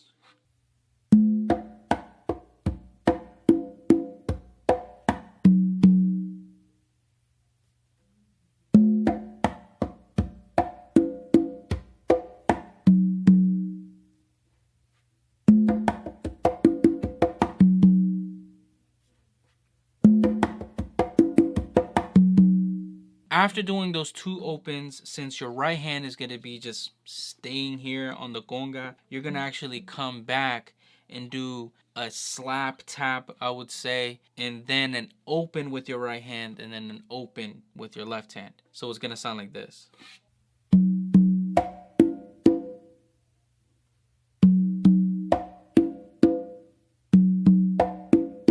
And then you go back to that open on your tumba to your right to start the tumbao all over again. So to play the whole tumbao without actually playing it through, it's gonna sound like this.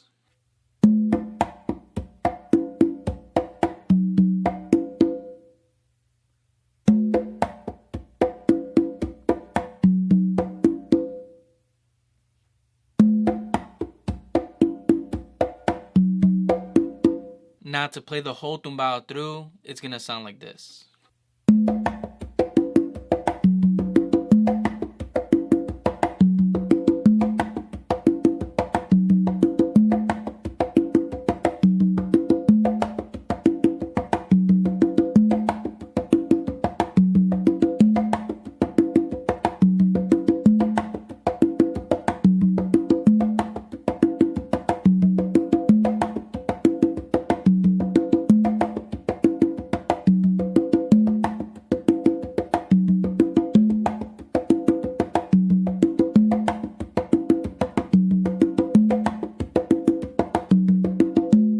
Now, in clave, I believe the song Todavía is played in 2-3 son. In that case, the 2 hits that he does in his left tumba actually fall on the second hit on the 3 side of the clave.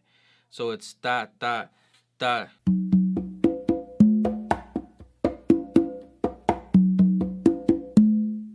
Again, it's da, da, da.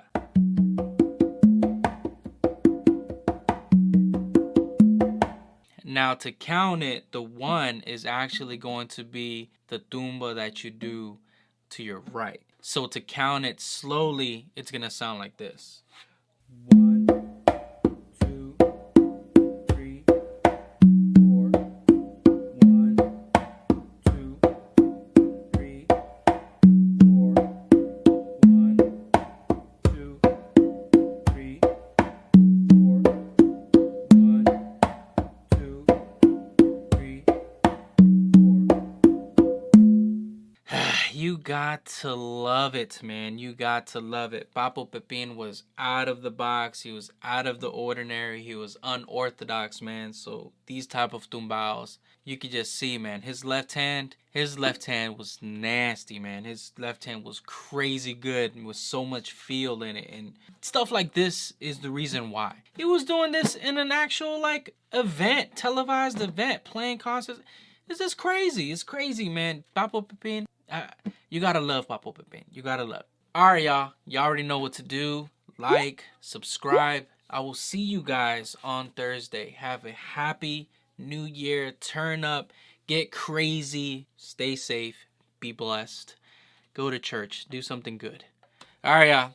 Love y'all. Take care, man. And I will see you next year. That joke never gets old. That joke never gets old.